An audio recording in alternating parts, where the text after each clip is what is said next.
Pope Francis has urged an end to the armed conflict in the Democratic Republic of Congo at one of the largest masses ever.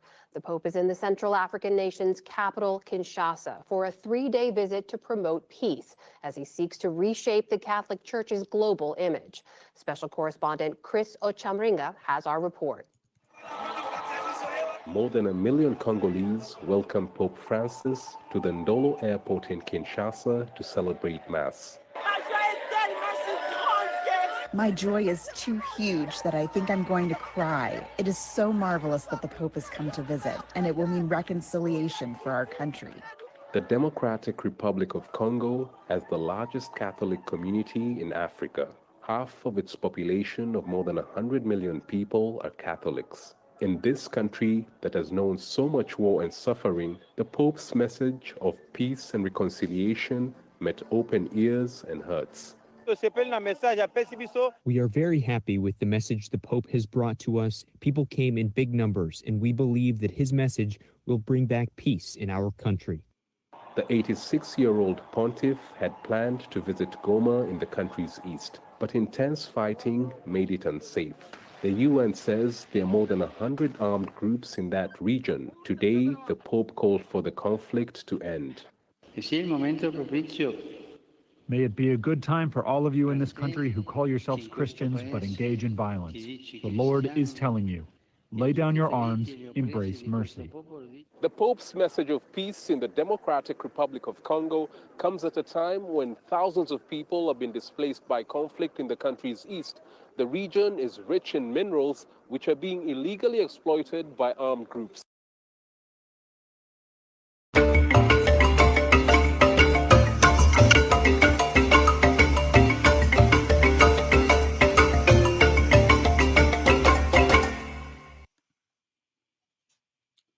Hello.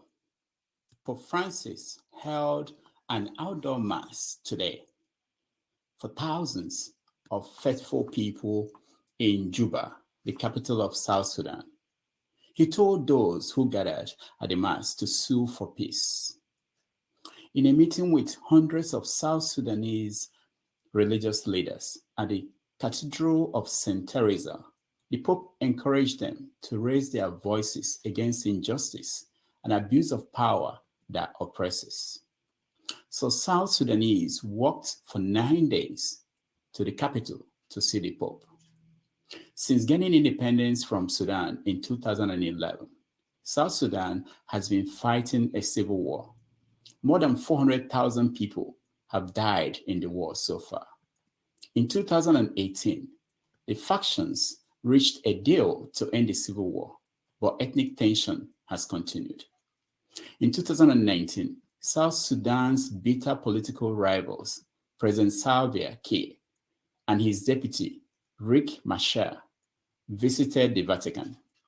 The Pope shocked many by kissing their feet, begging them to respect the terms of the 2018 ceasefire. Unfortunately, the violence continued. The Pope is visiting the world's newest nation on a peace mission with the heads of the churches in England and Scotland. Speaking at the occasion, the Archbishop of Canterbury, Justin Webley, said that his heart breaks with sorrow over the continuing violence in South Sudan. Visiting South Sudan is a continuation of Pope Francis' Africa's tour that had taken him to the Democratic Republic of Congo. Over 1 million people gathered in Congo at the capital, Kinshasa, to celebrate Mass with the Pope. In the message, the Pope begged the people of Congo to forgive each other and start a process of healing. In his words, the Pope said Congolese should grant each other the great amnesty of the heart. He called on them to clean their hearts of anger and remorse, of every trace of resentment and hostility. To the outside world, Pope Francis urged them to end economic colonialism in Africa. Let's listen to the Pope. Il libro finito del ritorno al passato È tragico che questi luoghi, in più generale il continente africano, soffrono ancora varie forme di sfruttamento. C'è quel moto che esce dall'inconscio di tante culture, di tanta gente. Africa va sfruttata e questo è terribile. Dopo quello politico si è scatenato infatti un colonialismo economico, altrettanto schiavizzante. Così questo paese ampiamente depredato non riesce a beneficiare a sufficienza delle sue immense risorse. Si è giunti al paradosso che i frutti della sua terra lo rendono straniero ai suoi abitanti. Il veleno dell'aridità ha reso i suoi diamanti insanguinati. Hands off the Democratic Republic of the Congo. Hands off Africa. Stop choking Africa. It is not a mine to be stripped or a terrain to be plundered, the Pope said. It is 4:30 p.m. in Lagos, Nigeria, 10:30 a.m. in New York City, 5:30 p.m. in Johannesburg, South Africa, and 7:30 p.m. in Kinshasa, Democratic Republic of Congo. Wherever in the world you're watching us, welcome to another episode of 90 Minutes Africa. My name is Rodolfo Okonkwo. My co-host, Chido Anoma, is on assignment.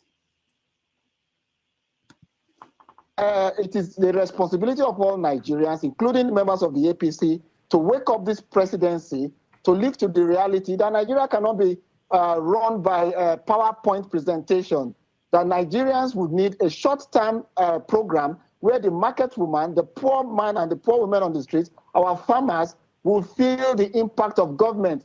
These railways will not be completed in the next 30 years. And that man on the street selling recharge card wants something that would affect him today. All right. On our show today, it's the one and only, the Canary, Kayode Ogundamisi, a prominent commentator on Nigeria and international politics, who joined us from the United Kingdom. At this time in 2015, Kayode was in the thick of things in Lagos and Abuja. Today, he's watching from afar. We want to know why. Kayode, welcome. Thank you, Rudolph. Good morning, good evening, good night to everyone across the globe. And Rudolph, thanks for having me. Yeah, it's wonderful. We are glad that you could make it. And this is very interesting time in Nigerian history. How do you feel? Well, it feels okay to be watching from as afar. At least you can make informed decisions without informed commentaries, without any emotional attachment. You can be fair. You can just see things. You know, it's really interesting to actually sit like an umpire and watch things from afar. So yeah. Now, the first question for all your fans is why? What happened? So there are two things. One is quite personal. The last 2.5 years has been quite challenging for myself and my family. So I think the first thing is you have to first be a responsible family man. And when those kind of crises come in place, you have to take care of it. I've always said that any public servant that is unable to provide support for their family have no business providing support for the country. So that's where it starts from. So that's the first reason. So I have to take care of personal challenges, which we all go through once in a while, you know. And then secondly, I guess it was about time that in this particular election, I've got no interest in the presidential candidates. I was hoping that we would have two candidates, and once those two candidates didn't emerge from the two major political parties, there was no point really. So that was it, that you have no a particular interest. Yeah, but as a commentator, you should be out there, even if you don't have personal interests, out there helping to shape the conversation. Yeah, I am shaping the conversation by, sometimes you shape the conversations by just not saying a lot, because there are more than enough people out there taking different positions and having those conversations. People would expect me that at this particular time I'll be supporting a particular candidate. Not supporting is enough statements of intent. And secondly, at least at this point in time, you have to recognize there are young people who have emerged and they're doing a good job of expressing themselves. You know, we can't continue to babysit the younger generations. They're well versed enough to take care of themselves. All right. We are going to go into several details and several conversations, but I wanted to show you the headlines today's newspaper. You see people fighting for fuel, people fighting to get new Naira notes, people fighting to get PVC. What is going on? How did we get here? I think this particular season, I think the government has made what I call, I think it's in tennis, they say forced errors. You know, sometimes you have policies that are well intended in formulating it, but then the timing is wrong. I wonder how they came to the conclusion that you could change the Naira notes a few weeks to the election, particularly in a country where the infrastructure for distribution and value chain processes are quite weak, and not expect that there will be crisis. So I think it's just an own goal scored by the government. And it's unfortunate because a lot of people are suffering as a result of the lack of plan to execute these well-intended policies. All right. Let's go to the main thing, the presidential election. I mean, how have you been watching this? What do you think is going on? Have you seen anything like this before? No, it's actually interesting, and I'm actually quite happy because for the first time in the history of our country, we are literally, even if it's on temporary basis, going into a three-party or almost a four-party system. But at least three strong parties, I imagine, apart from two major parties and then a third contending party. And I think it's good for our democracy. We shouldn't be disappointed with the emergence of the third political force. So it's quite interesting. Look, Rudolph, let me make it clear. Before the primaries, I was hoping that the PDP, the major opposition party, would have Peter Obi as his presidential candidate, and the APC would be presenting Professor Osinbajo. I think in the Nigeria of today, it's quite unfortunate that the two political parties are presenting the candidates they are offering Nigerians. I think we should have turned the table by presenting these two gentlemen, and it would have been a good competition and sort of turning the page. From the old school to these new emerging leaders. It's quite unfortunate. Why didn't it happen? Well, two things. Credit, you have to, bourgeois politics, you have to give it to Atiku and Tinubu. They've come a long way in playing the dirty politics, the Nigerian political landscape. They invested so much in people and processes. And you can't take it away from them that to win the primaries of the two major political parties, you need to have networks, you need to have established those networks, and you need to bargain and make deals. And these two men are quite capable. So no matter what we feel personally about them, they won fair and squarely within the rules of their political game. Obi and Osinbajo are not quite up there when it comes to playing those kind of politics. And that is why these two candidates won the two major political parties. The ruling class are not ready to hand over power to idealists, if I put it that way, who have given indication that they will not play ball. Now, you said that they played within the politics of the parties. Is it just that, or is it that also that there is this financial power that the two of them had that others may not have? Yeah, that's exactly what I meant. You have to have the financial muscle. You have to have invested in people. You might have the financial muscle, and if you've not produced, look, let me name names now.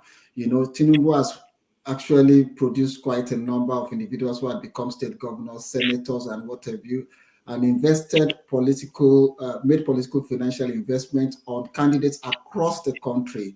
Atiku was a member of the PDM. He has network across the country, right from the Yaradua days. So you may not like them, but you have to acknowledge that truth.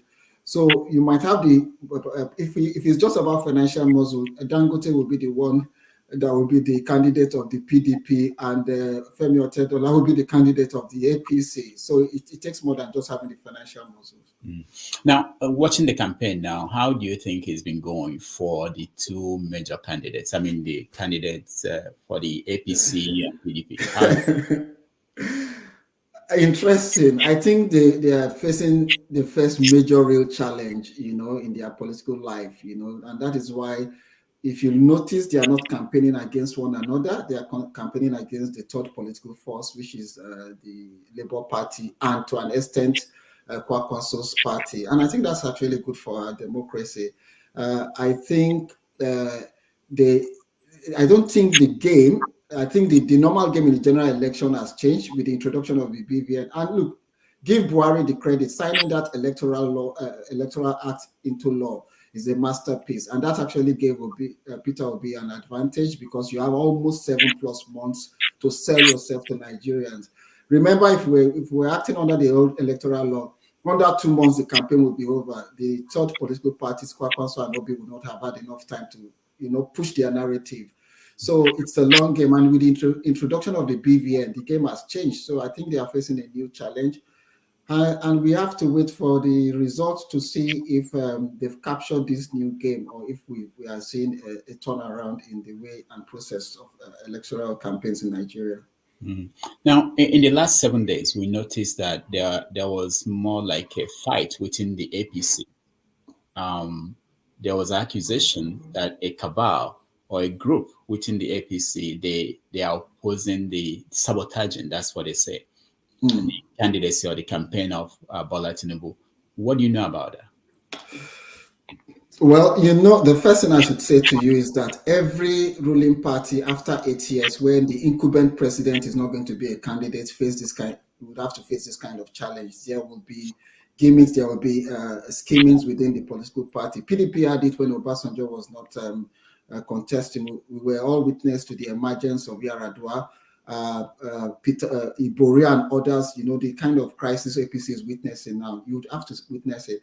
But I also think that there will be elements within the presidency, and the villa is not one villa. There will be, now that Buhari is going to be a lame duck president in the next 1 month, individuals becomes powerful and influential within the political party. And you can't throw away those conspiracy that there might be anti-Tinubu factions within the villa. You can't write it off, particularly when you have the governor of a state, El-Rufai, expressing that. You have the wife of the president, of the sitting president, sort of endorsing that statement from El-Rufai by retweeting that statement. So, it's all part of the crisis ruling parties face when the incumbent president is no longer going to be the candidate of the party. Do you know who these people are? I have an idea, but I can't comment on that. You have an idea? Yes. Okay. What about Atiku? What do you think about his campaign? How is it going? Oh my God, Atiku nemesis. Atiku. I think Atiku has two nemesis facing him. He's got Wike and the G5, and he's got Peter Obi. Whether you like it or not, Peter Obi, if Tinubu wins this election, it will be Peter Obi delivering the election to Tinubu, because the injury Atiku is receiving, particularly from the southeast and the south region, is quite huge. For him to carry. Those are pro-PDP regions, if you're being honest, and if you look at the statistics, really. And Atiku himself, I don't think he's spending the same amount of resources we have witnessed him spend in the previous election. Remember, he's contested about 4 to 5 times, and we know how he has doled out funds, established campaigns among the nook and cranny. But this time around, I think he's taking it slowly. Right. Maybe Buhari's government taking the Intel cash machine in the ports, is affecting him. But I don't think he's got the same financial muscle that he's been able to mobilize in the past. So it's running a quite a weak campaign. Having said that, seasoned politicians like that are more dangerous when it appears that they are weak. You never know the kind of negotiations it's having and deals it's making with governors from the northern part of the country. What's your take on Peter Obi? Oh man, look. Let me be honest. It's a phenomenon. I never gave Peter Obi a chance. I remember tweeting before I went on my vacation from Twitter that if Peter Obi gets 1 million votes, it will be an achievement. But I might be forced to eat that word. It's catching up. I think Peter Obi has the advantage of catching on the anger of the young people, particularly the NSAS segment of that part of the youth advocacy movement, civil society, elites. The elites are quite hungry. They're quite hungry for a change. Remember, under Buhari is the first time the elite actually knew what it means to be hungry. It used to be the poor versus the rich.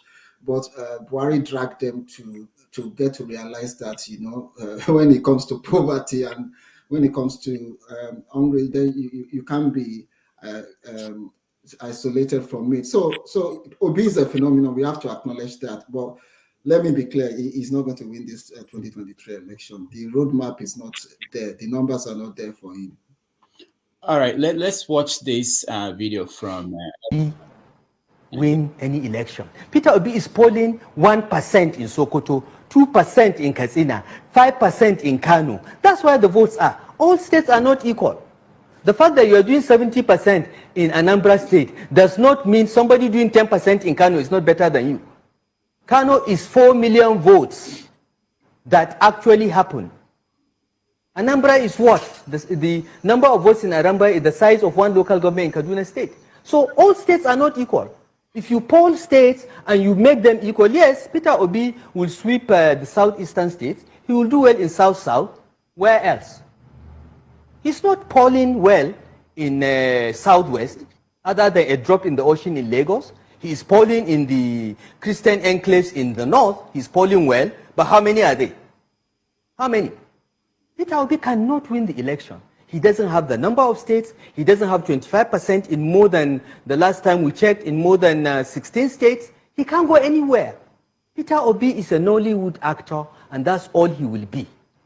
This election is between the APC and the PDP because they have the footprint, they have the spread. Ethnicity and religious bigotry will not take you anywhere. And that's what the Labour Party campaign is about. All right. Do you agree with Erufai? I wouldn't agree with. I would agree with him to an extent, but first, I don't think Peter Obi is a Nollywood actor. He's a serious candidate. But I would agree with him that Peter Obi does not have the numbers. Look, let's be clear. You just have to look at the political map of Nigeria and where the votes are. The numbers you need for the popular votes. Taraba, Adamawa, Bauchi, Gombe, Kaduna, Niger.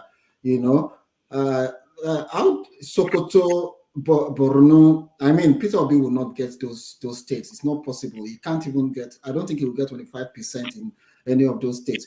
But it will be politically naive to dismiss his impact. Any candidate that can deliver Edo, Delta, Bayelsa, Rivers, Akwa Ibom, Cross Rivers, and the whole of Southeast is not a run-in-the-mill candidate. He's a serious candidate. And Erufai might eat his words if Peter Obi and Kwakwanso forces a rerun in this election. And that is why those kind of statements, it needs to come with a bit of caution. You can't just dismiss it. Also, you also can't take away the fact that even when you're talking about a Christian minority in certain parts of Nigeria, there are numbers that can take away the 25% you require to have that political spread. So I do agree with him that Peter Obi, I can put my yearly salary on it. He's not going to win the 2023 election, but he's a major political force, and I think he's a candidate that people should invest in after this election so that, we would have three major political parties and not two.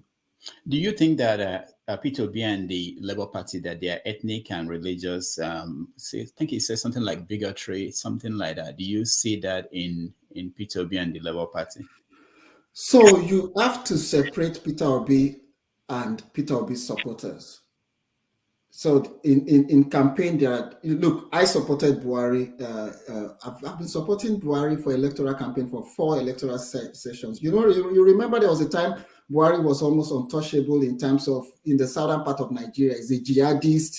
We formed CPC. I was part of those who formed CPC. It was seen as a jihadist party. So what Peter Obi is going through now is not new. Buhari went through it for almost 3 consecutive political campaigns. It was seen as a jihadist, as an Islamist party. So with time, it's up to Peter Obi to sort of just shed this kind of this side of labeling. Yes, it is true that there is a segment of the Peter Obi campaign that makes it look like Peter Obi is a tribal Southeast Igbo candidate. But you have to look at that campaign and you know that it's not factually true. There are people in my family who support Peter Obi. There are people in my family who support Tinubu and Atiku. Particularly now that things are really, really tough for Nigerians in terms of their economic well-being. So Peter Obi is giving that kind of rhetoric that people want to hear. And people might just say, you know what, we don't care whether it's Igbo or it's not Igbo, and we're going to vote for him. So, but El-Rufai is right to an extent that there are a segment of his supporters. When you go online and you see their rhetoric, they hone him. But you can't blame them too, And I think it's a good thing if a majority of Southeasterners are feeling represented, that they are Nigerians. I think if Peter Obi is stealing away members from IPOB, it's something that we should celebrate and we should encourage. Rather than something that we should disparage. We should sort of encourage more people to believe in the Nigerian project.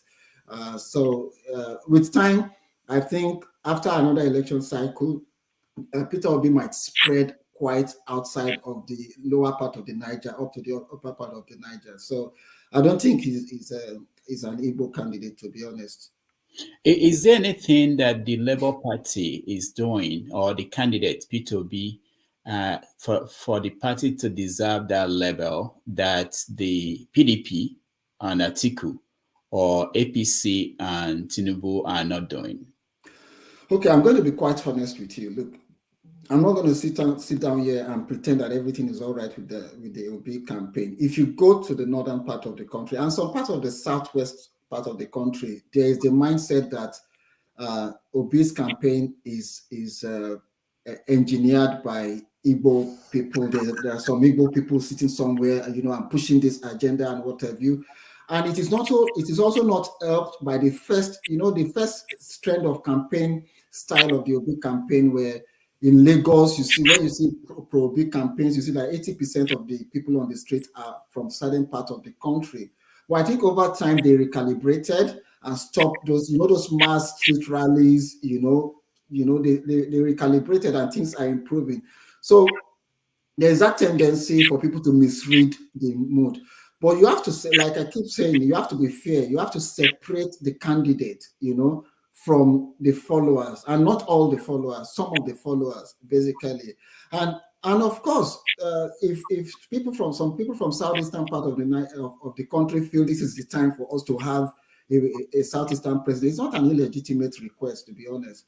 And also it is not an illegitimate perception if other people feel, oh, this is a pro-Igbo movement. You understand what I'm saying? It's up to the candidates to try to recalibrate the campaign. And I think they are making a better strategy of it. If you look at their campaigns in parts of the north now, there's a sort of, the campaign rhetoric is sort of pan-Nigerian, you see, you go to the streets and you see more people who are non-Igbo speaking people speaking positively about Obi's campaign, So I don't think there is I don't think they have a major issue there. But I also worry for the relationship between Peter Obi and the Labour Party going forward after this election.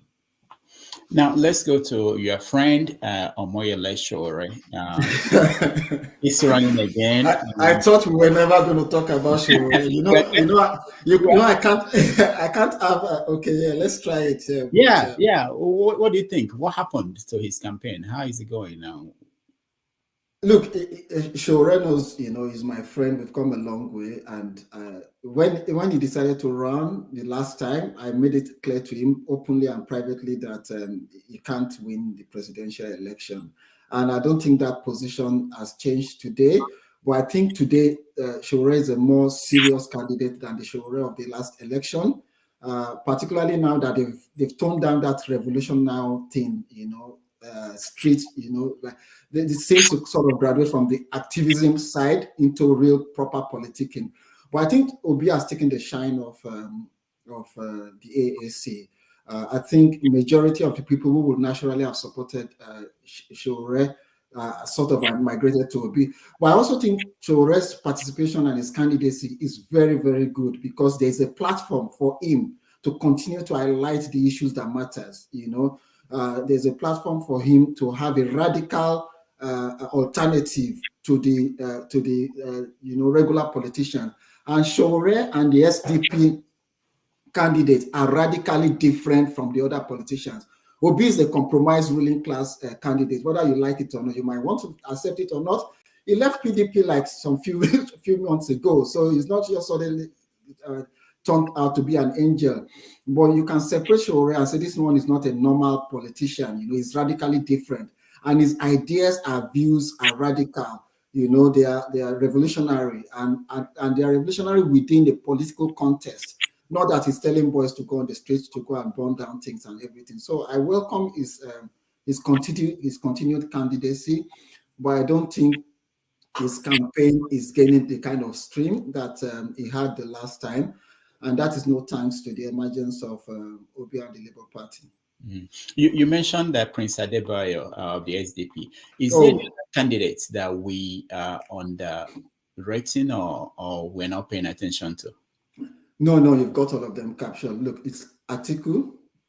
Not, how do they put it? I'm not saying it according to who is going to win. So it's Tinubu, Atiku, Obi,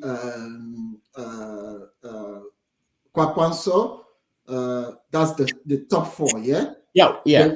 Then if you now look at Sowore and Adebayo, that's the radical perspective. They are not candidates that will get 1 million votes each. Both Adebayo and Sowore. I doubt they're going to have 1 million votes each. But after that, any other person after that is just basically make up the numbers. In this country, in the United Kingdom, we have people who contest election and call themselves the lunacy party. Because the field is open for you to come and contest. So the other ones are just going to make up the numbers. They won't have any serious impact in the election. Do you think that Kwakwanso could change the outcome? Kwakwanso, what Obi is to the PDP is what Kwakwanso is to the APC.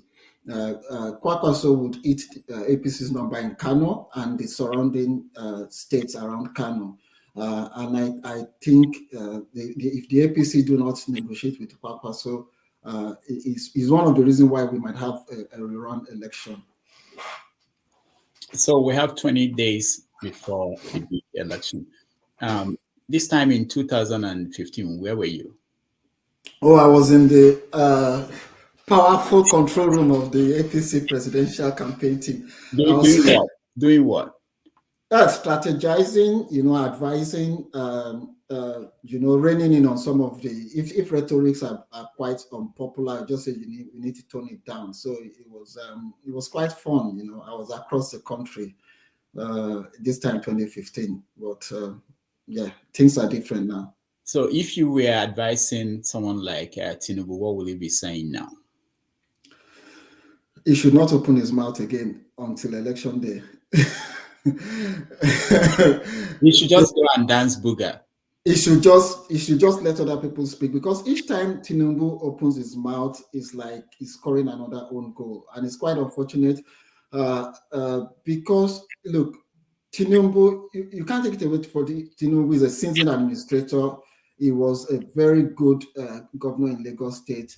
and he was a very good investor on human resources. He's brought out a lot of, just name them, Aregbesola, Oshibat, and he's got a high to form a good team. And I have no doubt that if of Tinubu of 10 years ago will form a very good team in the Villa for Nigeria. But the Tinubu of today, I'm not too sure, and that is one of the reasons why I can't confidently say I'm going to support this campaign.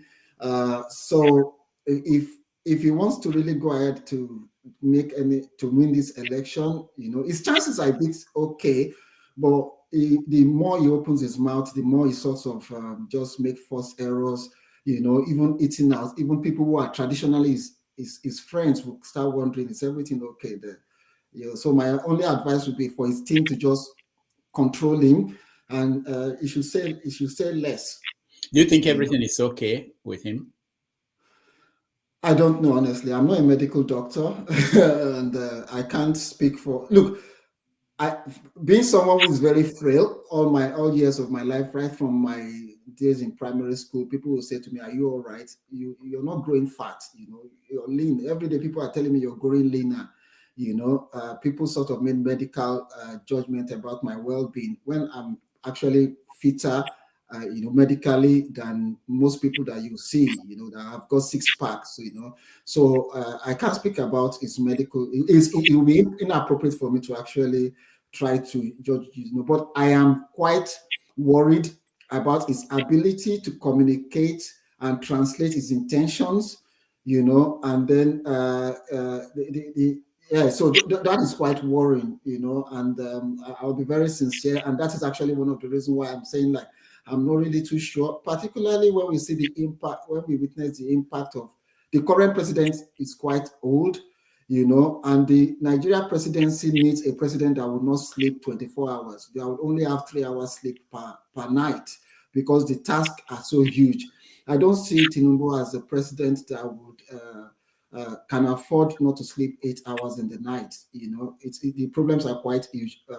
So I wouldn't say everything is not all right, but I wouldn't say I'm not worried, about his state.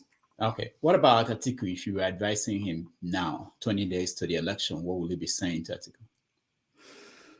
Oh God, it's too late for Atiku to reconcile with Wike. It will make him look weak. I think Atiku will just need to continue to cut those deals. If he's doing so behind the scene, and he might pull up a surprise for everyone. I don't think Atiku is actually not doing a lot of things wrong in this election because he's not saying a lot. He has a very competent team. Even with the controversy about his former assistant or aide coming out with those gates. Those expose. Or any other candidate, he would have shaken them. It doesn't seem to have any effect on Atiku.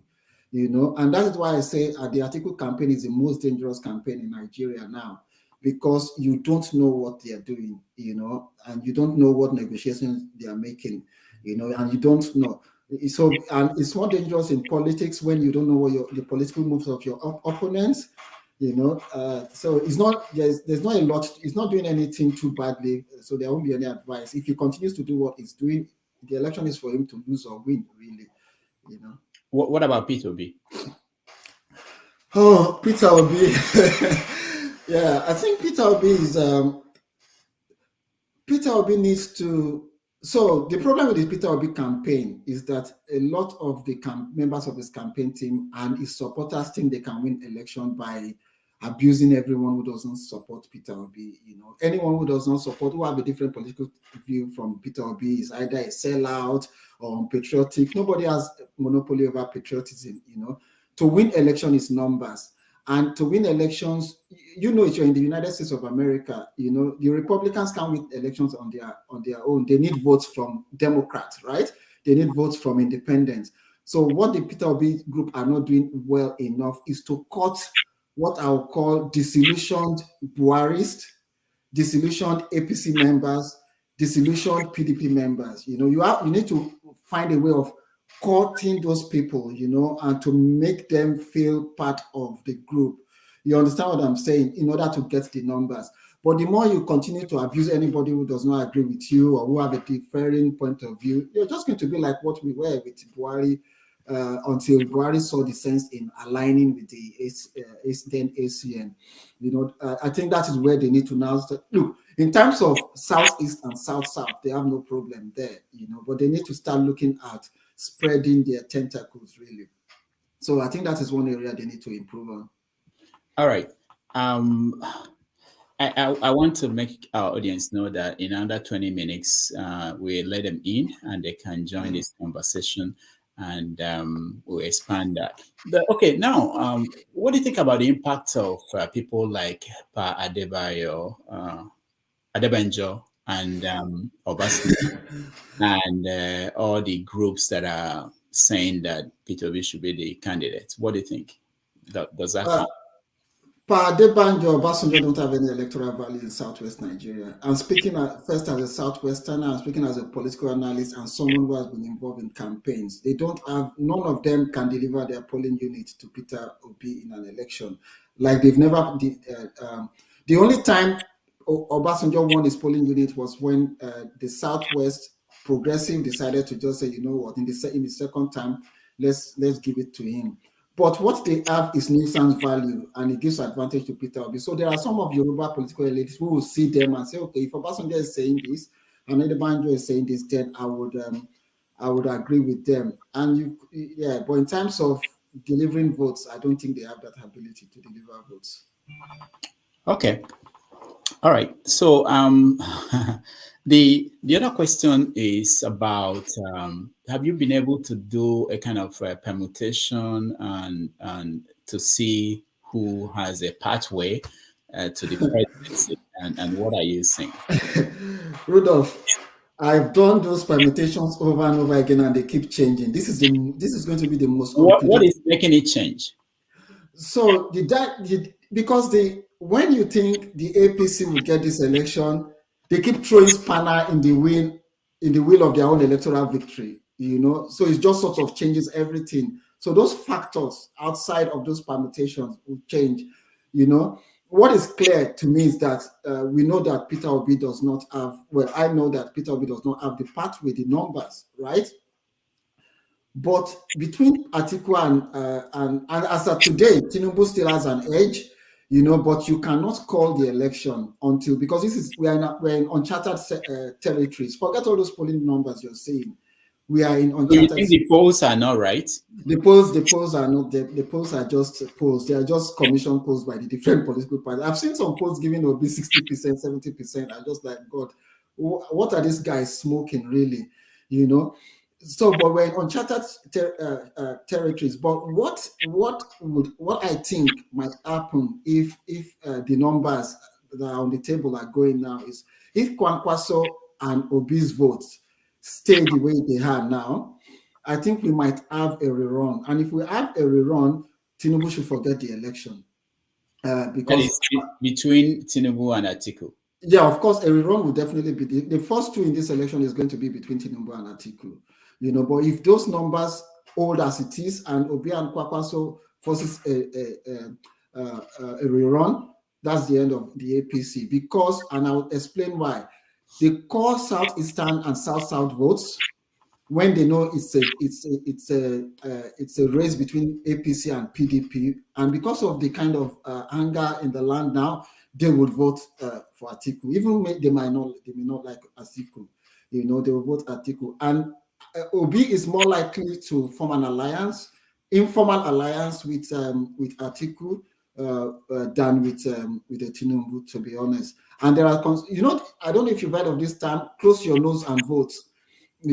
That is, you just sort of like, I don't like him, but I'm just going to vote for this person, So Atiku is going to get a lot of those votes if we have a rerun election. So right now, I give Tinubu a bit of an edge in this election, just a bit. And that's why I say it's quite unpredictable. This is one election that you cannot predict the outcome. So you think in a runoff that voters in the South will decide?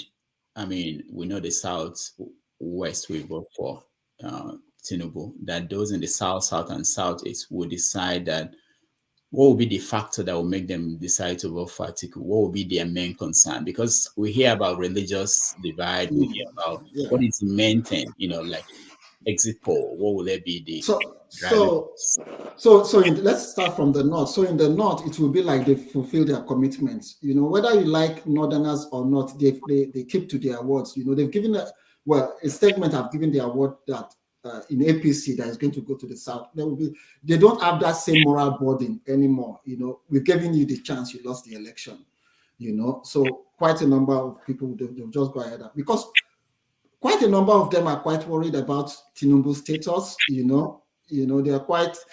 They are doing what we call hold your nose and vote now because of the commitment, but they will no longer have that moral burden, in a rerun election, and they will just sort of vote for Atiku. That's my feeling. In the south and southeast, look, what the damage this election has done, this particular election, is the relationship between south Nigeria and southwest Nigeria. The damage is quite huge, and I'm speaking as someone who speaks to people on the streets, who commission research and get feedback, not on Twitter or social media, and southeastern voters would rather vote, would rather get back to that relationship the southeastern part of Nigeria has always had with northern Nigeria, in terms of political alliance after the First Republic, and get back into power. And the southwest Nigeria will just go back into opposition, So I think when it comes to a rerun, and the continued dislike for Buhari in southeast Nigeria, I can't explain it. It's just still there. Just anything to get back at the APC would happen if there's a rerun election. Atiku would win a rerun. Yeah, you mentioned the divide between the southeast and southwest. Southwest, yes. Yeah, is that not part of what Adebanjo is trying to kind of close? Well, Adebanjo, look, if there's a... I'm sorry. No, that's fine. No, I don't even know how to turn off the phone. All right. So you cannot you can't fault Adebanjo's argument that it's now time for the southeastern part of Nigeria to produce the presidency. But if you can argue for the southeastern Nigeria, you can also argue for every ethnic minority in the country. So it's not just a southeastern Nigeria matter. There are parts of the country that have never produced the presidency. And I always say to these people, this issue of reducing Nigeria to Igbo, Yoruba, and Hausa, Fulani is quite flawed. We have ethnic nationalities of over 250, and each one of them are equal to the task to produce the president of Nigeria. But you need to understand that Adebanjo is not viewed quite well, in certain segments of the political elite in Southwest. There needs to be a marriage between the political elite in the Southwest and the Southeast to be able to get the kind of alliance in an improvement in that relationship. All right. I want to play a video. In Nigeria, we've normalized unfortunately alone. So it alone. He did not chop alone. So it is his turn to chop too. And that is why Emolokun is very important. So you will hear the voice of Emolokun very soon. Did you hear that? I didn't get the places I wanted to play. Let me thank you. We have seen. If you do me good, I will do you good. And if you do good on the other side, we will do good on this side. That is Emolokun. Is that not Emolokun? Emolokun! Emolokun! Asiwaju has done good. It is his turn. It is your turn. It is our turn. If you chop alone, you will die alone. He did not chop alone. So it is his turn to chop too. All right. At the end of this election season, in 20 days, whatever happens, we will remember the word that Tinubu said, Emil Lockhart. Are we making any progress in terms of, it is a sitting governor saying that Tinubu didn't chop alone, and he's shared with people, and we have to reward him for sharing with people. Are we making any progress? How do you see this philosophy? Because a lot of people embrace that. If you listen to someone like Governor of Kano State, when he speaks about Tinubu, he's not saying, he's saying basically, he was there for me, he was there for us. Rudolph, you see, it's right for myself and yourself and the elites to play this kind of moral, this is very horrible, blah blah blah, but we know deep inside of us that this is what is going on across the country. That is when you go to campaigns in the local area, those are the kind of rhetorics you introduce to them. Sadly enough, you hardly go to a local campaign and be saying to them that if I will chop alone, which is sad. It's not something that you shouldn't be chopping a lot at all. You should be developing the community. But these are campaign rhetorics that cut across the political parties, and I think I agree it needs to stop. But there's a two-way thing. When you give bribe, in most part of the country, both the bribe giver and the bribe taker, are tagged as part of a criminal network. The more our people continue to collect or to continue to sell their votes, unfortunately, that is where we find ourselves. But hopefully, this electoral cycle will start seeing a shift in the way people do their campaign rhetorics. And look, let's be clear. Obi Showore, the SDP guy, they've not been engaged in this kind of rhetorics, to the best of my knowledge, and that is quite good for us. So it's down to Nigerians to decide what they want. If Nigerians, sort of accept those kind of rhetorics and they feel, well, yeah, he won't chop alone, we'll vote for him because he won't chop alone. Remember, Atiku said that if I don't make my told Kadri Ahmed, if I don't give my family members benefits, who else would, or my friends benefits, who else would I give benefits when I'm in the presidency or when I was the vice president? So it's a cultural thing that needs to change. So it's not just a politician. It's something that permeates across Nigeria. When you go into the civil service, this is the kind of thing. I don't know if if you go to a civil servant and the DG is Yoruba man, and they'll say, this is the Yoruba man. When he was there as a Yoruba man, he never really helped Yoruba people. Or he was an Igbo DG, but he didn't help Igbo people, so we kind of feel entitled in this and it's just cultural, and it is to change, to be honest. Okay, now we are getting to the time when we let people in. They're already here. But let me ask you this: you were supporting Buhari. What happened? What happened to the idea that made you support him during that campaign? How did things turn so bad? Let me get this in. So you see, let me summarize it. So I supported GMB, but we got PMB. That's just the summary.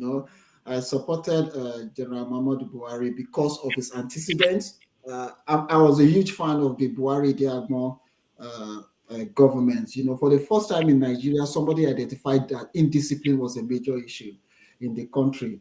And I fell in love with their foreign policy, the way they went toe-to-toe with the British government. Sadly, I think Buhari over-democratized, to be honest, when he became president. And one of the strong reasons I voted for him is the issue of security. I don't think they've done quite well, with the general insecurity in the country. They did well in the northeast, So I was a bit disappointed. But there are all those other areas that they've done pretty well, and it really surprised me, which is like the issue of infrastructure. So I couldn't in good conscience continue to, I support the government like I should any government, but I disagree with some of the policies. So if you were not staying out of this presidential election circle, who will you vote for? Actually, if you were in Nigeria, who will you vote for?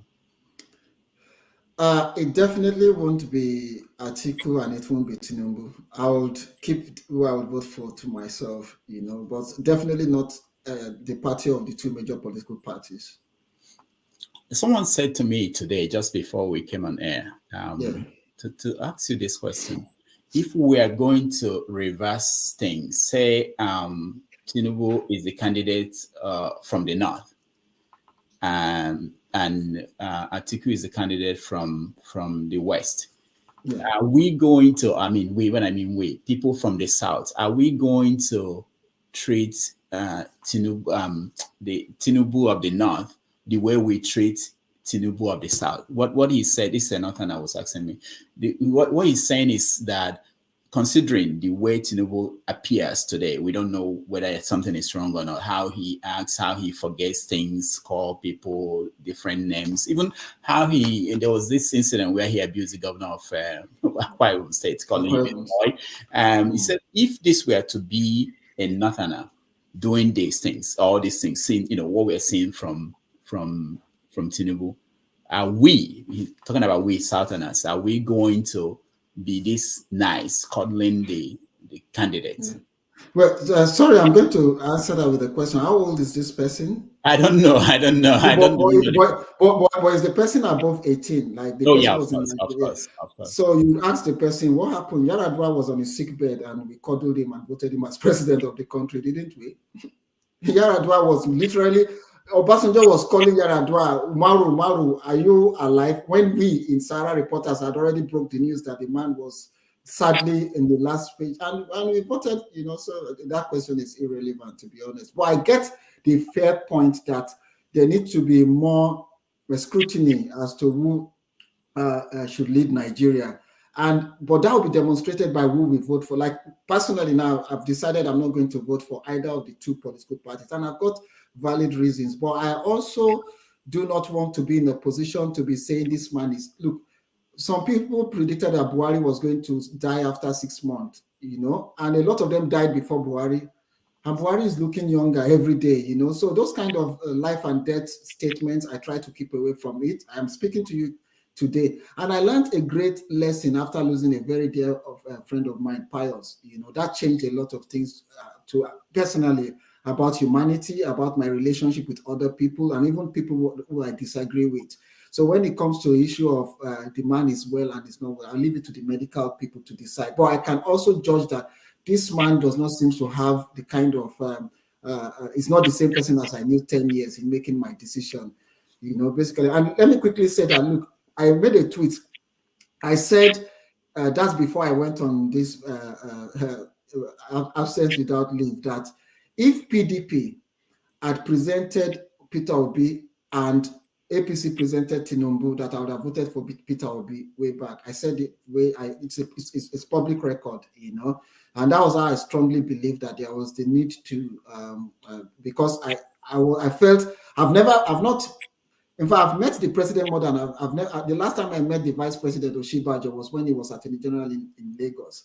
But I've met the president many times, so that's to tell you that I don't have any personal relationship with the vice president. But I strongly believe that the APC should have turned the page and it should have been the candidate of the APC, or even Fashola, or even Fayemi, or someone really. I don't think Tinubu is the best we should present in the Southwest as it is now. The Tinubu of 10 years ago would have had my support. I would have left England to be campaigning for him. It's quite a difficult situation that we're in, really. You said that if you are going to advise Tinubu, you say don't speak anymore. Are you concerned that these candidates didn't have a proper real debate and that they just go out there and dance and make statements that are not in depth? We don't know what they are actually going to do. Yeah, but we have a history. So because I'm a political strategist, each campaign will define what is right for them. You know, we knew when we were supporting to run Buhari's president, that he wasn't an orator. So we tried to avoid exposing him. And those are legitimate political strategies, even in advanced and developed countries. If debates are not going to serve your candidate well, you don't go for debates. There's no law saying you must debate, but what you must not run away from are one-to-one interrogations, you know, where the other party is not there for you to sell your ideas to people. You can't hide away from people you want to govern over. You know, that's the area where I disagree. So you can arrange comfortable interrogation for your candidates, because, you know, we can't. I'm not too vast in the Bible. Moses was a stammerer, but Moses had someone speaking for him, you know. So you can develop those kind of strategy, but completely shielding your candidate from scrutiny is not the best, really. I think they should have exposed themselves more to scrutiny, because this issue of PowerPoint political campaign is not ripe for Nigeria as it is now. All right, let's bring in our audience to join us. If you want to join us, please turn on your camera. We'll let you in. We give you a chance to ask one question only, no statements, so that we can get to so many people, those who may want to. All right, so I will. Kayode, how do you want to do it? Do you want to take one question at a time, or you want multiple questions? I think I should maybe take two at a time, so that it's not all modeled. Okay, all right. So 2 questions at a time. Okija, you're first. Thank you, Mr. Kayode, for coming here. Rudolph, I mean, he's an interesting person. I don't know why you're limiting us to one question, but anyway, Mr. Ogundamisi, I want to know, like, I'm a big supporter, you know, like, I just want to say that. But like, I'm not the type that says Obi will win this election, because I mean, I know the numbers are not there. We're looking at the numbers are not there for me. Okay, but I'm not going to say that he's not going to win as well. But I want to based on INEC registered voters, when it was 89 million, before I think now they added more, when it was 89 million, the percentage of Igbo voters, Southeastern people in the north, registered voters, 27%, they constitute 27%. In the south, they constitute about 43%. In the southwest, they constitute about 36%. So I don't know, how do you make this analysis without factoring into this? I'm not saying that Igbos that would vote for one candidate. I mean, Igbos people, they do whatever they want. So, looking at these numbers, why, where do you get, are you factoring all these numbers, in your analysis? Yeah, I'm not sure I've been able to get statistics. You would have to give me the source where there's ethnic breakdown of. I always go by INEC documents. So INEC has not produced any document that puts percentage of voters in terms of their state of origin, because I don't think when you're going to register, you put your state of origin and what have you. So I can't, because I'm not quite clear where that statistic is coming from. I wouldn't come, but I must recognize that, of course, there are people of Southeastern Nigeria across the country. As a matter of fact, the economy of most states would collapse if people from the Southeastern part, leave the place. But I don't think, for example, in Ogun State, you would have Southeasterners giving Obi 25%. I don't think in Taraba, in Kaduna, in Kano, that would happen. In Kaduna, because of the southern Kaduna, northern Kaduna dichotomy and the Christian votes, you're likely to get something close to that. But in terms of winning the election, it's not there. So, but I see Obi as going to deliver the largest third-party result ever in the history of our country. I think I clearly believe that is going to happen, and that's why I keep saying to people, Obi is a candidate that people should invest now and for the future. If this election goes and either of the leading party wins, I think there's this big chance that in the next electoral cycle that we might have a president from a third political party. All right, thank you. Okija, you can hang around. If we go around and there are not enough people, more people coming up, we can come back for a second round, okay? Okay. Yeah, let's go to Sydney. Sydney, you're next. Hi, thank you, Udo, and thank you, Kayode. Very wonderful presentation you made. Thank you, sir. I wanted to ask with regards to your analysis with respect to the elections. Based on what I'm feeling also with everybody's feeling a lot of things from the ground and all that, do you reckon that this election will not be on the first ballot? And I know you mentioned something close to that. And if it's not on the first ballot, do you reckon that none of the parties will actually have the 25% and 25 states and FCT? And if that happens based on, this is my own postulation, if that happens based on that, then there's a likely, what are the implications in terms of the horse trading? Because that means an OB, if an OB is leading in terms of popular vote, how will the horse trading go? Because like in previous elections, we've had that it's a two-horse race and you have to win 4 zones to really win the election. But in this election, it's not likely that an individual will pick 4 zones. And what are the implications of that? If we're looking at zones, that means OB is like south, south, southeast. We don't know who is having north central, northeast, and all that, southwest. So it looks like a toss-up in many places. So it looks like OB has more of an advantage to be somewhere in the running for the election. So what do you think about that? I stand to be corrected. I think in terms of the runoff election, I think it's usually based on popular votes. I might be wrong.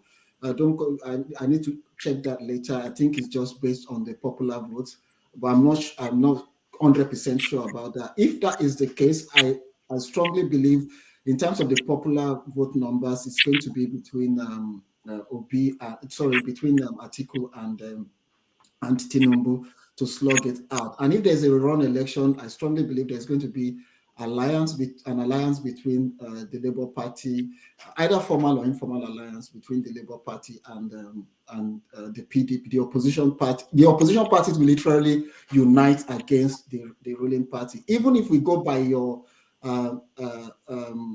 postulations now, that a three-run race, which is not going to. There's never a three-run race in rerun. It's always between the two people. But if even Obi comes into the situation of into the picture, because you can never say never in politics, it's still going to be an alliance between Obi and the PDP.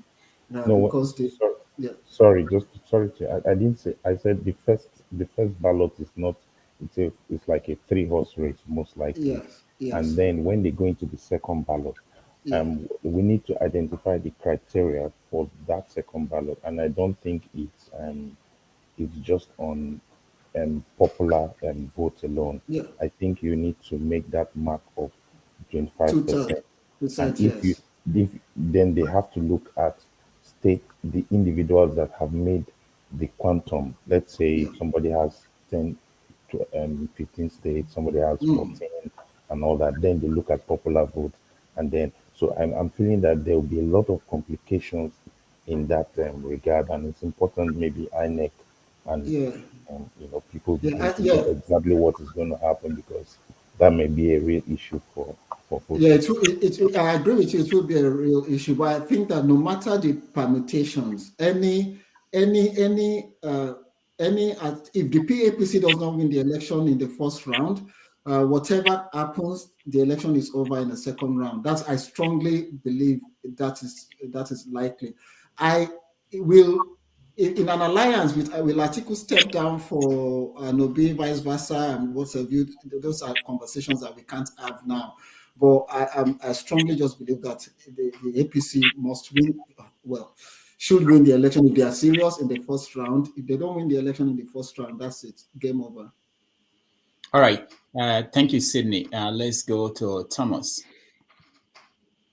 Good evening, everyone. Good evening, Mr. Kayode. Good evening, sir. Yes, I think we are in the same political arena. All your assertion, I concur with this 100%. Maybe because we are namesake, but I don't know. Maybe that is why. My question is, how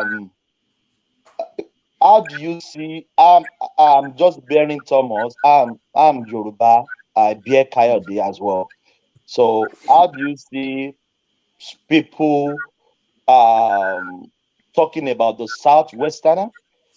If you are not aligned with their candidate from a section from other region, how do you see people calling them they are the problem of Nigeria? Because I've saw that countless of time on internet. Yeah. If you are not aligned with my candidate, you are the problem of Nigeria. So I just want, how do you see that going? Those I don't know what is your feel about that. Yeah. And yeah, that is just my. I have another Yeah. question, but later Yeah. I will have the Yeah. second one later. Yeah. Thomas, thank you so much for that question. You know, Rudolph, I was speaking to a friend yesterday, and I was saying to her that look, one of the reasons why I actually don't want a Yoruba man to win this presidency is that I don't want the Yorubas to be subjected to the level of hatred and bigotry the Fulanis have had in the last 8 years as a result of Buhari being president of Nigeria. I mean, I've got Fulani friends who you need to be close to them to see the personal mental impact it has had on them in the last 8 years. You know, so I would rather anybody else but a Yoruba man becomes president, just to avoid those kind of narrative that when a president is incompetent, then the whole tribe is incompetent. When the president is in power, then every criminal act in the community is from people from his tribe. You know, so I agree. The level of insults that has been thrown around across the political parties. Don't let us label this just as a Peter Obi thing. You know, amongst people, you know, like you even have Yorubas abusing Yorubas for not supporting Tinubu, and they say Omoale, you know, want Igba body and what have you. And you have Igbo people, you know, abusing Yorubas and what have you. And I think we need to move away from that, you know. And I personally, one of the major reasons, particularly when I'm not really sure about the so-called Southwest candidate as it is, you know, I'd rather anybody just take take over the villa, because the problem now are so huge. You know, they remind us that you need somebody with 36 fingers to be able to do something about it. So I completely condemn those kind of narratives, you know, and that is one of the reasons why, apart from the personal issues, I decided to stay away from Twitter, because it's the kind of debates are not really the kind of debates you really want to have. You know, when everybody has calmed down, then we'll now start having proper debates. I think we need to tone down the bigotry and the hatred, you know, that we throw jabs we throw amongst each other. And that is why clearly this place, I said at some point that I don't agree that Peter Obi sees himself as an Igbo candidate. You know, he's made that clear time and time again. And I said that was how Buhari had to convince everybody that he's not a Fulani candidate, you know. But you just have that extreme segment of your supporters that you just lose control over what they say and how they say it. All right. Thank you, Thomas. Man of prestige, Ernest. Can you hear me? Yeah, we can hear you. Go ahead. Okay, thank you very much. Thank you, Rudolph, and thank you, Mr. Kayode, for being on this platform. It's nice to have you to enumerate about what's happening in Nigeria. So my question, I have a lot of questions, but like Rudolph said, we can only allow one question or two. But let me just ask my first question, because you stated something about the obedience being so various on the internet. So that's why that may sway people from not voting for them. But in my own opinion, I don't think being a savvy politician, you know, being a very savvy in American politics, there's what we call soft supporters. So I'm thinking maybe the people you're thinking that may not vote for me because, you know, the obedience are attacking them, they are soft supporters to begin with. They may never vote for me, because if you really believe in somebody, you're not gonna swear away from that because they're soft, you know, because they're attacking the candidate. You have to focus on the candidate, not because of the supporters. So in my own opinion, why did you come to the conclusion that people are gonna, you know, not vote for be because of their, obedience, attacking them. After all, there's other supporters are attacking obedience too. But what happened is there's more obedience on the internet. It's more obedient, maybe about 10 to 1 or 20 to 1. So that's what make it seem like it's more obedience attacking each other. So everybody's attacking everybody. So you saying that it's more obedience, I don't agree to that.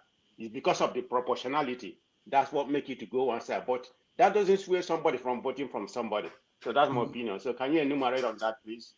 Yeah, I think the good thing about this show is that the recordings are always available. Maybe after this show, you would go through what I said.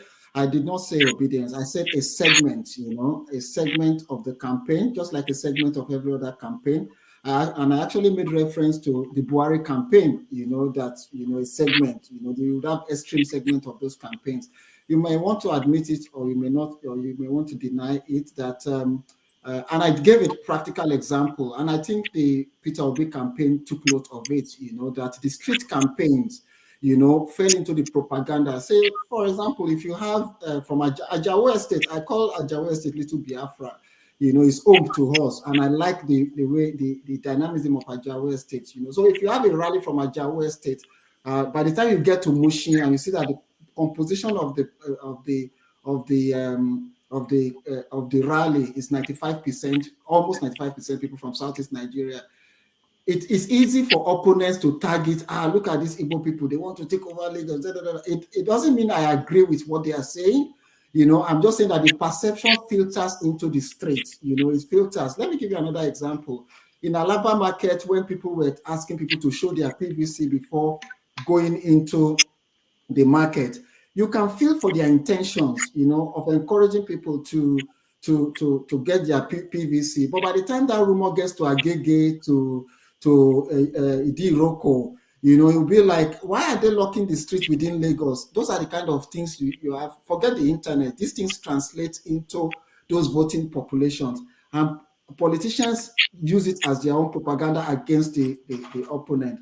And I'm glad that the Obi campaign took note of it and they changed strategy. The internet is I always call the internet, particularly social media now, is just an echo chamber. Everybody has a stand, so it's just big crowd. You are not going to change anybody's opinion, really. People have already made up their mind. But what you should be worried about is the impact of those conversations on the ordinary, ignorant voters on the street that can be easily manipulated with propaganda. All right, thank you, man of prestige. Jonaba, you're next. Thank you, Dr. Rudy, for having me, and thank you, Kayode, for being. Who do you think is the right person to lead Nigeria in this crucial time, and why do you think so? Thank you. Yeah, so I'll tell you who I don't think should lead Nigeria at this time, which is, and I've mentioned it again, I don't think the so-called top two candidates, Atiku and Tinubu should lead Nigeria at this time. But if I were in Lagos, I vote in Lagos always, in the last election, I'll be voting for any of the other candidates, but I would like to keep who I'm going to vote for to myself for various reasons. But definitely it won't be it won't be either the PDP candidate or the APC candidate. But I also need to let you know that I did say in the past that if the election had been between Obi, PDP, and Asiwaju, APC, that I would have voted for Peter Obi. If the election had been between Obi, PDP, and Oshibajo, APC, I would more likely have voted for Oshibajo. All right, thank you. Jonaba, thank you. Igbo Basics, you're next.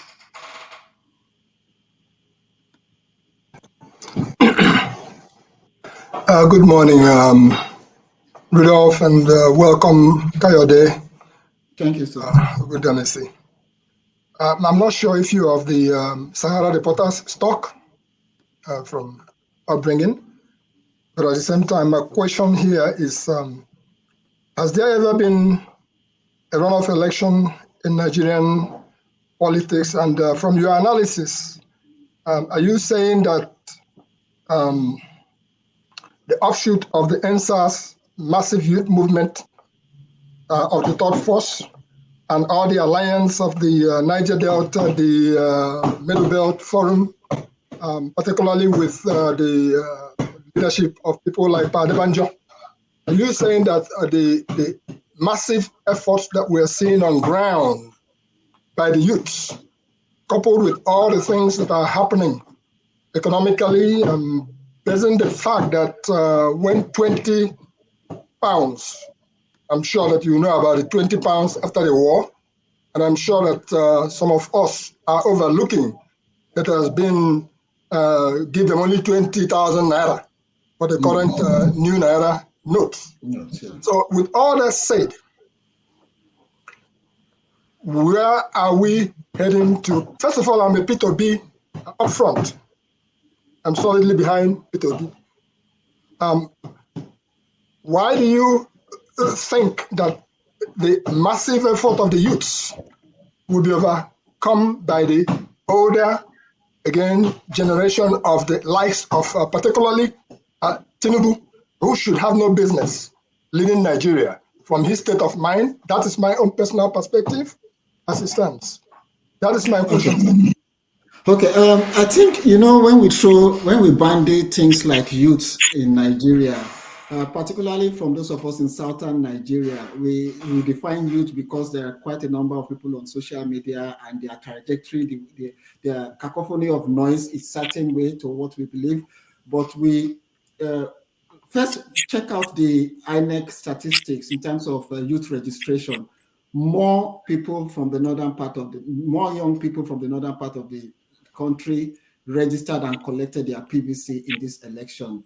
It's so disappointing that less younger people from the southern part of the country collected their PVC and registered to vote in this election. I'm talking about the latest INEC statistics. And when we talk about youth, really, we factor in that youth are different demographics. If you look at the young person in the streets of Kano, Zamfara, and what have you, the kind of political decisions they make, how they come to the political conclusion of how they vote is different from the way the young persons in Nigeria, in southern Nigeria, would vote. So I acknowledge from the word go, I acknowledge the importance of NSAS, and I mentioned the civil society and the elite group that they are pro Peter Obi, and that's solid. But from where I sit today, the numbers are not up to the point where they can turn the election. It will take another election cycle, and that election cycle, and then getting a bit of these young people in the north and disillusioned voters from the north to be able to now produce a third-party candidate. And this is not just because of about Peter Obi. I'm talking about third-party candidates, but Peter Obi just happens to be the symbol of that third-party candidate today.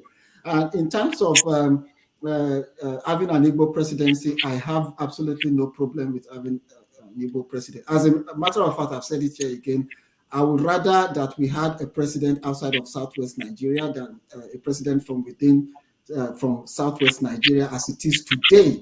And that's for various reasons. So I'm not dismissing Peter Obi's movement. I'm just saying that the numbers are not there today to upturn the presidency in a first round electoral vote. But I can say my own elections are full of surprises. Some people never gave Donald Trump the chance, and look at how he swept and became president of America. So there are, in political analysis, you have unknown territories. And this particular election, there are a lot of unknowns. We've never tested this new electoral act, and it might change things. The political class might not have that resources of where they allocate 1 million votes in Rivers State, 10 million votes in Kano State, 3 million votes in Lagos State. So things might change, don't really start. But from where I stand today, I do not see that, even with all those strong political movements behind Peter Obi, I don't see him being able to upstage the top two political parties. All right, thank you, Igbo Basics. Des and Austin, let me skip two of you for now. Let me go to H.O. She's going to church, and let me get her to Wayne. H.O., go ahead. Now do well. See, Thank nice. you for those when you allow me to jump the queue. I'm nice sometimes. I won't go thank Papa God. So I won't go church, go thank her. Because they won't kill me on Friday. Now I see that they want to scatter my life. Papa say never reach. We go leave that one. Oga political analysis, welcome. Oh. Thank you very much for your articulated political analysis. You just said wetin is sweet me. If not, the kind laticalize when I forgive you for past people. You say this election go full of surprises. Of course, it's full of surprises. Because John go don ripe. Matter not be the same again. 1960 this very one. Now selection that they give us, not be election. So this very particular one, now election. And any person, when he said because if they breathe, if they sleep, they wake up, he won't go back to the old orders to give us selection. I won't give the special announcement. Before you do and dig your grave, buy your casket, buy pepper, buy rice, buy groundnut oil. When we go to celebrate your departure. Because you know what? This very election not be business as usual. All of una when don't collect money for PDP and APC to take rig election. Make una dig una grave Tori, now the last money one na go collect to rig election I be that. And that money go turn to dust for my life. Except on one condition. If the blood of the innocent has been spilled in the land of Nigeria, if they are not crying for vengeance, if the spirit of the innocent that have died in the land of Nigeria, if they are not crying for vengeance, all this una rigging and everything, shegbeni, una go take them. But if those blood are crying for vengeance, and some mama dem wey be say they can't lose their pikin in this nonsense, their heart are grieving for pain. They make una dig una grave, buy una casket, make una help me buy rice, pepper, groundnut oil, because we go celebrate una departure. So, it is not business as usual. Echo, question please. We have a lot of people waiting. And you don't let my hair scatter. Ogasa. My only question we say, make you go back to your drawing board again. Put the elements. When you take us say, the thing go fit flip. Go and plug it into your analysis again and come back and readdress Nigeria. And to my fellow Nigerian home and abroad, if you now want total freedom, vote your worry. If you want partial freedom, I give you now Obi or Kwakwa so.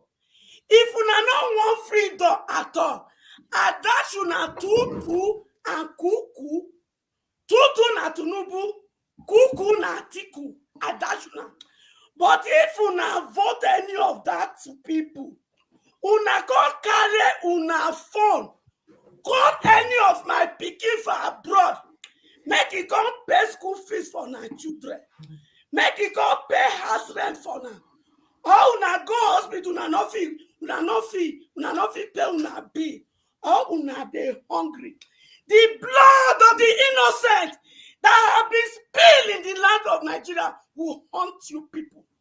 Their spirit will carry Egba, Ken, and Bulala. They flog una for na sleep because you people are more wicked than the devil.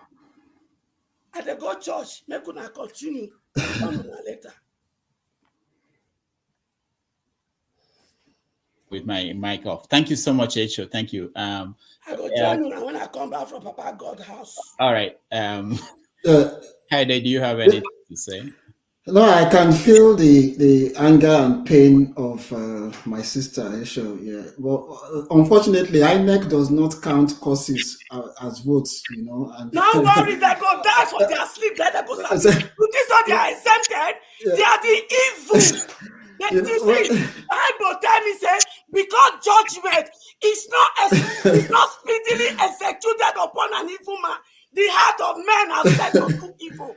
I am asking heaven upon the mandate upon my head to build a new Nigeria, to execute his judgment speedily upon the INEC chairman and all the officials when one rig election. Make them try am. We go bury them. Echo, thank you so much. Let's go to Des. Yeah, good morning, everybody. All protocol observed. Yeah, I just wanted to say a few things, or maybe ask a few questions, maybe one question though. With your permutation, I tend to agree that you did your permutation based on the former election. You didn't really put so many variables on it. And I just want to ask you, let's look at the numbers though. In 2019, there were total number of elections, give or take, was about 30 million. And INEC has a little, let's say 90 million registered voters, right?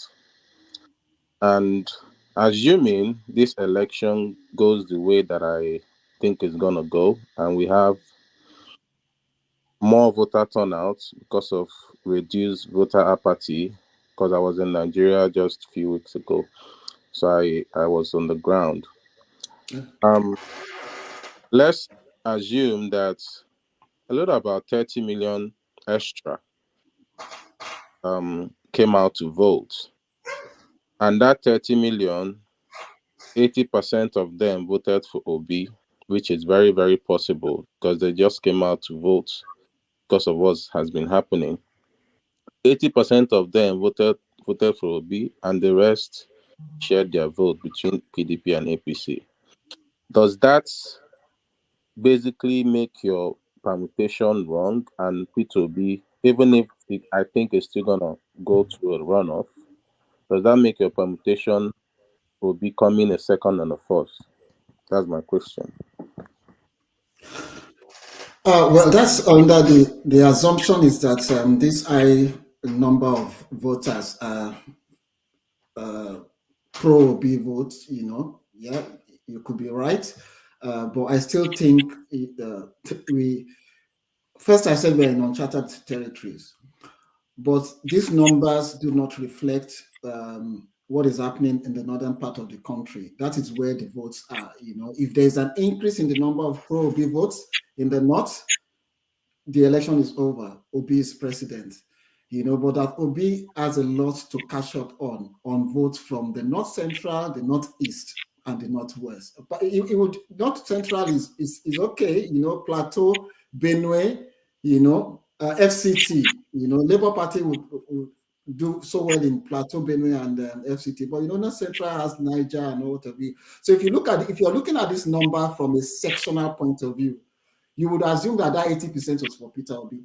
But you remember the electoral demography is diverse.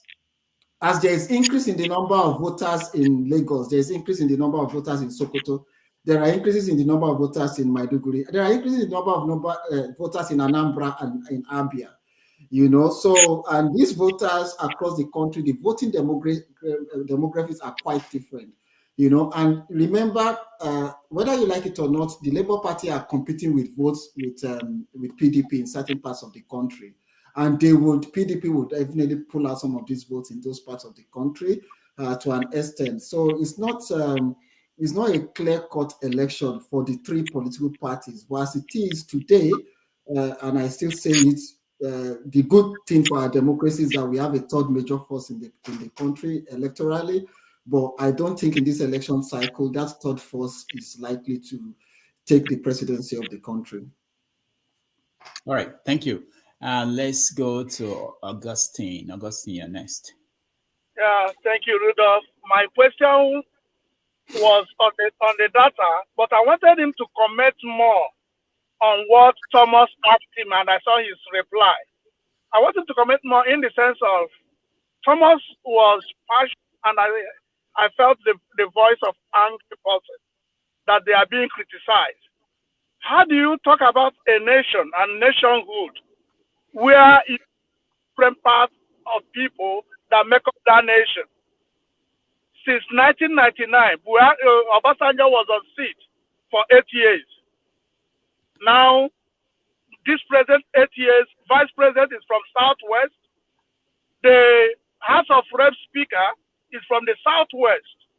And you have all the chief security officers, none from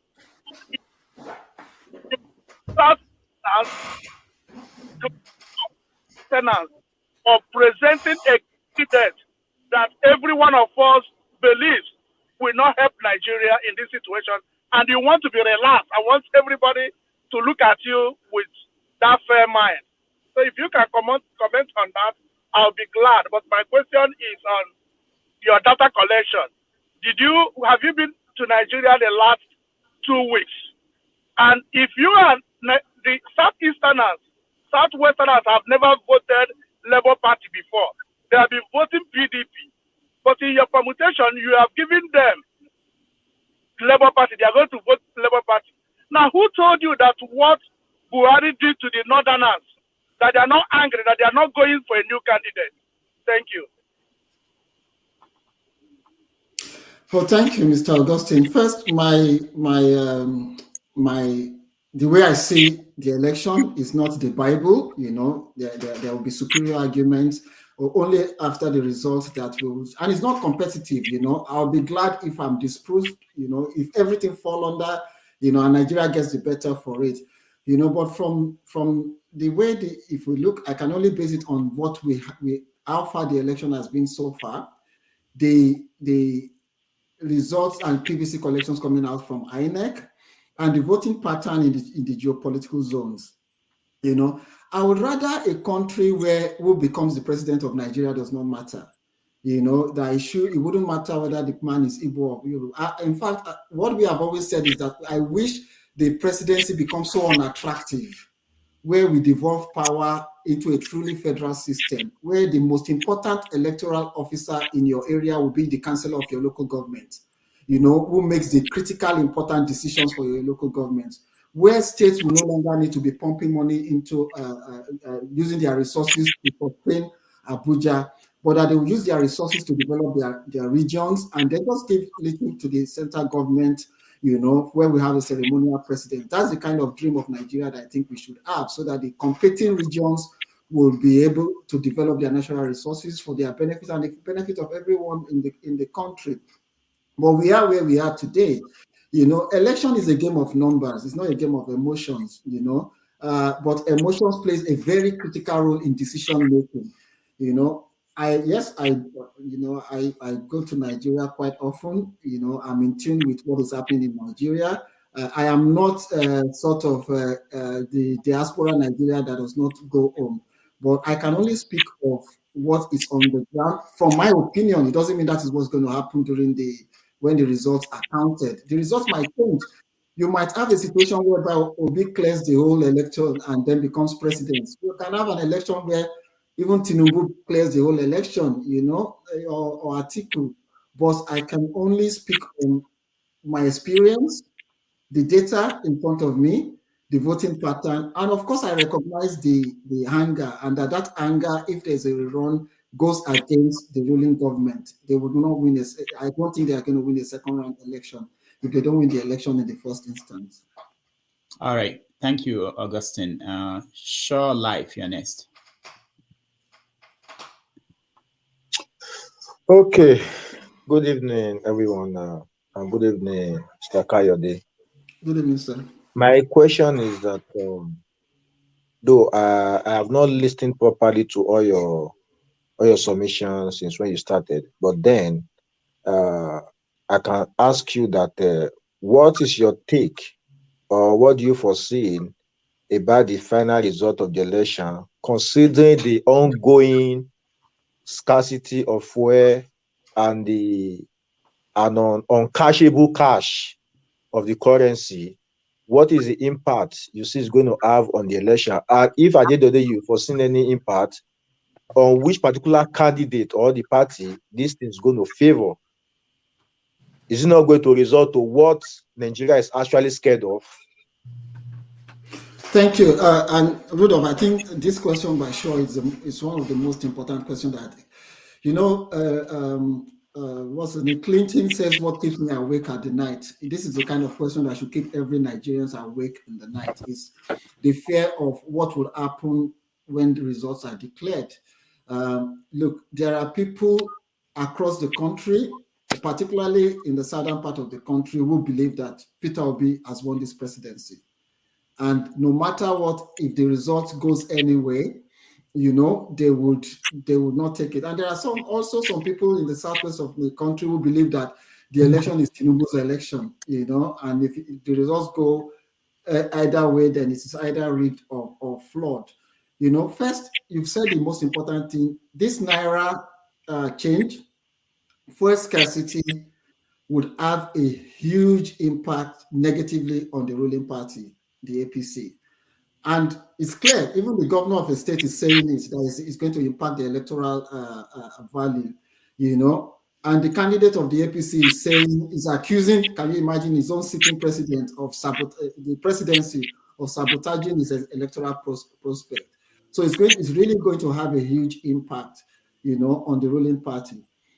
25 days to election, if it was like about 6 months or 5 months ago, it would give the Labour Party enough chance in the northern part of the country where you need those huge numbers to be able to enlighten people and divert people from the PDP to the Labour Party. This is the logo of the party. This is who our man is and what have you. But if you speak to even very close people within the Labour Party, to the Obi cabinet, they will acknowledge the electoral deficiency in the key core northern areas where those votes will come from. Let me give you an example. In Lagos, if you vote and you declare all the results of Lagos and you've not taken the Lagos of Alimosho, the votes of Alimosho, you can't go and start celebrating that you are the governor of Lagos. That is the role of certain states in northern, particularly Kano, Borno, those core cardinal states, So there's a lot of road to be covered, and I don't think 25 days is enough to cover those roads. And there are some things I try to avoid saying here because of this platform. I don't want to also contribute to the division we have. There are sentiments going on in northern Nigeria, and I don't want to repeat them here, because they are not the kind of sentiments we should be repeating. There are some anti, sentiments that are going on the streets, which might be false or are false, but they are really having a huge impact. Just like sentiments that are said in churches in southern Nigeria, sentiments are being raised in mosques in northern Nigeria, and we can't be the one to be repeating those kind of sentiments. Even the southern part of Nigeria, I have a video that is also segmented that kind of sentiment, yes, in part of Yoruba land. Yeah, so, yes. And I advise us not to repeat those sentiments, but those sentiments are very impactful. They are catching fire, and you can't get that covered on social media. I'm having calls from, I schooled in Jos. I did most of my advanced studies in the north, and you have calls from people I think should know better, and they will call me and be saying, so this is the agenda, this is what is happening. But the media will not capture those sentiments. And when people are going to vote, even if the current party is asked to ons, they would vote based on that sentiment, and those are the kind of things we need to actually prepare ourselves for, and I think the major political parties have a role to play in trying to disabuse the minds of Nigerians, and so that we can have a peaceful country after this election. All right. Thank you, Shaw, for life. Foley, you're next. Foley B, you're next. Unmute yourself. Yeah, good evening, Mr. Arab, and good evening, everyone. It's actually a pity that there is no time that Nigeria have ever win these people we are talking about. They always come back to win the masses. And my reason is simple. In the history of Nigeria, since we have been having this kind of problem we have in this country, even before the independence. There was a time that Nigeria actually wanted freedom. We were looking for independence when the whites supposed to leave us for our country. They still go ahead to go and give the power to someone they know they can control very well in the country. And after that, even when we are trying to win win the military, they still come back and give us somebody from them to be their so that they can be able to achieve their aim. And when the democracy we all think we are enjoying today, we are supposed to be for Nigerian, the military to take it over. They just remove their khaki and wear their agbada. And after that, we were about to move from PDP to set people. The same politicians who destroyed the Nigerians so far were the ones that still bring themselves back to PDP, to APC. And today we are seeing the results. So 2020, Nigeria actually rise up and we have NSAS. And NSAS actually give us a movement that we think that will give us the liberation we totally, that we all need.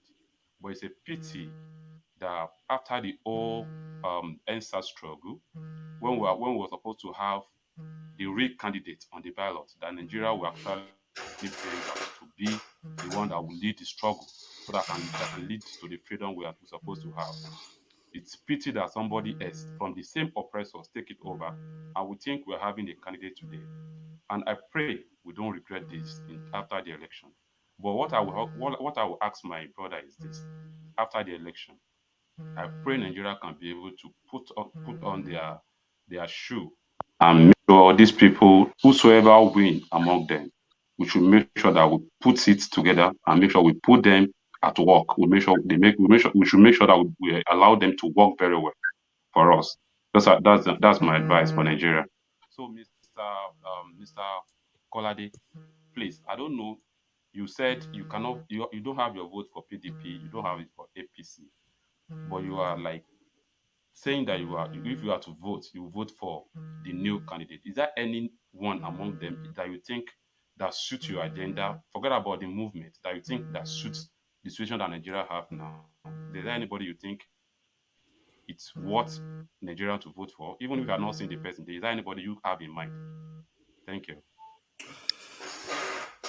That's a difficult question. It's like almost forcing me to say who I'm going to vote for. But I'll give a response like a politician. I've got two radical candidates in Showore and the SDP candidates. Is there Adebayo or what's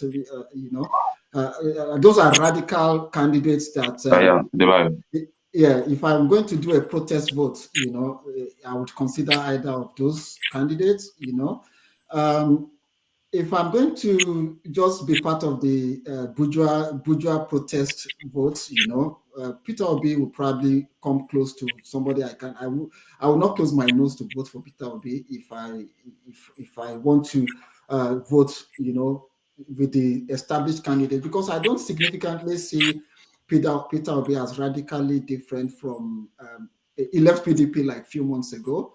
I do not see, while I welcome is the movement is creating, I believe it needs enough time. First, there needs to be a marriage between his ideology and the Labour Party that he leads, because the political ideology of the Labour Party and Peter Obi's ideology in terms of the economy are antithetical, the Labour Party as at its core, the core of its movement, pro-worker, against state nationalization. That should be the core, the core tendency of the Labour Party. But over the years, it's just turned out to be a bourgeois party where it's just a platform for any political party to grab and contest election. But if you want anybody that stands the chance of, if it's a radical vote, it will, of course, Showore and Adebayo will get because they have the radical ideas of, you might not agree with it, you just say, okay, you know what, I'm not going to vote for anyone of you. They're actually my candidates. So you are speaking my mind. Yeah, so I'm not going to, as a matter of protest, I'm just going to vote for these two people, even if they are going to get 1% of the vote.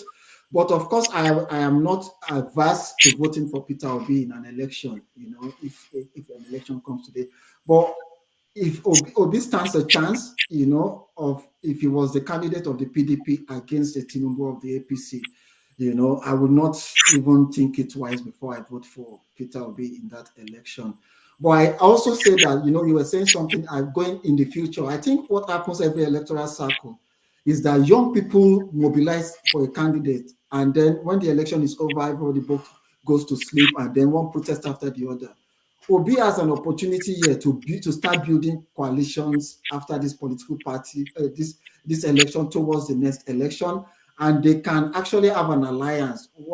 How come you can't have an alliance between Obi, Shore, the major opposition parties, in the country, aside from the PDP and the APC? This is the time where they can come together and actually form a huge bloc and work the next 4 years in case any of the big parties win this election, so that by the time the next election comes, then they stand a chance. And when I say they stand a chance, I mean there's a need to actually sell and earn the trust of voters in the northern part of the country.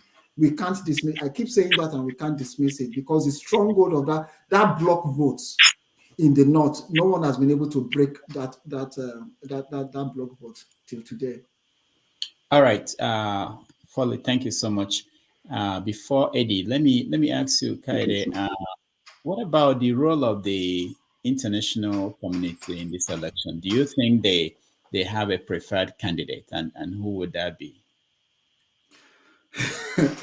Rudolph, you're always putting me. So I was speaking to some MPs recently, because every election year we just have this tit for tat, and I was quite shocked how they know the results of this election based on social media conversations, and they just said, should we start preparing? I don't want to mention the name of the candidate. They say, should we start preparing for this person? Because when you go on social media, this is what everybody's talking about. And when we now started analyzing things, it was a shock to them, that the reports they are getting from the field officers, the embassy head of the political heads in their embassies in Nigeria, is quite contradictory to the reality of what is happening on the ground.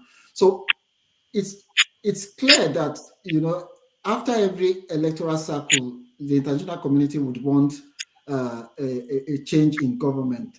And I strongly believe that the momentum is not on the side of the ruling party in this election as far as the international community is concerned. But, you cannot lump the international community into one block.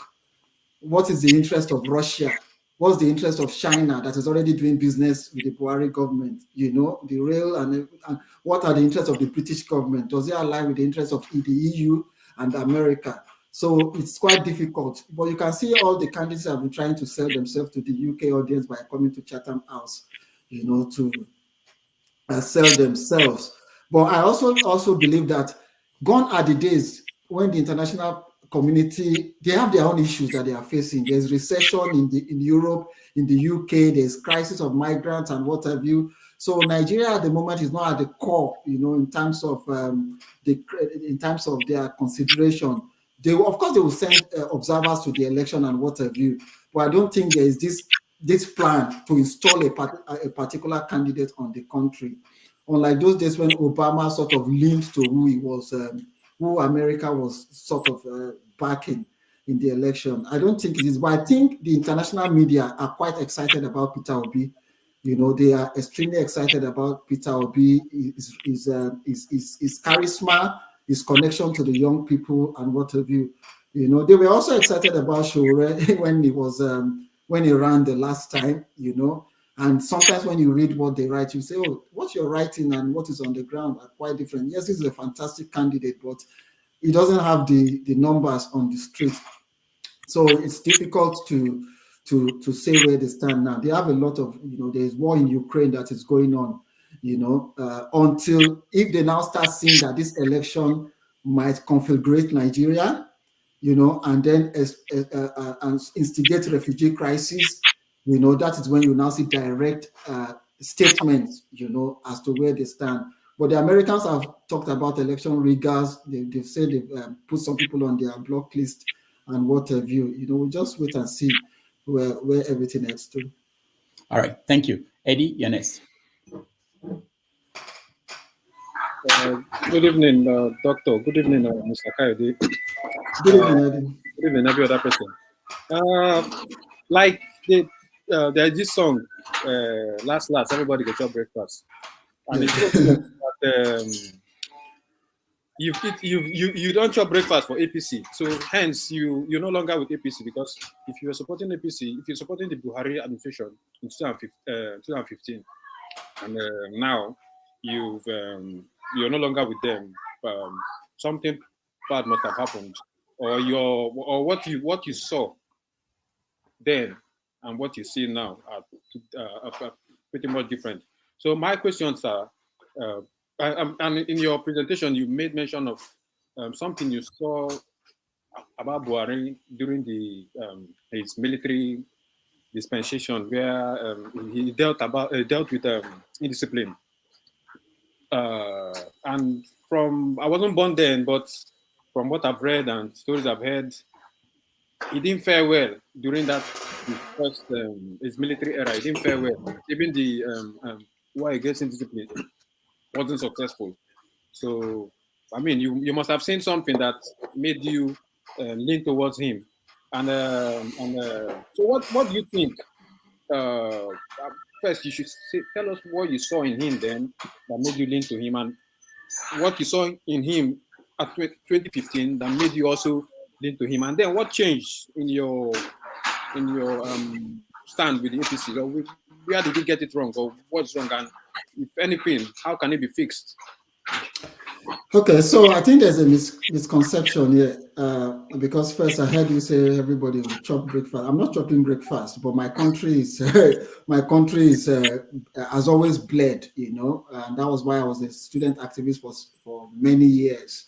If breakfast was not going around everybody, I wouldn't have gone to prison under Babangida, under Abacha, thrown into prison under Obasanjo itself. So the breakfast has always been there for everybody to work, So it's not like it's personal to me, but it's germane to everybody in the country, So, and I've never been a member of the APC.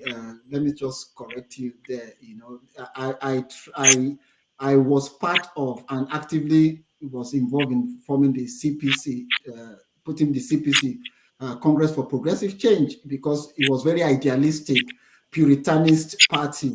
And when an alliance was formed with ACN, I was a bit uncomfortable. And then I just said, nah, that's me done with trying to be a member of any political party in Nigeria. But I've always been an advent campaigner and encouraging the current president to run for office, because I strongly still believe that, corruption is one of the big things that is facing our country. And I did strongly believe that it was going to fight corruption. And when he became president, look, you can support a candidate, but what they do with power, you have no control over it when they come into power. I was quite disappointed because I didn't believe that corruption had been fought. I strongly don't believe that they had the right attitude towards fighting corruption. I can say that anyway. I've said it within government and outside of government. They know my position, because I've never benefited personally from this government in the last 8 years, So I was quite disappointed with the approach to corruption. The fact that Diziani is still in the UK, that rolling the streets with me is a huge testimony, despite the evidence, the weighty evidence against Diziani, Lizzie Madweke, and several issues like that. Within the government itself, a lot of people were indicted. So that was the first point of, oh no, this doesn't sit right with me. Secondly, in terms of security, I'm quite happy and I'm pleased that they were able to confront ISWAP and Boko Haram in northern Nigeria. And credit goes to our brave men and women who are fighting in that flank. And it's because I live in the UK, I know how very difficult it is to fight terrorism. So I give him credit for that. But I'm not blind to the fact that insecurity has spread to other parts of the country, the bandits, kidnapping, and what have you. So I have a lot of disagreement with the government on that, But I am pleasantly shocked and surprised at the kind of progress they made in infrastructure. You know, you have to be very, very untruthful to acknowledge the fact that in terms of roads, rail network, and what have you, they've started projects in certain parts of the country, including in Southeast, like the second Niger Bridge in my region. I took a train from Lagos to Ibadan that they started and completed, you know, quite across the country. They're making a huge effort in that. I didn't know they were going to do anything with regards to that. So I give them kudos for that. But having said, like I keep repeating, you can have the roads, you can have the trains, you can have the rails. But if people are not safe, if the economy is not sound and is not impacting the lives of the ordinary people, you know, it sort of just doesn't make sense. So that's my area of disagreement. I continue to support and hope that this government, my regret, you know, the only regret I have is that my opposition to the Jonathan administration was not to the point where I could have an area of agreement with that. And I've learned from that lesson that going forward, that anybody that is in government, whether it's somebody I like or I don't like, I owe it to my country to support them to succeed while disagreeing with specific areas that they have failed in. And that is my attitude. You know, as you grow, you have new ideas and you mature, you know. And with this government, I continue to support this government and hope they succeed, you know, but it doesn't stop me from highlighting the obvious failures of the government. And if the people of the country in their wisdom decide to vote them out in the next election, I mean, we fought for democracy. I'll be so happy, you know, that, oh, we can change governments when we are not happy with the way the government has performed. So it's not a matter of breakfast, you know. When the rain falls, it falls on every man's house, you know. The insecurity affects, when the armed robber or the kidnapper wants to kidnap you, they don't ask whether you're a member of APC, Labour Party, or PDP, or you are Buhari or Jonathan's supporter, you know. And I keep saying to people that when if Buhari wants to, daughters want to get married now, he would first invite Peter Obi and Atiku's family members before he would even think of me. Vice versa, you know. The same with Peter Obi and whatever. The ruling class always know how to protect their own interests. You know, that we should just avoid this issue of, you know, we're the ones at the receiving end and we continue to accuse each other and counter-accuse each other. You know, I challenge anybody, both within and outside government, to point out one area where I have benefited from this country, from this government. But one area of benefit was that train station, rail network in Ibadan, in Lagos to Ibadan, the second Niger Bridge in the southeastern part of Nigeria. But the obvious failures are quite too huge for me to ignore and continue to say, yeah, everything is okay, when of course there are areas of concerns. And of course, finally, the kind of division in the country, you know, the mutual ethnic suspicion is worse now than it used to be. All right, Eddie, thank you so much. Before we go to Obinna, I think I'll skip Sydney for now, but I will get back to him. But before Obinna, let me ask you, mentioned Desiane, and Desiane is still in the UK. I know you used to be involved in investigative journalism. Yeah. So the question is, you know, why is it difficult to tell us, you know, something new about her situation? What's difficult about that? And you know, and the other question that someone sent is about people like Tinubu and Atiku. They have not been to among these candidates running for office now. They've not visited the US. And there's always this question about whether they are not visiting because they don't have time or that there are issues. What do you know? Can you tell us, is there anything that could be stopping them or will stop them from coming to the United States? Well, I'm not involved in any of their campaigns, so I don't know if there are issues for them, why they've not visited, you know, or why they chose not to visit. I also don't think the visit to the US will be a measure of how we should decide who we vote for. I think it should be what they can do for Nigeria. And if people have any major issue in indictable, you know, issues within Nigerian courts, they should go to the court, you know. You know, we always used to, Rudolph, I don't want to put you into this, you know, those era of calling everybody thief.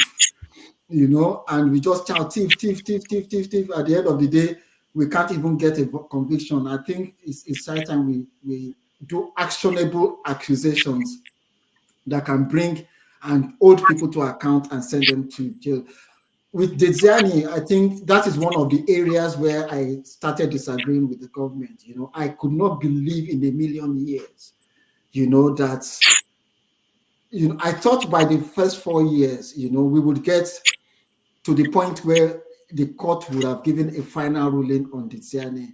And there are some of the details in court that I cannot go into because I might potentially be a witness, you know, for Nigeria, and anything I say now could be used by by different, you know. I was involved, like, you know, Rudolph, in the past years of digging into people's properties, documents, James Ibori and co, you know, giving documents to anti-corruption elements in Europe on why these people should be held to account. So there's a limit to what I can say, but I must say that I strongly, the political will to take people to jail, you know, from beginning to the end, it's disappointing. And one of the worst appointments, I've said it openly, as the Buhari government made, was the current Attorney General. You know, it's Malami. You know, I was strongly hoping Falana would be the Attorney General, you know, of the Federation, who had the zeal and will, you know, to pursue cases, you know. But we are where we are today.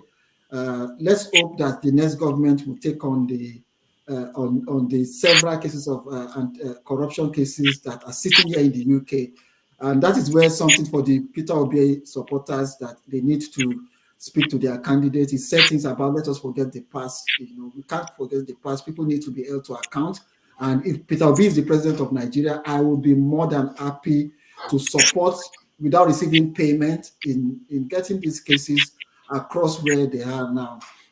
You know, I think answering your question directly, the Desiani case is still stuck within the police investigators and the court, and Nigeria in itself not providing the kind of support that you would expect of a country who want to retrieve their stolen wealth.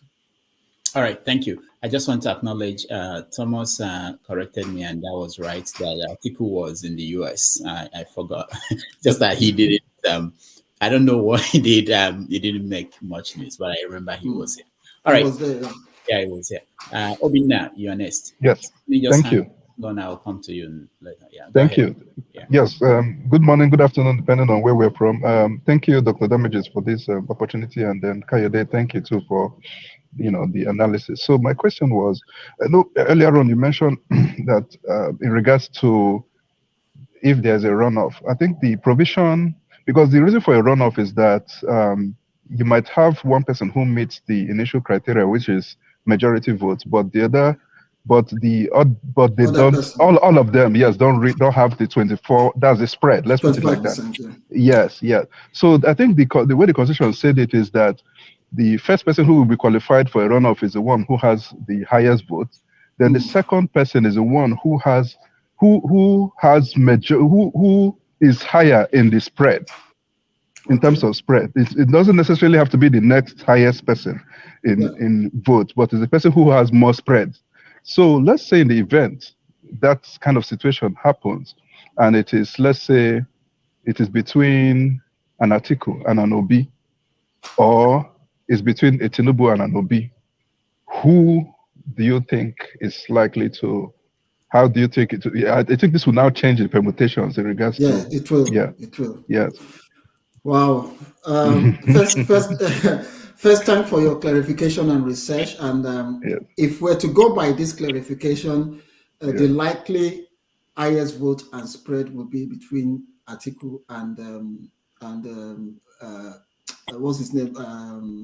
Ashiwaju Tinubu. Oh, really? Okay. Yeah, that's what I feel, that one would have the spread and one would, it would likely be. But in the very exciting event that Obi crosses the line, somebody was telling me that Obi might get 10 states, you know, who were in a think tank and they were doing permutations. In the exciting event that Obi becomes that second candidate, you know, I think it will depend on alliance and negotiations between the you know, those who control. You remember, there's going to be a governorship election. Yes. You understand what I'm saying? Yes. So Yeah. it's not just negotiating, you become president. There will be give and take, and who has a lot of positions to concede. Obi doesn't have any position to concede in any state. Okay. You might disagree with me. Obi is the most popular candidate in Labour Party, but he doesn't have any governor to negotiate, any senatorial seat to negotiate. But APC has PDP has, you know. But if there's an alliance, you know, there's a need to form an alliance. I still believe that there will be a strong alliance between between Labour Party and the APs and the PDP.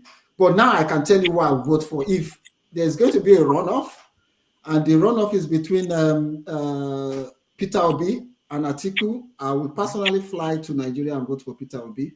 You know, definitely. If there's going to be, if the runoff is between Peter Obi and Asiwaju, I would stay. My intent would be to stay away from the election, and that staying away from the election should give you where I stand, really, basically. Yeah. Okay. All right. Thank you. Thank you. Baba Aye, you're next.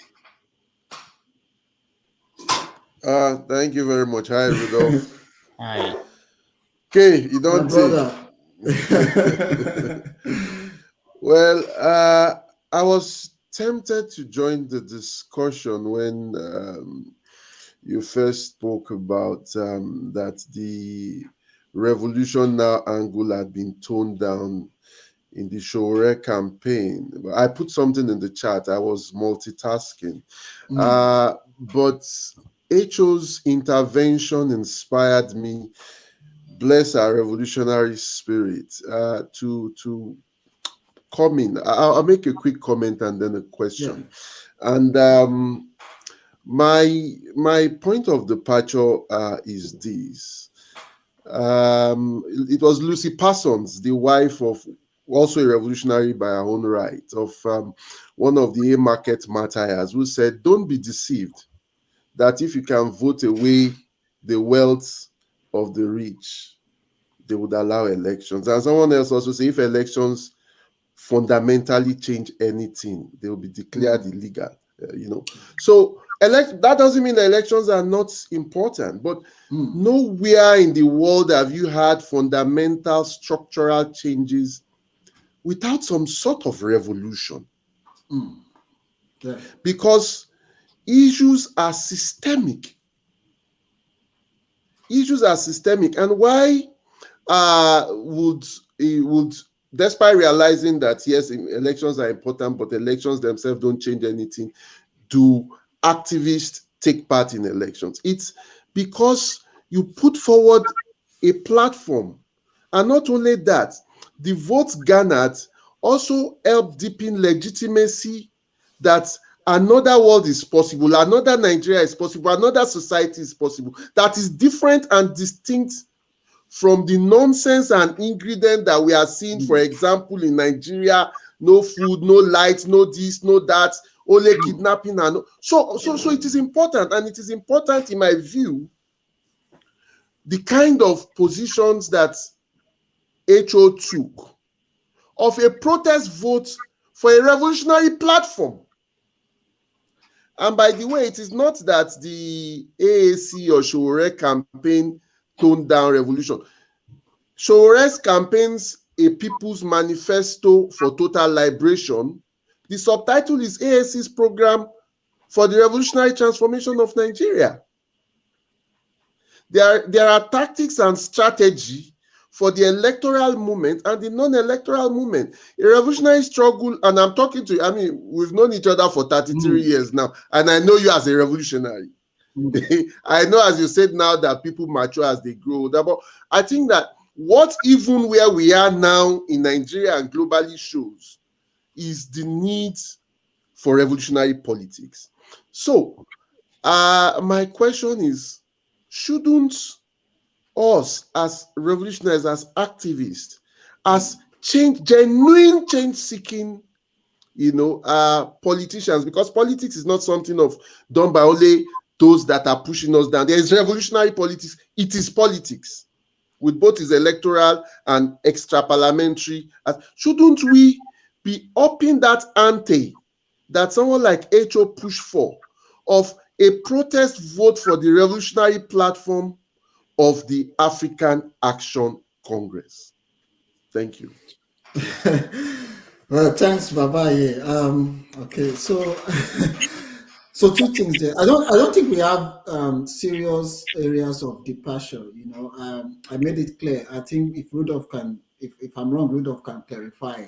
I emphasize the importance of Shore's candidacy in this election as a platform for a radical revolutionary campaign. I said that clearly. Yeah. But I also have to be realistic.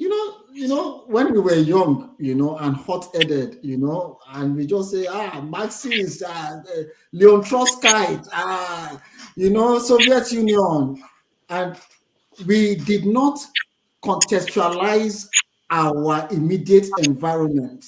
We just sort of lived what is happening in the USSR or Soviet Union and thought this is how it's going to happen. But I acknowledge, applaud, and endorse Shore's continued candidacy in this election because of what it serves our people. That people should continue to hear radical revolutionary ideas, and there is space for people of our type who want to get involved. Without that platform, there will be no space. But I am also quite realistic as a political analyst, as a specialist, as somebody who studied politics and participates in politics, that when I talk about toning down, I don't mean it in a negative way in terms of Shore I didn't say he has abandoned his revolutionary, his revolution now. But that when you look at the style of campaign, there was people no longer misunderstand what revolution now. Back in the last election, when you say revolution now, everybody, Shore wants to Dagbororu, they want to burn places, not due to Shore's fault, but the lack of understanding from those people. But if you look at today's Shore's campaign, people are taking him as a serious candidate, not as somebody who just wants to set fire all over the place, which is not, he's our friend, he's my comrade, which I know is never an anarchist. You understand that? That is where I say the maturity, the growth, that is where I explain the maturity and the growth, not that he has abandoned revolutionary. Of course, revolutionary change is what we would wish for Nigeria, so long it is non-violent revolution, and I have to say non-violent revolution for the benefit of the platform where we are now, and where I am living, so you need to tread carefully what you say, but if there's any revolution that would transform the institutions, the behavior of Nigerians and the government of Nigeria, I endorse it on the condition that it's a non-violent revolution. So I have no radical departure from Shore. And I mentioned here that if I'm going to do a protest vote, it will be between Shore and the SDP guy. But more likely Shore, because we have an history, I know where it's coming from, But if it's going to be a bourgeois political vote, I will not vote for PDP or APC. I'm likely going to vote for Peter Obi. But thankfully, I'm not voting in this particular election. I would love to be in Nigeria, but I can't be in Nigeria for personal reasons, and it's quite painful for some of us when during the electoral period we cannot be in the country. So I have no problem with, and I endorse majority of what you said, but I just needed to clarify your misunderstanding of. No, sorry but it's not misunderstanding. I got those points, and why I was talking of, and that was why I spoke about raising the ante, because life generally is also about where the emphasis is. O and O and O, they all have the same circumferential. So it's about what the emphasis, and also this issue of being realistic. There was this slogan from Paris Sorbonne during the 1968. It said, be realistic, demand the impossible.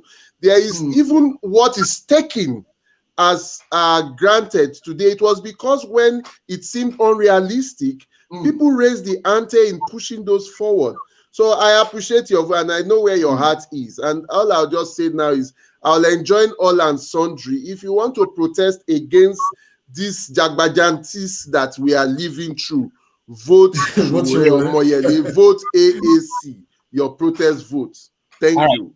All right. Thanks, you. Baba. Thank you, Baba. All right. Let me, I know I'll go back to those who have had the chance to ask a question, but let me go to Ebi first, and then I'll come back to you, Sydney and Okija. Ebi, go ahead. Yeah, thanks, Dr. Damages. You just saved me there. I need to take the kid out, but I wanted to speak to Mr. Kayode. I've known you, Mr. Kayode, for quite a long time. You don't know who the heck I am. My name is Ebenezer Komalafe, and I live in Canada. I like your revolution, your writings. I've read quite a lot, and I like what you stand for. I have a few questions, but I will just please jot them down because I'm not going to paraphrase. I'll just read them out because before Dr. Njaki knocked me down. Do you appreciate the anger in the nation, and do you think Nigerians are very divided across whatever lines based on historical happenings and trends of injustice? Nnamdi Kanu and Biafra, do you think the Buhari government has handled this matter well? And the last one would be that, do you think Nigeria needs a conversation, irrespective of who wins, that these fundamental issues are there? Thank you. Thank you, Ebi. Okay, thank you. So I'm just trying to write them down because they are very important questions. So only a very wicked person, and I think even within government, would say they do not acknowledge and appreciate the hunger in our country as it is today. And I've made reference to the fact that we've always been angry. But particularly now, people are very angry. Now, of recent, even with what is happening with the fuel and the Naira situation. Of course, I appreciate that. You know, if I don't, Rudolph knows I've said I'm not going to say a word throughout this electoral period until after the election. But I thought I owe it, you know, that a voice, you know, not saying anything would mean like you're endorsing what is happening. It's good to always clarify things. And of course, I do appreciate the anger, and I hope that anger will translate into action. And the only action is to vote for the candidate you think would make a difference. And that is why when I said to the other lady, Esho, that causes, INEC don't count causes during election. You know, just like, you know, Nigeria will say, God does not have a voting card. When God uses us as individual to make those decisions. You know, all this prayer thing is not what changes country. I mean, I can't remember.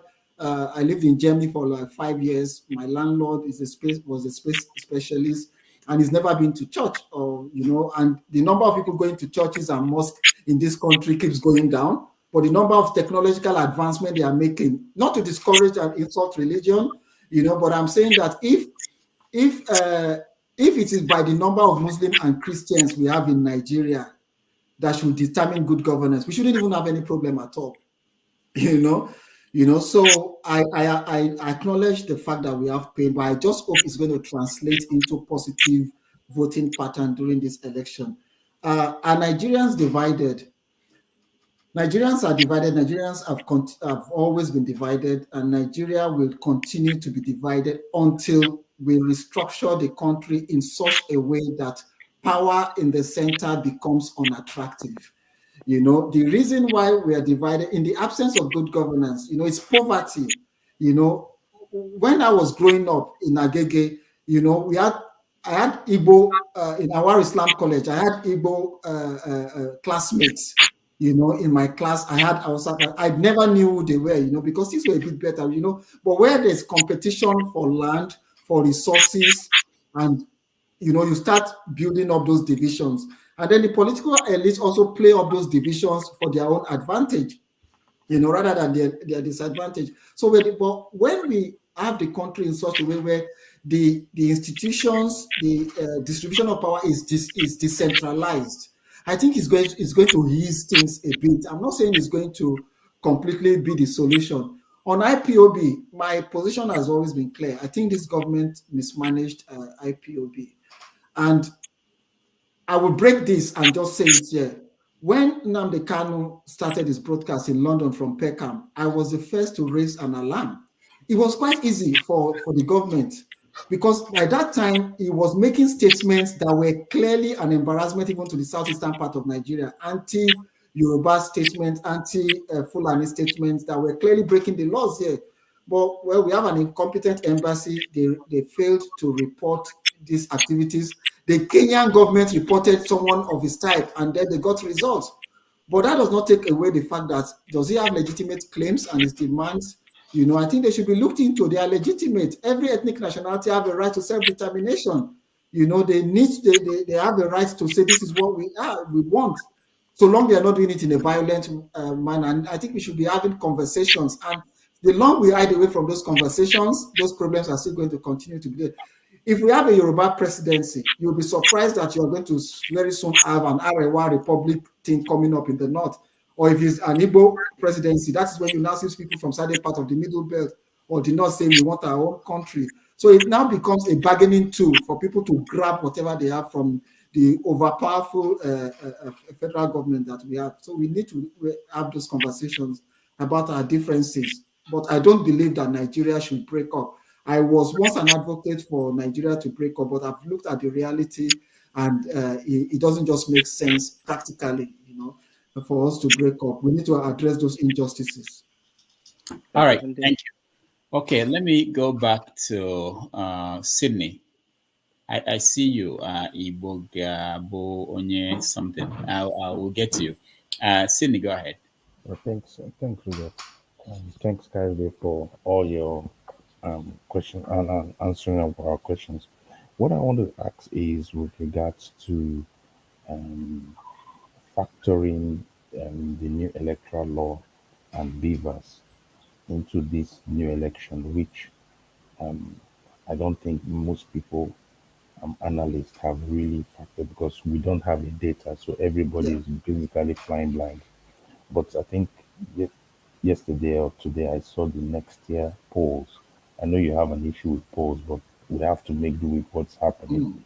And based on the next year polls, which have just come out, I think came out today or yesterday, it's a deadlock. It's a deadlock. And the only person leading on that poll, based on popular votes and permutations, will be Peter Obi, but he doesn't still have the numbers in terms of states and all that. So I want to ask you with regards to the beavers, and also with regards to your relationship with the president. What do you think about his body language with regards to Tinubu? That has been a factor right from the primaries, when he was insisting on his choice, when he even gave us a head start that if he talks about who is succeeding, when he kills the person, and then he begins to show permutations. Now the issue of money change and all the electoral things, and it looks as if he's not with the leading candidate of his party. What do you think about his body language, and do you think it has an impact in this election for Tinubu? Thank you, Sydney. So the first question was about my brain has Rudolph, if you beavers. So I think that beavers thing is the unknown. That when I say this election is unpredictable, that this is uncharted territory, is the beavers area and let's say beavers electoral act. The new electoral act has made this election unpredictable.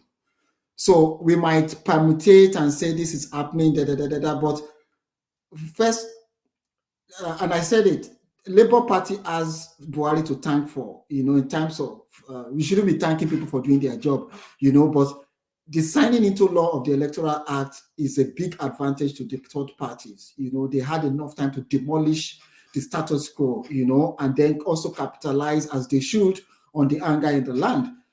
And you will see when the governor of Osun State visited Buhari and he said, I have you to thank for my electoral victory, even though that is being contested in court.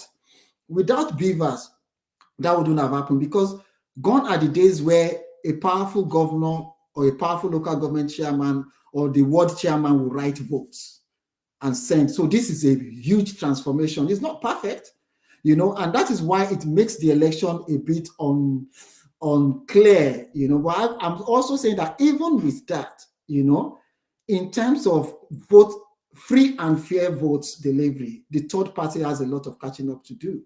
But it does not mean they cannot cause an upset, in the election, but there's a lot of work to be done.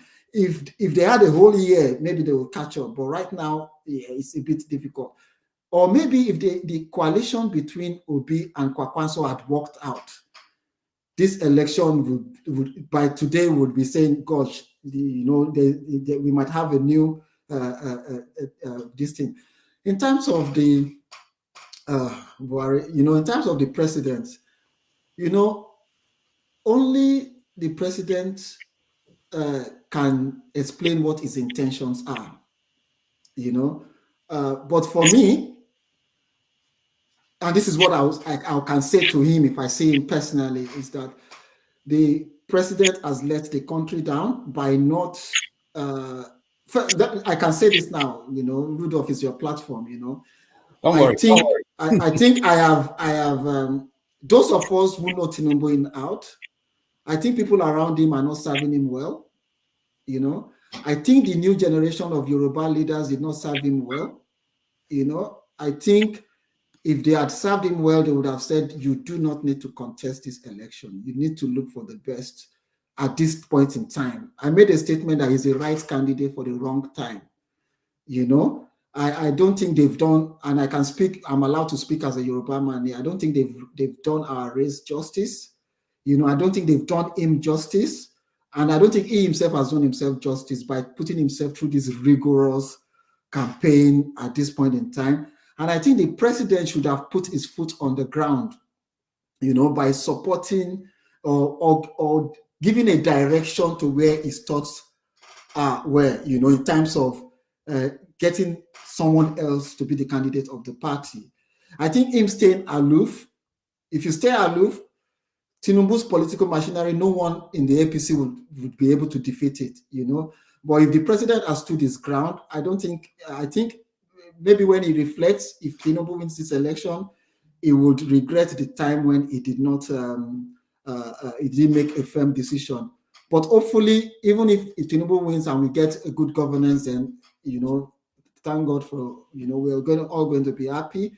So it's difficult to know where his directions are, but his decisions, you can only judge the intentions by the decisions. The decisions to change the Naira at this particular time, close to the election, it's quite, curious, it feels like a political party trying to shoot themselves down, in an election period. The fuel thing, you might not say it's them. It could be third party. It could be sabotage, Even this Naira thing, there could be bankers who are making profits from it, out of example. Those are the decisions you would have taken before election so that you can block those gaps. So it might not be the intention of the president to cause scarcity. The intentions are good, but people delivering it. And now that people who want change in government, right, can see that this thing is going against the APC, they will continue to make it difficult for the smooth running of the change in currency. But how do you change currency in a country where the infrastructure is not in place and give little time for people to change their money? It's difficult to know where the president stands on this in this election. And I wouldn't want to be a voice for him. I can't speak for him, really. I can only speak for myself. All right. Thank you, Kayode. There's something you mentioned before we go to Okija. There's something you mentioned about that you were a member of the OPC Yeah. in the past, and you've changed from thinking that that's the solution. Now there are people who still believe that the path, whether you call it breaking up the country, is the solution. What happened to you that made you change? And you made reference something about you reporting Nnamdi Kanu or something like that to authorities. Can you tell us what happened to grandson Ade? Yeah. What really So happened in that case? so before IPOB members go on their platform and start cursing my mother and my father and everybody, I'm glad you actually brought up grandson. At least it will show. So in the UK, I noticed quite a lot of vile, bigotry, ethnic supremacist messages coming from two Nigerians. One was Adeynika's grandson, and one was Nnamdi Kanu. And I took it upon myself to take this up with the UK authorities. The one for Adeynika's grandson, they are online. Adeynika came online to accuse me of being a Yoruba betrayer because I thought it was vile for him to be saying those things against Ndi Igbo. I submitted petition to the London Metropolitan Police. It's quite clear, it's online, and he is where he is, and I've got no regret, and it's the same thing I think our Igbo brothers should do with Nnamdi Kanu. Maybe Nnamdi Kanu of today is different, but if you go into his archives, I've got more than 27 gigabyte of actionable that when you put into the UK anti-terrorism this thing, it will be convicted. But we have a lazy government. Somebody who clearly was calling for the killings of people from other ethnic nationality is not acceptable, no matter how genuine his causes are. You don't have any. Somebody who openly was calling for mobilization of arms and guns, and I'm not making these things up. You need to just go in on and you see all those things available. But we've got a lazy government. It wasn't important to them, and the man grew and grew. And you might not agree with me, Rudolph. Biafra is a very important issue to our brothers and sisters in the southeastern Nigeria. It's very emotive. No one would go through what they went through, and the issue of Biafra will not become important. So if you have an individual who is consistently championing the cause of Biafra, it will get followership, and particularly when the current, they don't see the current arrangement as being fair to them, it will get followership. But it's not just that follower, it's what he's doing with his power. Now you look at the southeastern part of the country, there's kidnappings going on, there's unknown gunmen and what have you. So it wasn't an anti-Igbo decision to report both parties to the government, to the authorities. I'm glad that of Adeynika's grandson, got to his logical conclusion. Sadly, with IPOB, we're still on it. In terms of the OPC, people should know that the OPC existed before I joined the OPC as a Secretary General to save lives. There was the Gani Adams faction and the Fashion faction, and it was getting too rough. There was conflict, so some of us intellectuals had to go in. Dr. Benko Ransom Kuti was the treasurer, I was the Secretary General, in trying to bring the organization back to its original ideals, of not a Yoruba supremacist organization, but fighting for Yoruba interests, acknowledging the rights of other Nigerians who live in Yoruba land.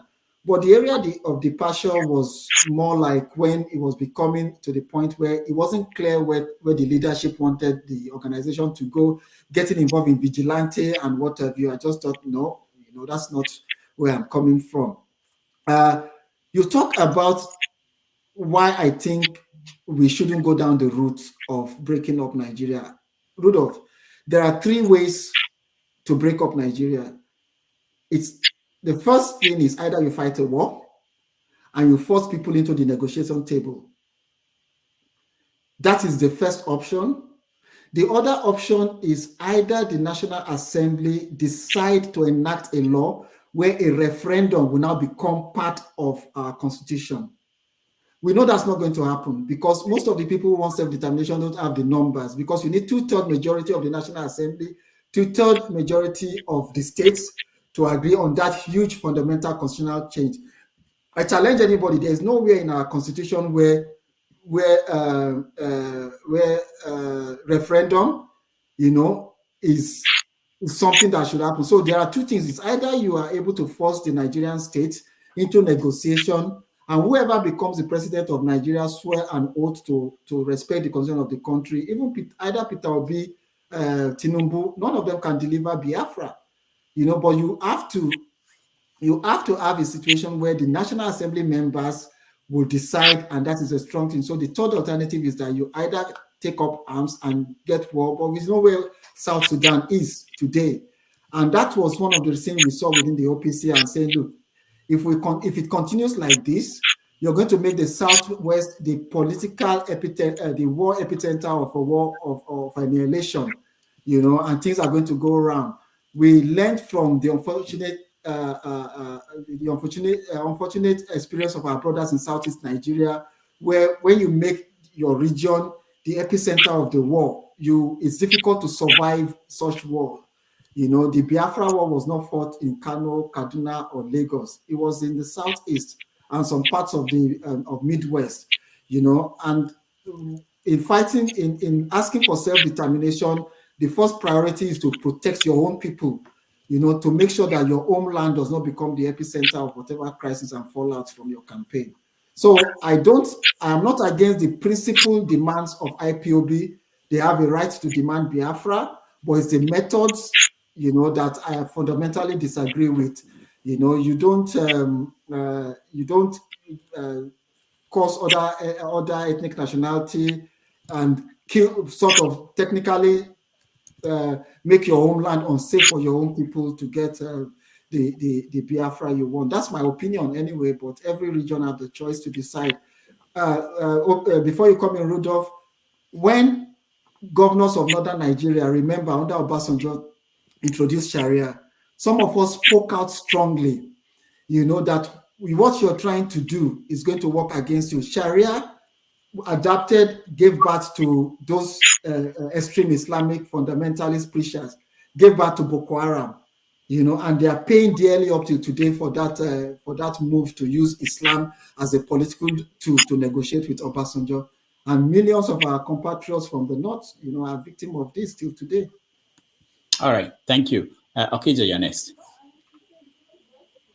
Okay, so I want to say something about the Naira note. Sorry, just for the benefit of people who are criticizing, for everything to be in the view. I don't know what Mayfair or the security agent, what they found out before they changed Naira, but I know this, that there are a lot of counterfeit Naira there. Even I had this experience. I saw in Lagos. Good also did a promotion. A can, if you have the drink under the crown, you get a free Gouda. Somebody went to China and printed so many crowns and brought it in Nigeria, and they were giving people to go and collect. So Naira, there were so many. So I don't know what they saw for this election. People, because you're talking about people in the rural, people who go to school, and they don't know the difference between good Naira and whatever bad Naira. So somebody could have, maybe it leaked, so somebody printed a huge Naira, was bringing them into Nigeria for election.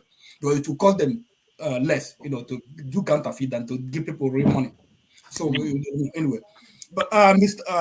Kayode, you are an educated person, and I've listened to you here. You say something about separating P2B from P2B supporters, and you say so many things.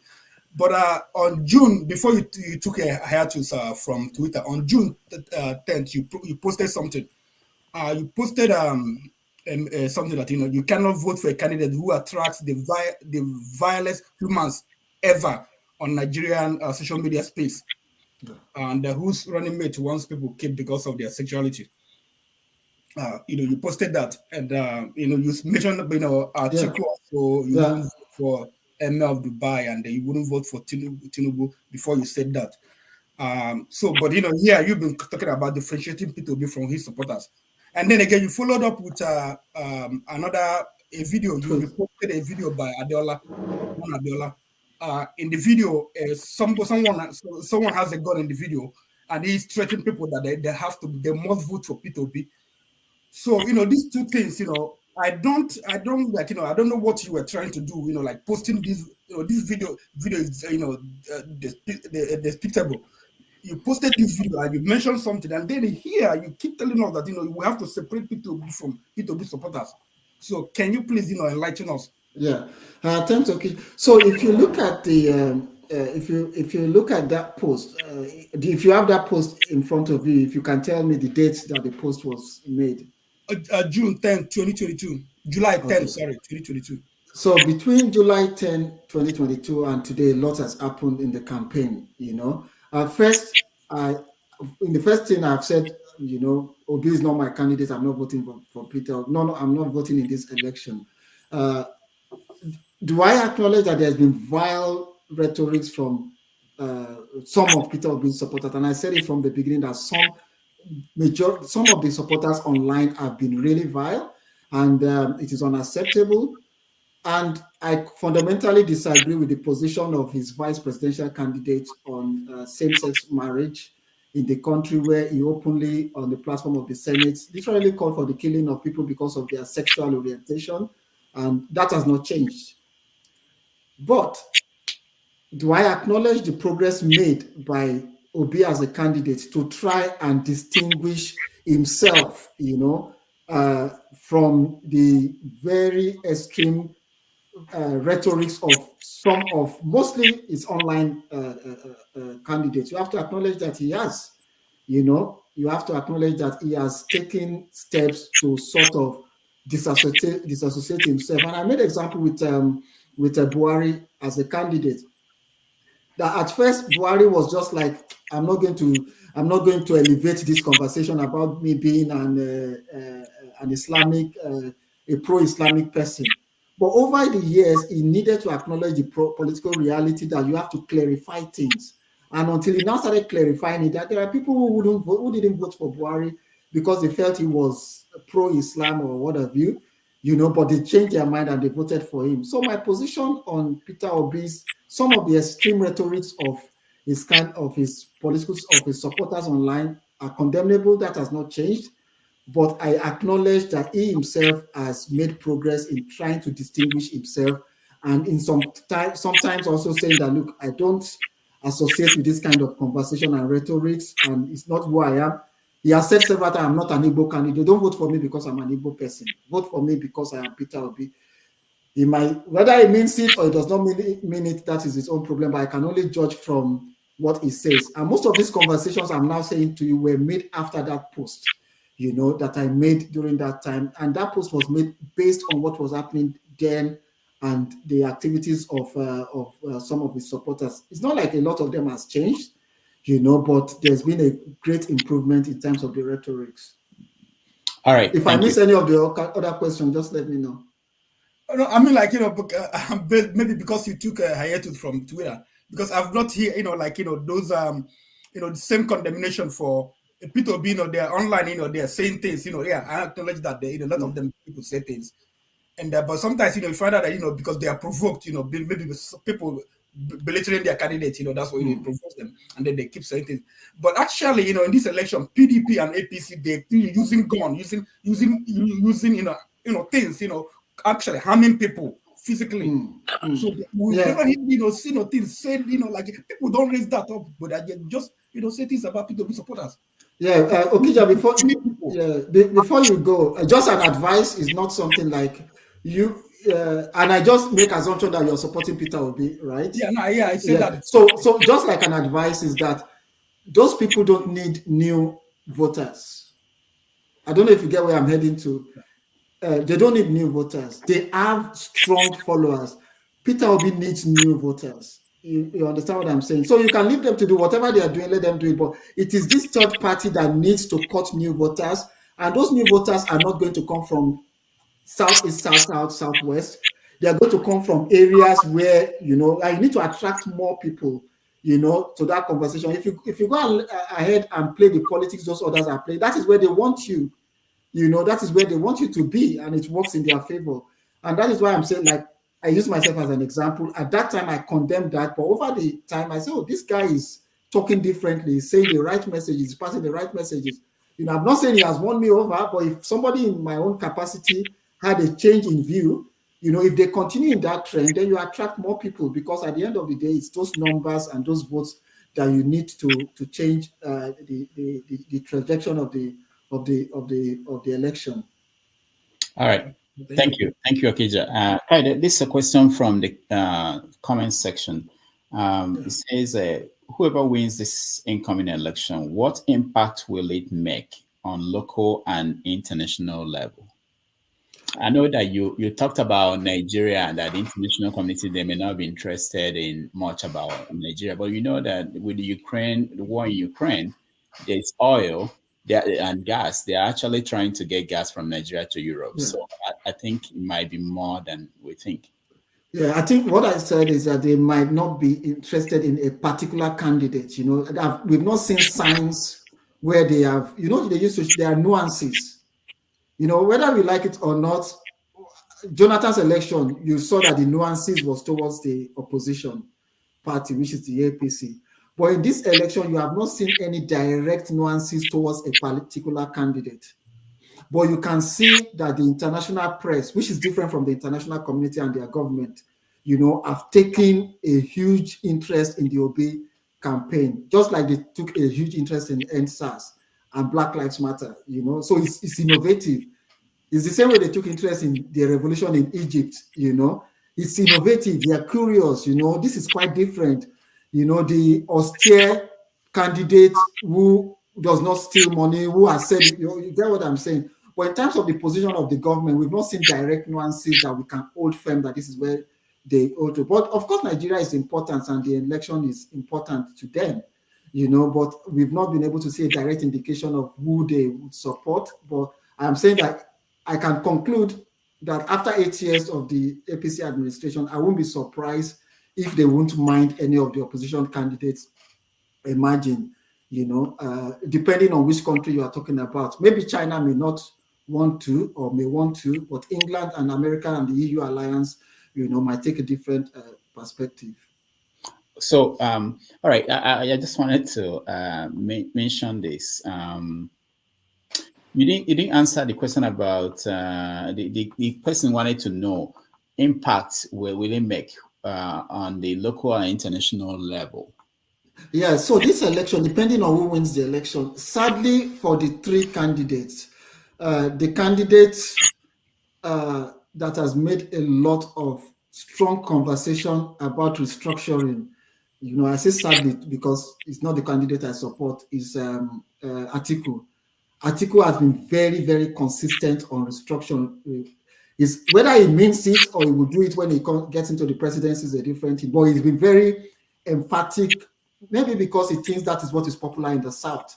You know, but if you look at him, he's been very emphatic on restructuring, on the need for restructuring and having conversation about our diversity.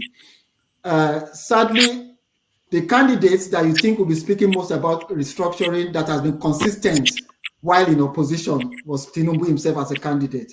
Not only was he consistent about restructuring, he was the one who faced the federal might, you know, and created local government and challenged the federal government, and he succeeded in court, you know. But in this election, I've not heard a lot about restructuring, and it's because of the issue of the impact on the local, on Nigeria as a country. You see, our country is too heavy on the top and low on bottom. Our local government have disappeared completely. Local government chairmen are just bank managers who collect the money on behalf of the governors and distribute it to the party boys, you know. And where we don't have a local government, which is the closest government to the people, you know, there is no country.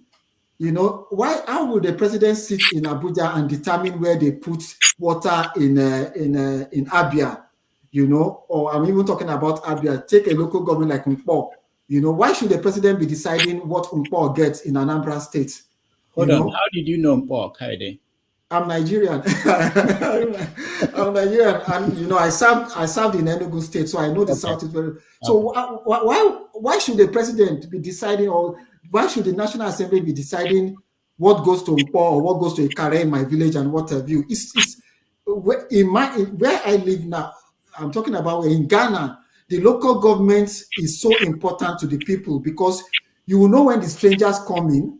You know, the local government chairman is the chief security officer, but now we've taken the local government it's disappeared, you know. So whoever becomes the president, if you not address the issue of our country slowly moving from a federal state into a unitary state, we're going to continue to have problems of terrorism, problems of bad governance, and it's sad as it is. So I just hope, the only fear I have is this disunity, that I'm hoping that after this election we're able to manage the crisis that comes out of the kind of conversation we'll be having about ethnicity, whoever emerges as the president. Because whoever emerges as the president will not escape from the anger and bitterness. If for example, if Tinubu becomes president, of course, majority of people in the Southeast are not going to be happy. If Peter Obi becomes president, I am sure that quite a number of people in the North and the Southwest will not be happy, but it is on the president, whoever becomes the president, to win them over, you know, and sort of say, look, this is what you think of me, but this is who I am as your president. And that is one area the current president has failed. Even though he was delivering in terms of infrastructure to those regions, his rhetorics were not really bringing people together.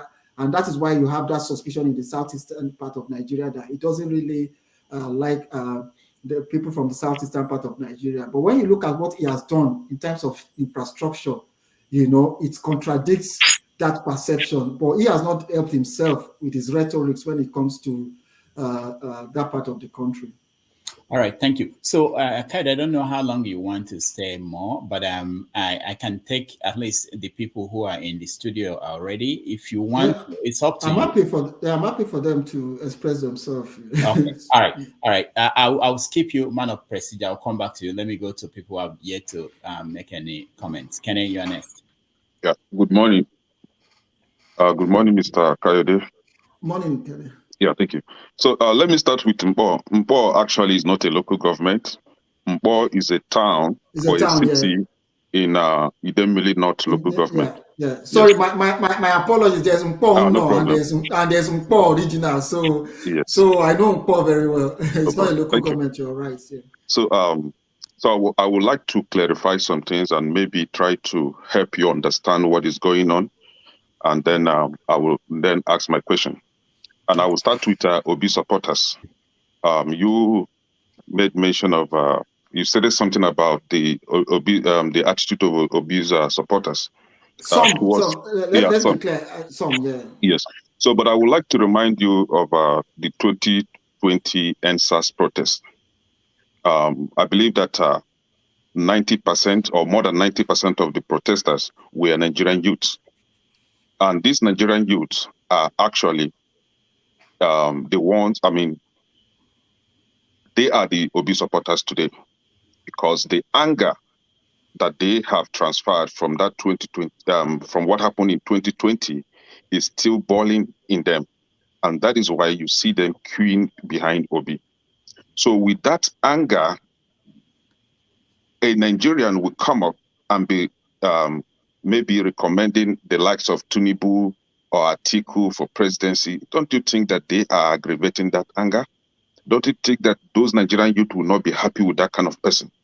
Will it be better for that country to go into war than to just have maybe how you define the Obi supporters, maybe the cyberbullying? I think you will go with cyberbullying than to, plunge that country into war.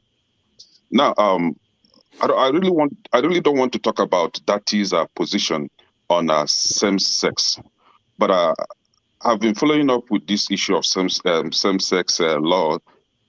Countries like Kenya, countries like Liberia, have had their president vehemently refuse to support same-sex policy or law.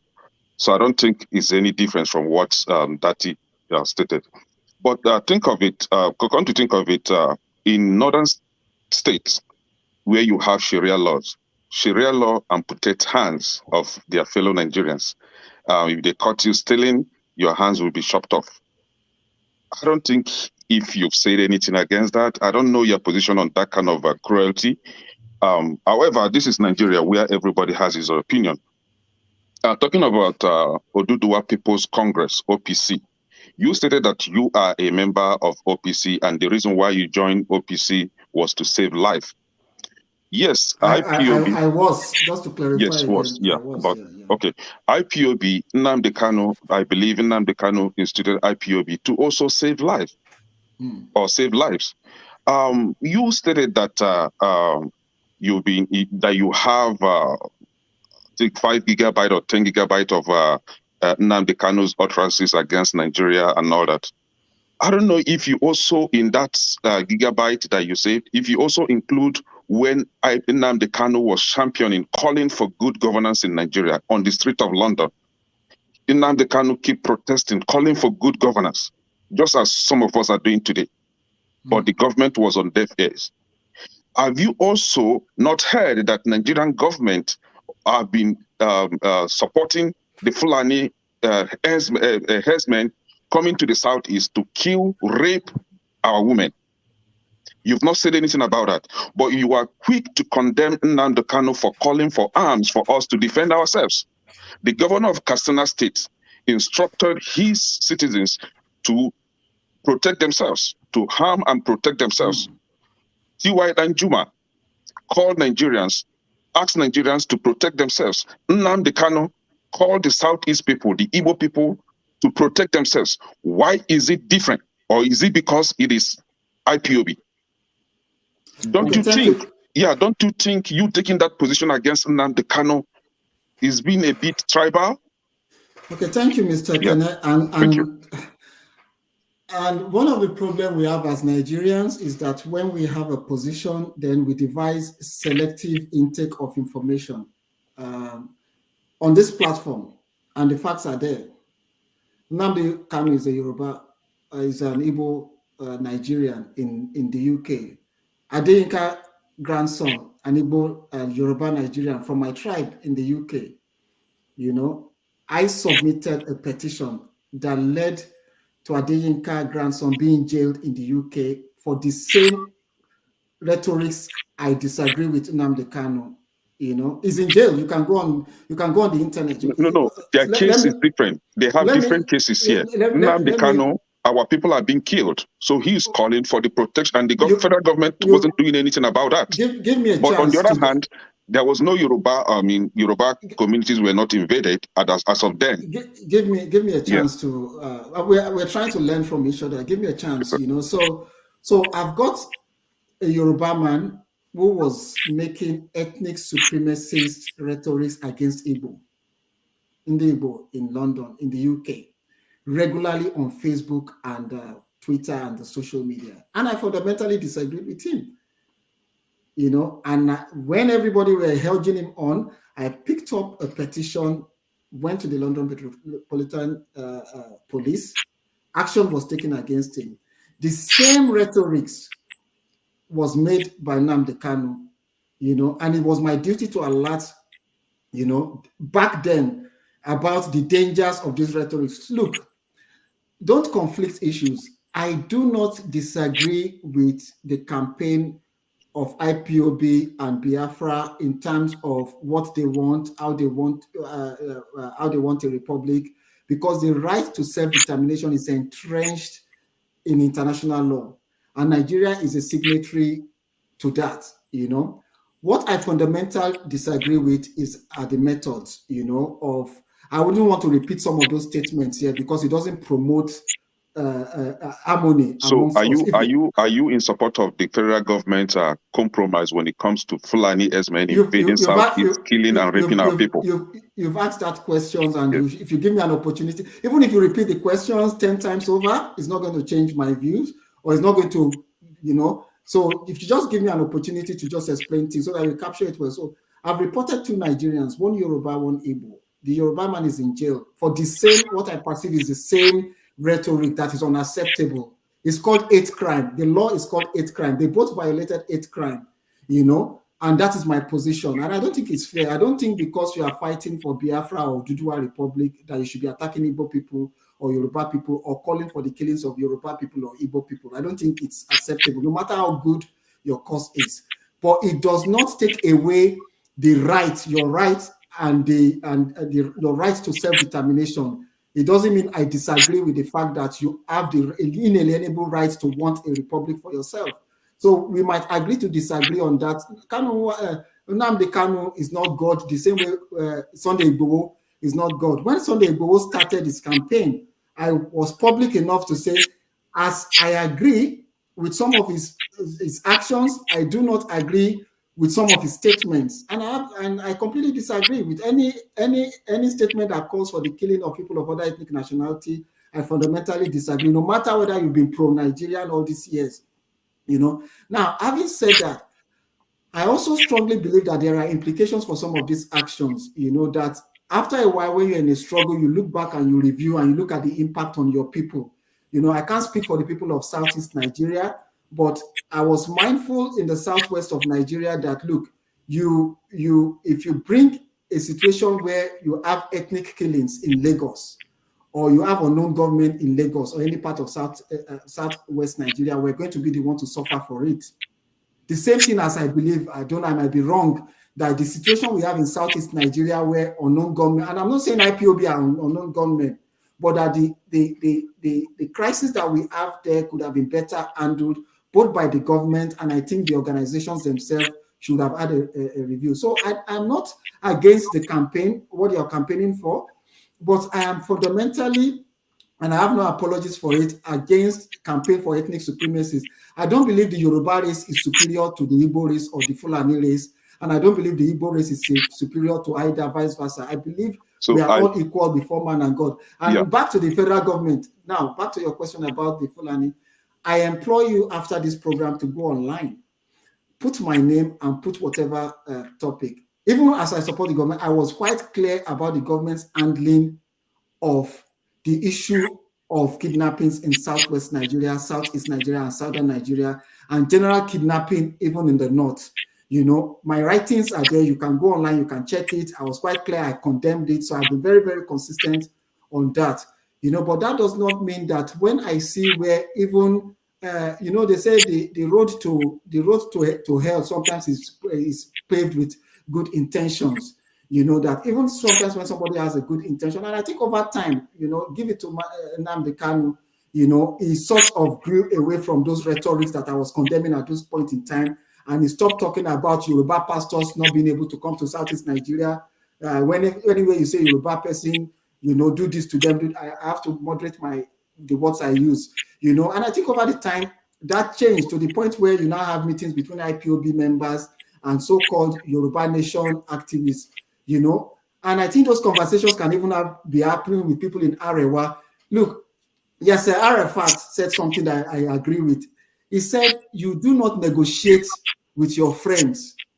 You negotiate with your enemies. Like when there's a battle, when we fight the war, we are still going to come onto the negotiating table. And you're going to have to sit down in the same negotiating table with the Fulanis, quote and unquote, with the Igbos or with the Hausas.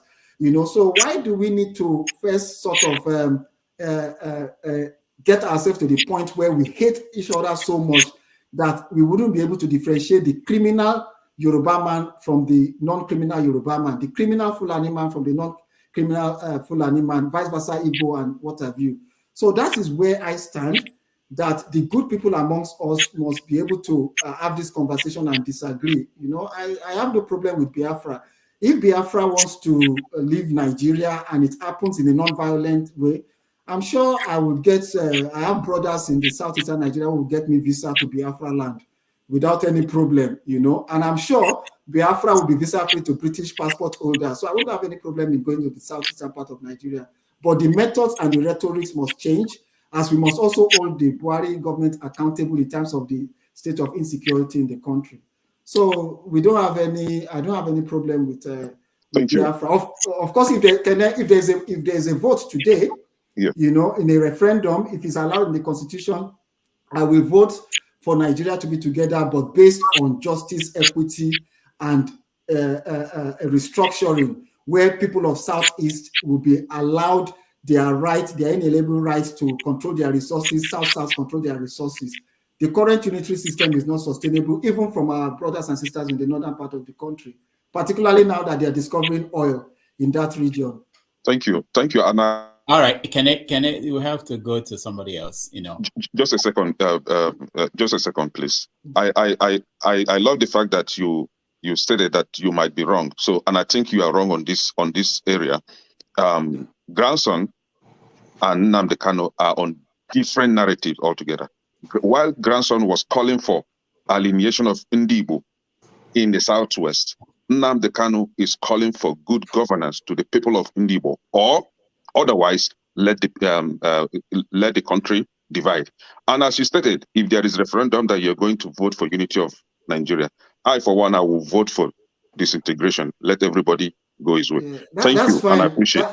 No problem. That's the joy of democracy and conversations.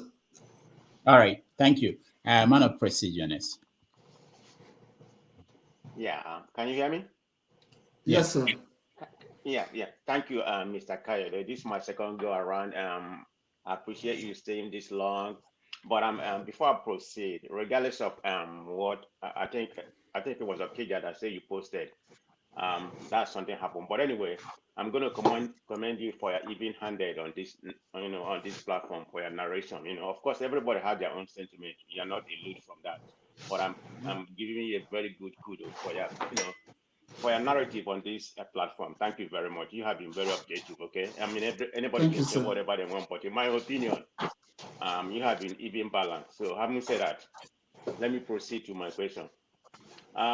Regarding about Tinubu outburst, the last time when he went to Abeokuta, there has been this school of thought or narrative that if something, the Naira design happened to, let's assume tomorrow or whatever, the Naira design, change and there's overflow of Naira design, everything is good, the fuel scarcity become good, there's fuel everywhere in the country. That is going to favor Tinubu because he started the outburst. How do you see that narrative? We have 2 or 3 more weeks to go before election. Do you think it's going to favor them because they are part of the APC? You can't separate a part from a whole. So what do you think? Just give me your opinion in that regard. So my second question is about. Yeah. Go ahead. Yeah, go ahead. Yeah, let me quickly answer that one, then I'll take the second one. So I think Tinubu's outburst in Abeokuta, for me, when I saw it, I was like, oh my God, this man is shooting himself in the foot. He's going to upset voters in the north, and what have you. But I also think, I might be wrong, that is a smart political move. Trying to distance himself from the policies of the government as it is, might get him some mileage on his base, and I see what he's trying to do. It's because of us. They don't want us to be there. That is why they are sabotaging this effort, because they know we're going to win the election, But as it has its political advantage in the Southwest, it will have a disadvantage in certain parts of the North. You get what I'm saying? It could be like, oh, you're now trying to, now that you're not in power, you're already denying this government. What would happen when you get power? So it's difficult to say how it plays out. But I would rather, if I were in the campaign, have him keep away from such rhetorics and just continue to focus on what he would do for the country. But of course, he's in a difficult position as it is, and that narrative can work either way, for or against him. And it's quite interesting that I think somebody else, Wike, sort of went out there before yesterday to support Tinubu's position, saying the reason, almost quoting Tinubu verbatim, Wike told his audience that they don't want the election to hold. That's why they changed the Naira, and there's no fuel, but you must vote. I think it's an interesting line of conversation they're both having there. All right. Thank you. My last question, just one question, and then I'm gone from the, I will leave the room. Your permutation, you say something about, I think what I'm thinking, are you basing your permutation? I'm not saying you are wrong or whatever, because you're not God, so you can't predict what's going to happen in the election. But in your permutation, did you factor the current political dispensation that we are having, or you are using previous data? Because I'm looking in the North Central. I'm thinking, this is my own opinion, okay? Yeah. That Obi may win for four of the 6 northern states. EFC, I think Plateau, Benue. That's just me, I think what other state is that? Adamawa or whatever, the one that has a lot of Christians. I mean, that's what I think. So, what do you think? Are you using the previous data to come to this permutation, or just in the North Central? No, I've looked at it up till at least yesterday, and you're right. The Labour Party candidate would do well in Plateau, it would do well in Benue, would do well in what other state did you mention? I think it's four. I'm No, thinking no, about no. I think it will not. I think Adamawa would go to Atiku. That's for taking. Is that in the North Central? I need to look at my Nigerian. Yes, it's not North Central. So the two major states in the North Central that it would have would be Plateau and Benue. The one you're missing is Kwara, Kogi, Niger. I mean, brother, let's be very realistic. Kwara. Where are the votes in Kwara? Where are the votes in Kogi State? Where are the votes in Niger State? I'm not saying it's not going to get a lot of votes there, but outrightly winning those states is going to be a very big challenge. Plateau and Benue, yeah, the chances are quite. I can paint that red for Peter Obi in the election. But having said that, there are those unknowns we're always talking about. That the election might throw a lot of unknowns out that would make a lot of us out of our jobs of analyzing elections.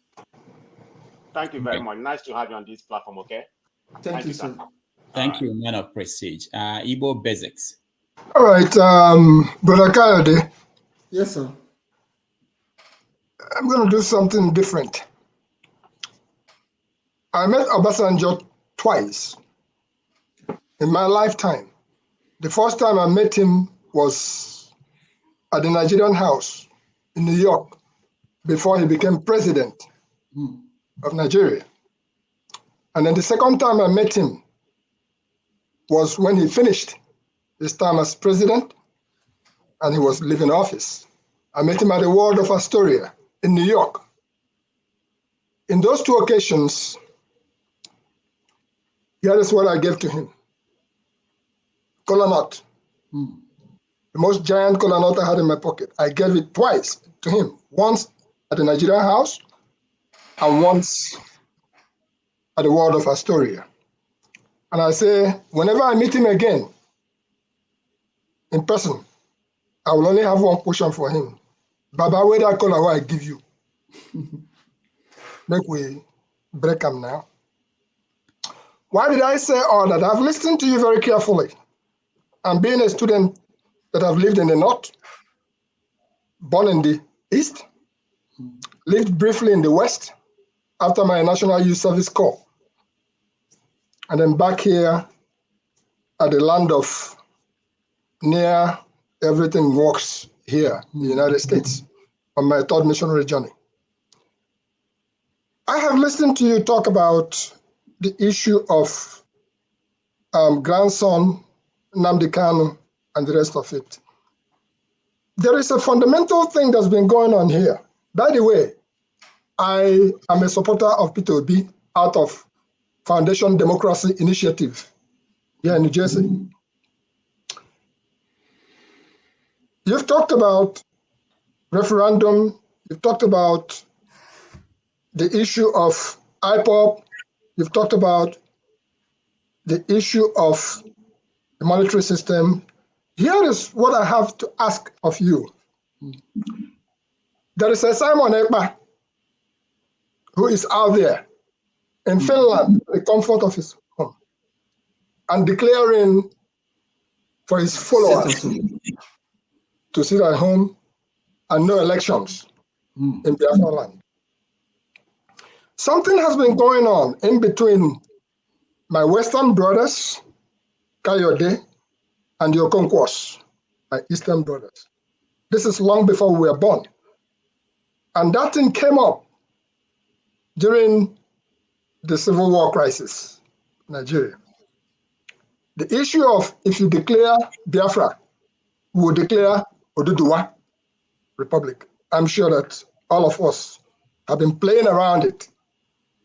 I see that thriving in this so-called political arrangements where the APC government in the West, which by the way, I continue to hold the position that Jagabo, Tinubu, has no business at the stage he is in life now to try to lead Nigeria. He doesn't have that energy.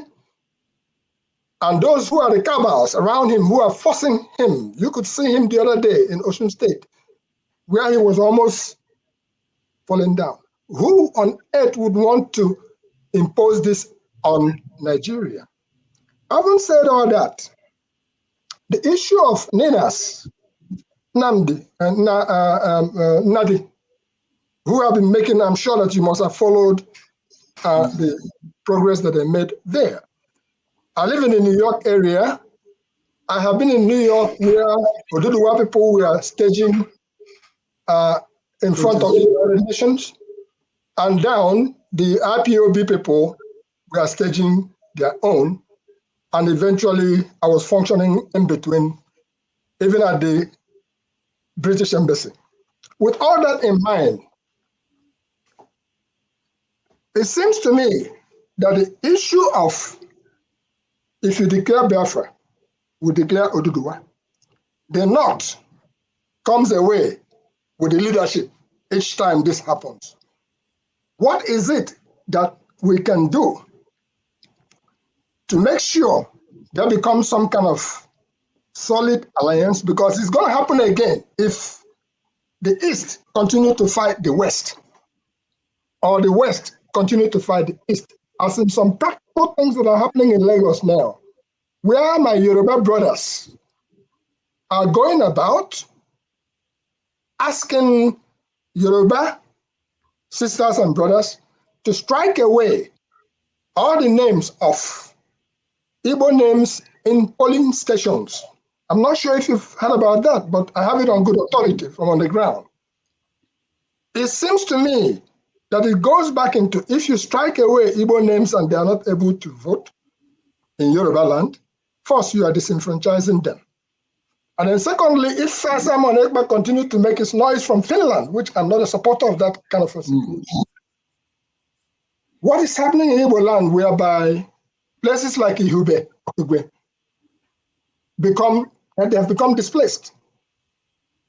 What can you do with your good authority to address, because I'd like to see you someday, and I would like someday that we'll be able to reason the way we are reasoning for the betterment of that place called Nigeria. I have carried how many passports now? First of all, my passport of Malamilia, the original passport. Secondly, a Nigerian passport. Thirdly, a Nigerian passport. Fourthly, a Nigerian passport. And now what is this one? This one is called Economic Community of West African States, ECOWAS passport. All in the same Nigeria that we all stand for. I'm a strong supporter of 200 million Nigerians because it's an economic bloc that the world looks at. And that is why everybody wants to go there and invest in Nigeria. What can you do in your good position to ameliorate some of this situation so that the youths that are coming up can take what we have done as an exemplary place to, before the war, there was not too much marriages between West and East. But now you can see that we are intermarrying. Things are happening. My sisters have been married in the West. I can't do wrong there. So please help us out here. Let us see how we can address this situation that I put on the table. Yeah, thank you so much, sir. I'm going to make, there's something I keep saying. First, I think Peter Obi is an opportunity in Southeast Nigeria. For, the Southeast Nigerian politics have never had a central figure, like a symbol that you can rally around, and use as a pan-Nigeria symbol. I don't know if, so let me break it down. So I always say to my colleagues, my Igbo brothers, who are my colleagues, I said, only if Igbo can apply the same method they apply in business to politics, we would have had an Igbo presidency way back. And let me explain it. So the Igbo man will go to any part of Nigeria and settle down and become part of the community and establish themselves, and establish business, and it will grow. But when it comes to politics, it's completely different. It's sort of insular. It's sort of insular. But with the emergence of Obi now, it seems to have applying the same method where you recognize the fact that you need to have coalitions with other people, and it goes with what you've just said. One of the first things that can be done is the only reason the Simon Ekpas of this world exist is because there are issues that makes them exist.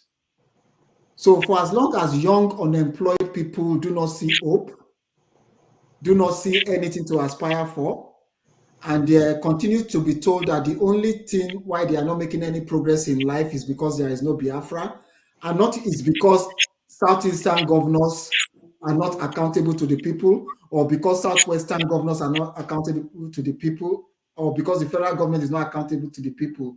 There's a miscommunication to the point that if we have Oduduwa Republic today, or we have Biafra Republic today, the problems won't go away for as long as we still have the same mentality.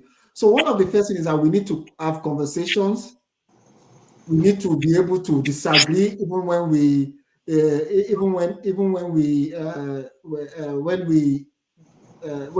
things we disagree about are not good to hear. We need to have those kind of open, thorough conversations amongst ourselves. And sometimes we need to also honor and appreciate people's culture, people's morals wherever we settle down. So, for example, if a Yoruba man goes to Kano and this is the way they do their thing, we just sort of, okay, this is how you do your thing. We're going to just keep ourselves to where we are, So I think conversations would make that relationship grow better. And I think there's an opportunity in Obi here. If this movement with his Labour Party continues to grow the way it is, and it comes to the realization that we need to build more coalitions amongst the country, I think that narrative of division will probably go down. The only thing is that in the absence of good governance, you can never erase ethnic nationalism or ethnic debate. You can't take that away. It will continue to reoccur in the absence of employment, good roads, medical facilities for people to go to. You can't take that away. For as long as we have bad governance, you would continue to have that. We need to hold our legislators to account, our governors to account, people who are directly elected by us. We've not had enough of that, and it's because of the way Nigeria is structured. Say, for example, not a lot of people are holding our state governors accountable in the Southwest. Everybody is blaming Buhari. Meanwhile, we get votes. We get votes from the federal government. We don't know who our local government chairman is. We don't hold them to accountable. Everybody's looking at the center. So we need to break that monopoly, like I've repeated time and time again, so that we can hold people that are closer to us accountable. The Nigeria is stronger together, but on the basis of justice, equity, and good governance. In the absence of good governance, justice, and equity, we will be together, but there will continue to be this kind of ethnic conflicts and mutual suspicions amongst ourselves. Maybe not our generation, but the advantage of this new generation is that they have access to information. They can cross-check facts from propaganda, and they can make up their minds, And you've said something which is quite clear. There's intertribal relationship, amongst our people, the younger generation, that I don't think a lot of them who are enlightened buy to this issue of it's only when we pull ourselves apart. So the real task is, after this election, if Peter Obi or whoever wins, how do we do damage control to make sure that whatever comes out of it, there is no total breakdown of law and order, where people would start killing each other. Let me give you a practical example.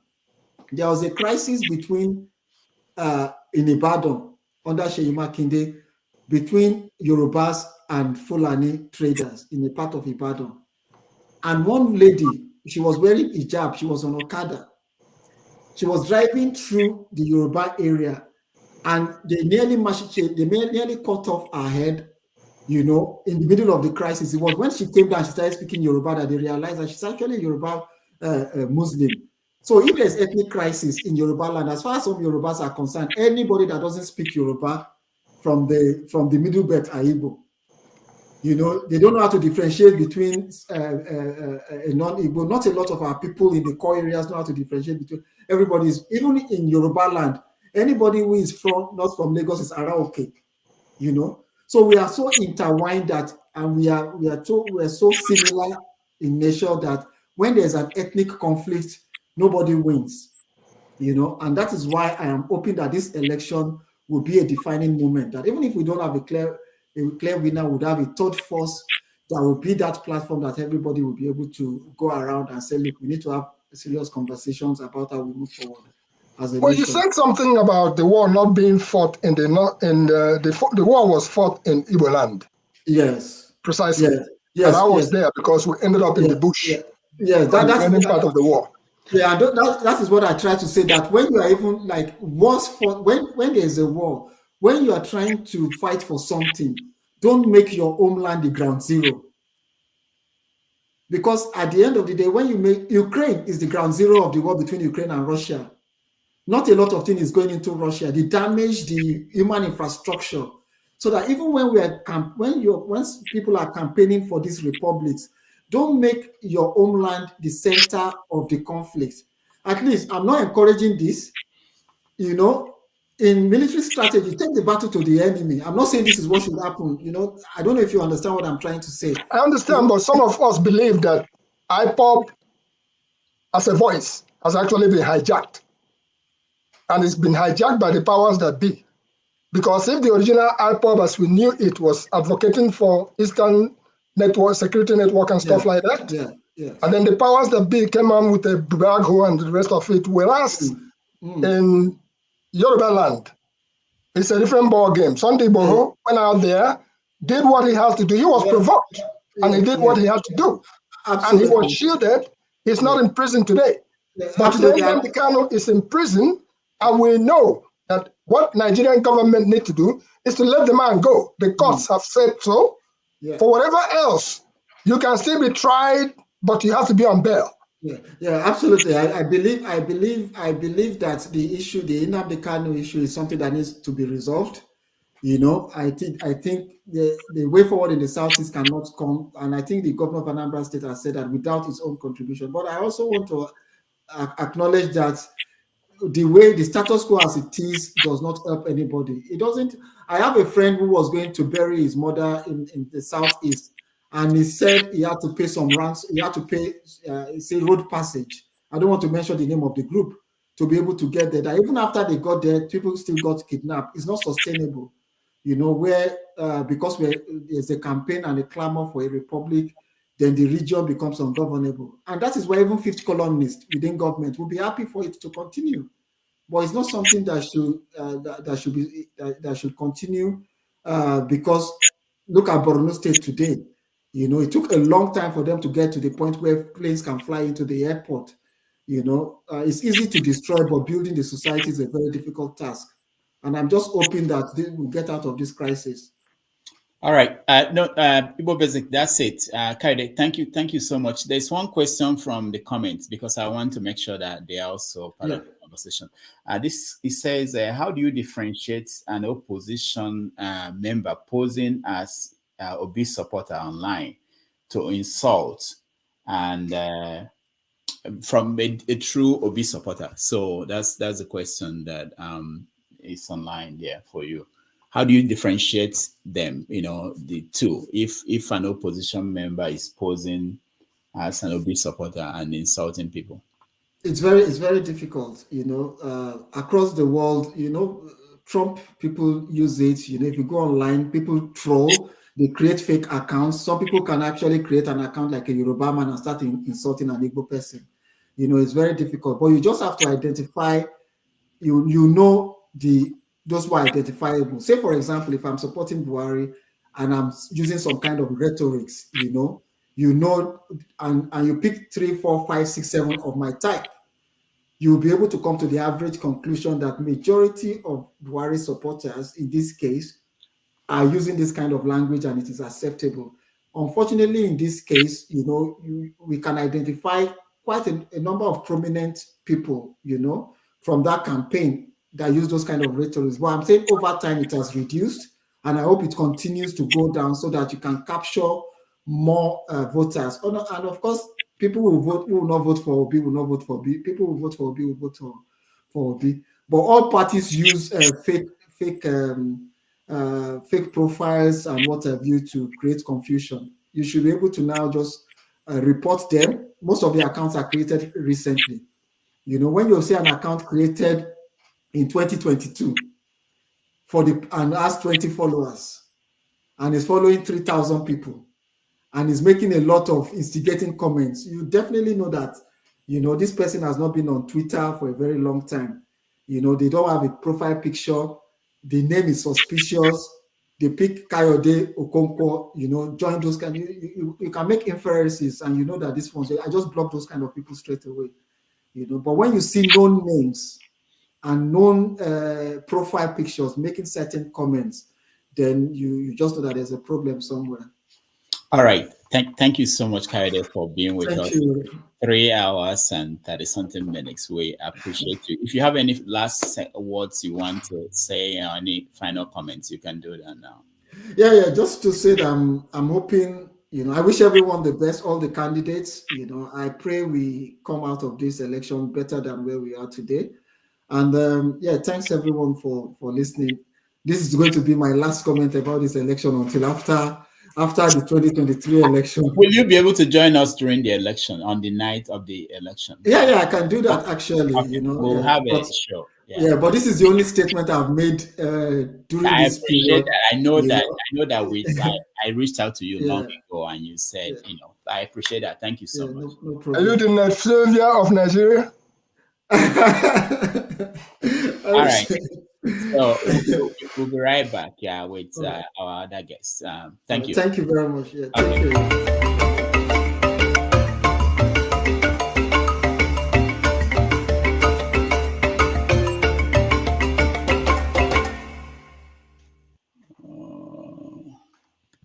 Okay, I guess that's all she wrote for now. In 2015, some candidates with very huge war chests were itching to clinch the ticket of the APC, like the Rock of Gibraltar, Ashwaju, and his progressive team stood solidly behind the candidature of President Muhammadu Buhari. My simple question, distinguished ladies and gentlemen, where were the new members of what I call the Buhari's Church of Latter-day Saints? Why were they? We knew where their political loyalty lies at that particular convention when President Muhammadu Buhari emerged as the presidential candidate of the APC. Why were they?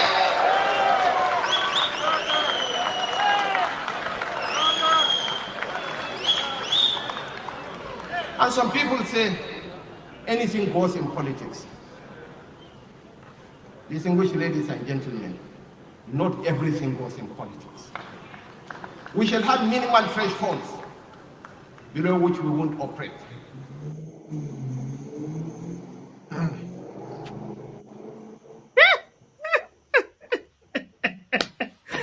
so sorry. This is definitely not the way to start a video, but it's really so funny. I just watched a video where I think it's an interview where El-Rufai was calling Peter Obi a Nollywood actor. And it's really so funny because this is someone who knelt his way to being a governor. El-Rufai literally was, they had a Pira. He has gone that Pira. He was gone everything and anything and everything. He knelt down for it. So he wanted to become governor. Here calling someone, a Nollywood actor. If Peter Obi was really a Nollywood actor, they wouldn't have been talking about him. Hello. If they were not threatening, it mean I say, don't they shake them? They don't they see the handwriting on the wall. The poker face has started disintegrating. You know, before they were just feeling, oh, no, he's not a threat. Oh, don't call his name. Nah. Now then they interview on our matter. But anyway, let me not go too far so that you listen to what he's saying. Okay. South, where else? He's not polling well in Southwest, other than a drop in the ocean in Lagos. He's polling in the Christian enclaves in the north. He's polling well, but how many are they? How many? Peter Obi cannot win the election. He doesn't have the number of states. He doesn't have 25% in more than, the last time we checked, in more than 16 states. He can't go anywhere. Peter Obi is a Nollywood actor, and that's all he will be. This election is between the APC and the PDP because they have the footprint, they have the spread. Ethnicity and religious bigotry will not take you anywhere. And that's what the Labour Party campaign is about. Peter Obi. Oh my God, defend them. Oh my goodness. Did you hear that? So now they are saying he can't get 25% in more than 16 states. From someone who they said it's only 4 people that are sitting in a room. He doesn't have structure. Now they themselves are saying they are going to lose 16 states. They themselves, with all the poker face, they are saying that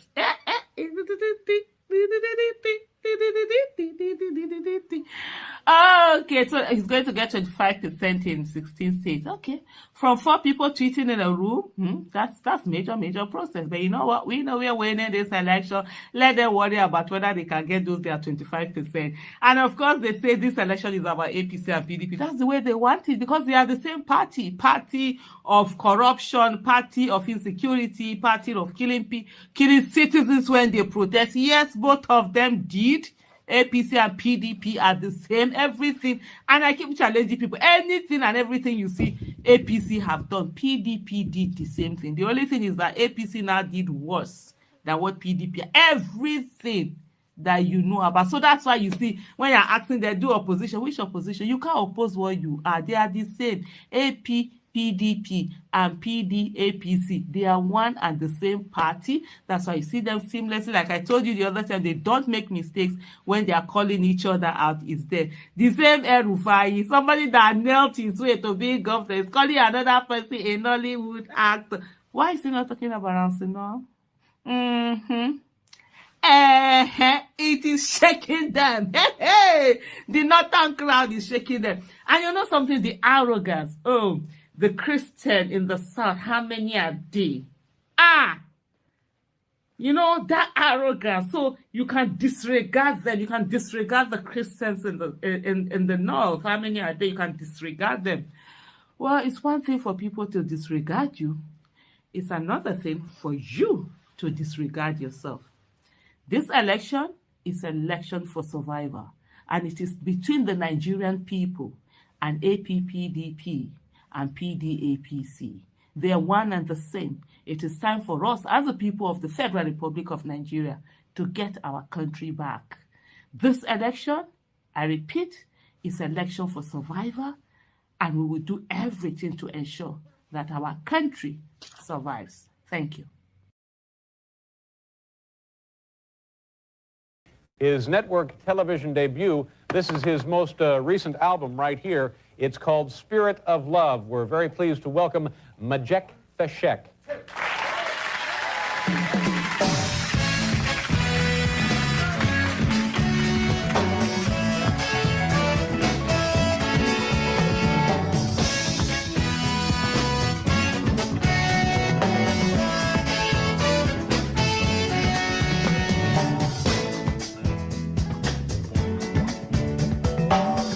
Arise from your sleep, Africa. Rise from your sleep, America. There's work to be done, Africa. There's work to be done, America.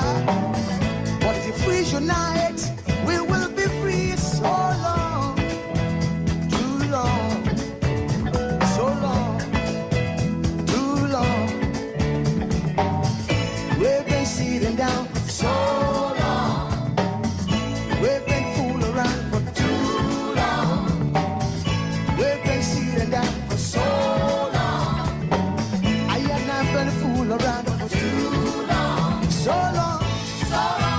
too long, so long, for too long.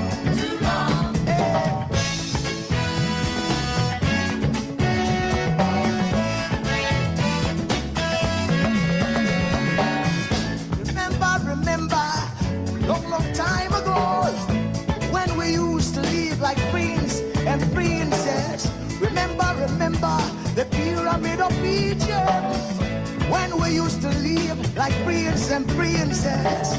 Remember, Marcus Garvey, who are the dream for New America. Oh, remember, Martin Luther King, the dream for New America. They say you are black, they say you are brown, they say you are black, they say you are brown. Only the angels of Jah is white now. Only the angels of God is white. So long, too long, so long, too long. We've been sitting down so long. We've been a fool around for too long.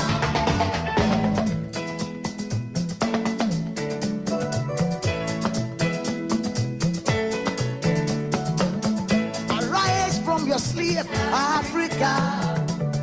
Arise from your sleep, America. There's work to be done, Africa. So much work to be done, America.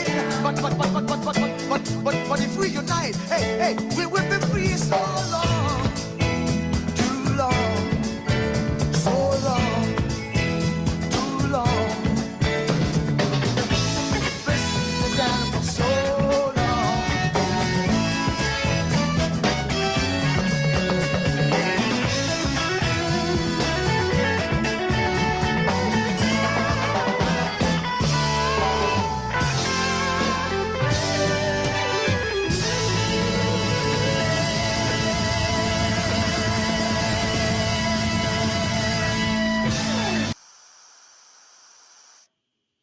All right.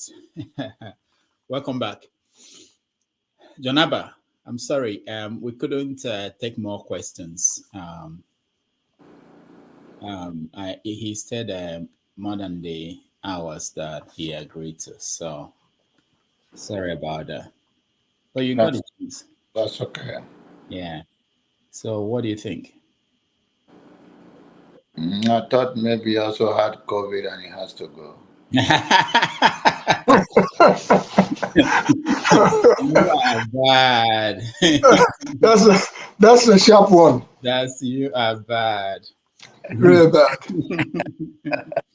Now we're all dealing with COVID. It's a new era when Is COVID still in Nigeria with all those people on the streets? He's not in Nigeria. I think he's from UK, right? Yeah, he lives in UK. Yeah. Yeah, but Did he used to work with Sahara Reporters by any chance? No, I wouldn't say, but I mean, everybody's connected to this. the question I wanted to ask him was I heard him saying that if the election go between Atiku and Peter Obi, he will go to Nigeria and vote right away. But if it's between Tinubu and Peter Obi, he will not go for. That's the question I wanted to ask him to elaborate on it. But you couldn't take more questions, and I don't think you have answer to that. So. No. I think he has abstained in voting process. If you don't vote, that means you are silent. And when you are silent, your guess is as good as mine where you are. But he said that if the election is between Atiku and Peter Obi, he will go to Nigeria and vote. Yeah, because he doesn't want Atiku to be the president. But he have no problem in Tinubu to be a president, right? He didn't say that. He will go mute. No, but he say if it's between Peter Obi and Atiku, he will go to Nigeria to vote for Peter Obi. But That is if correct. it's between Peter Obi and Tinubu, he will not go. Do you understand that? I understand it, and I can only attribute that to nobody. They say the soup when Mama cook, know the sweet, whether it's sweet or not. That's the way I would interpret it. It's either you vote or you don't vote. When you don't vote, you abstain from voting, right? Because you didn't want your person to say that you voted for the other person. That's my own take. Rudolph is the one that brings all of us together. He might have seen. All right, let me play this video and get you. How many years am I? 82 good years. You people should pray for to reach my age. 82 good years. You don't want to give me my money for me to eat. 1971, I started for this UBA. They were making an announcement. I was telling people, they are not carrying my UBA. Now I am about now covering story. I don't blame you people. Nonsense. You see what was People are losing their minds in this money issue, the new currency. Yeah, the new thing, currency, the lack of the new note before the deadline. I think they extended it to the 10th of February, right? Okay. But all of these, I said it earlier on this show that it was a big mistake for them to come up with it for any reason, whether they believe somebody stuck a lot of naira, but it's for the interest of the masses. For one person or two persons, you cannot penalize the whole.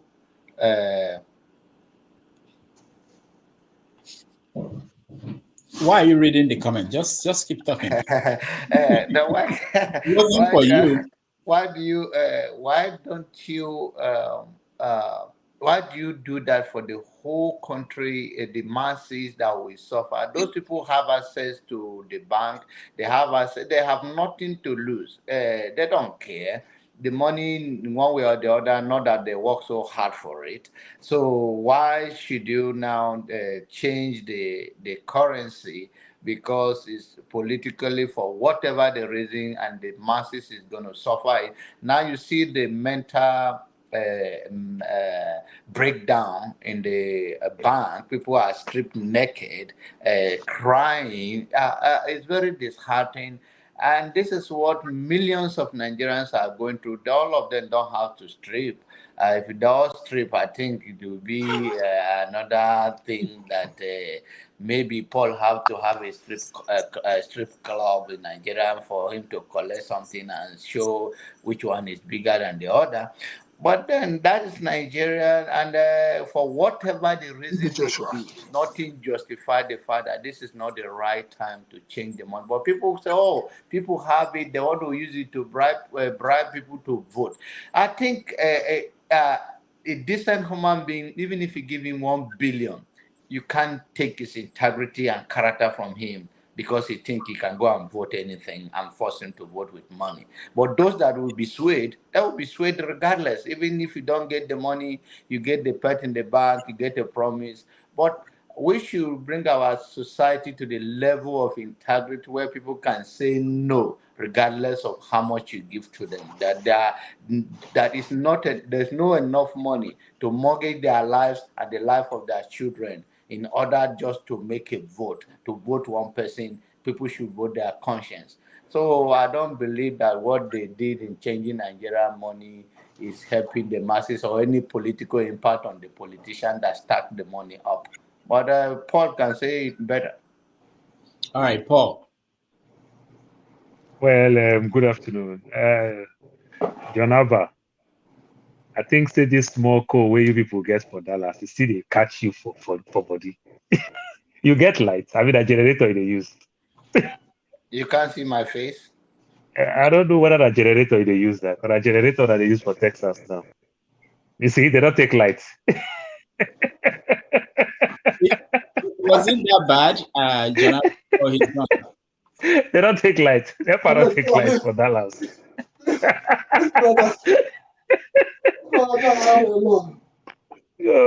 So talking about this currency, doctor, it's so painful. Let me use from the aspect of Tinubu. In as much as we fail, sometimes when we fail as a government, we'll just do things in a very myopic way. Tinubu has the Agbero to his own kitty. Nobody enter public transport and pay with card. They pay in cash. Today, as we are talking today, no public transportation, you pay with old currency. That's enough for Tinubu to bribe his way. That is enough for the people, even though if Tinubu have his own money and he buried his own money, it's enough for his surrogate. Good percentage of them financially they are doing well. They can push out this money that he will use to also bribe his way, to bribe people to win the election. I think it is easy. That's easy. So we do things in a very short way.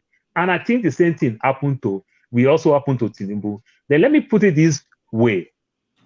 Either Tinubu or Atiku, if they won this election, either of these two people, I strongly believe that whether CBN or stop this currency, they will revisit the issue.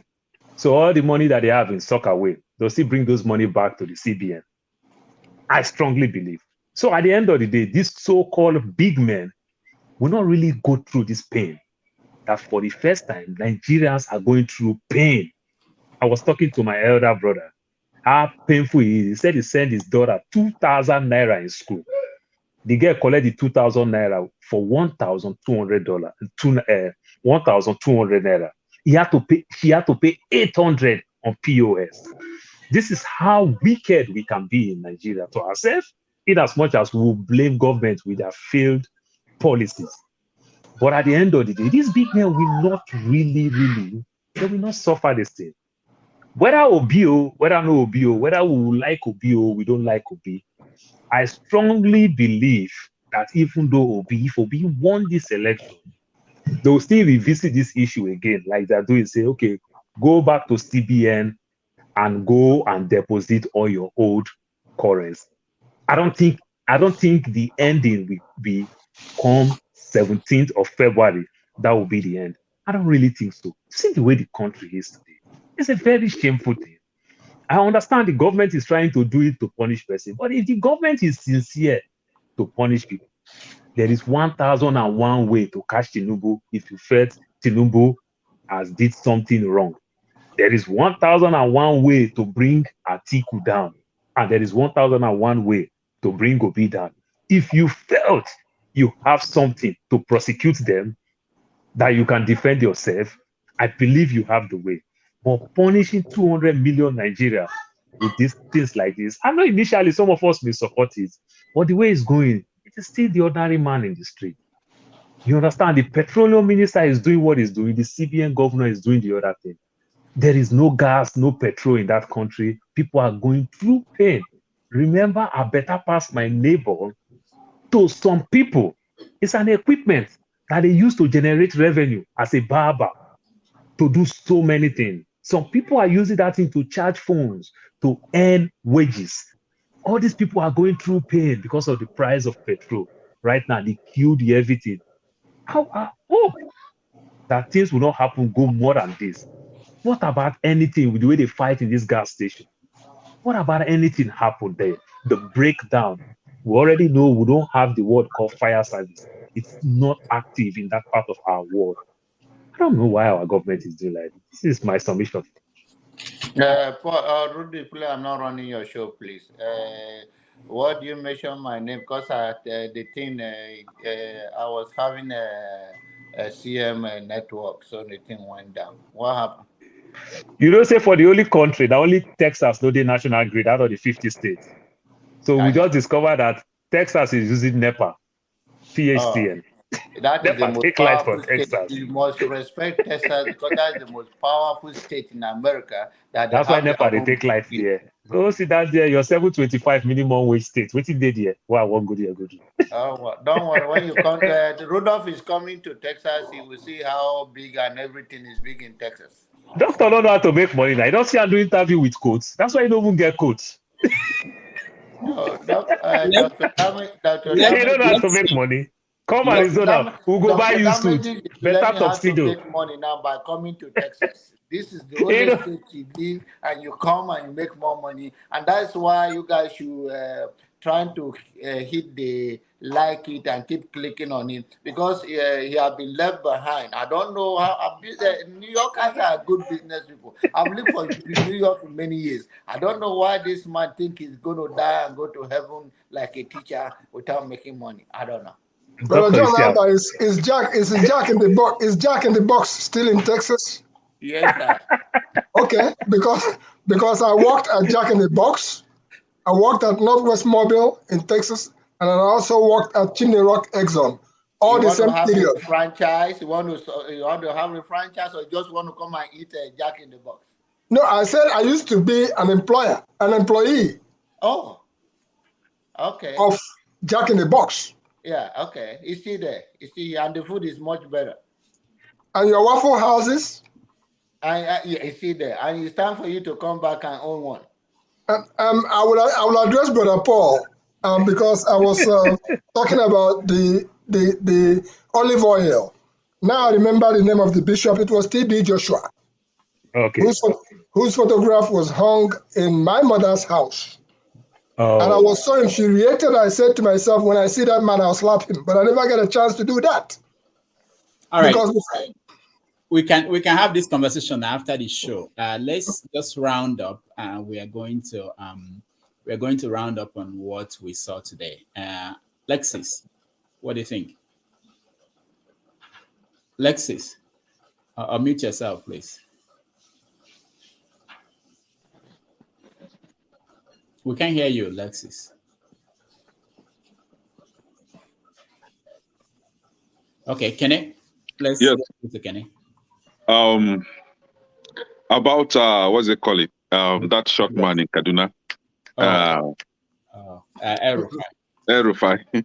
You know, I like the fact that they are beginning to talk about Peter Obi now, unlike when they were just talking trash, you know.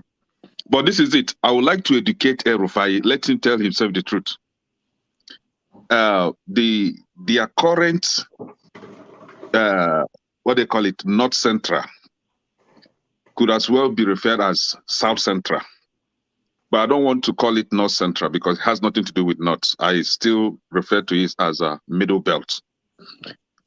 In the state like Plateau, Taraba, Nasarawa, Benue, Niger, even Kogi, Christians are of the dominant population there. We all know how the Islam or the Muslims settle. They always want to settle in the cities or the bigger towns so that they will have proximity to their central mosques, the one they go on Fridays. So they basically settle in a particular place, either a big city or a big town. But when you go to the villages, there is where you see Christians, predominantly Christians.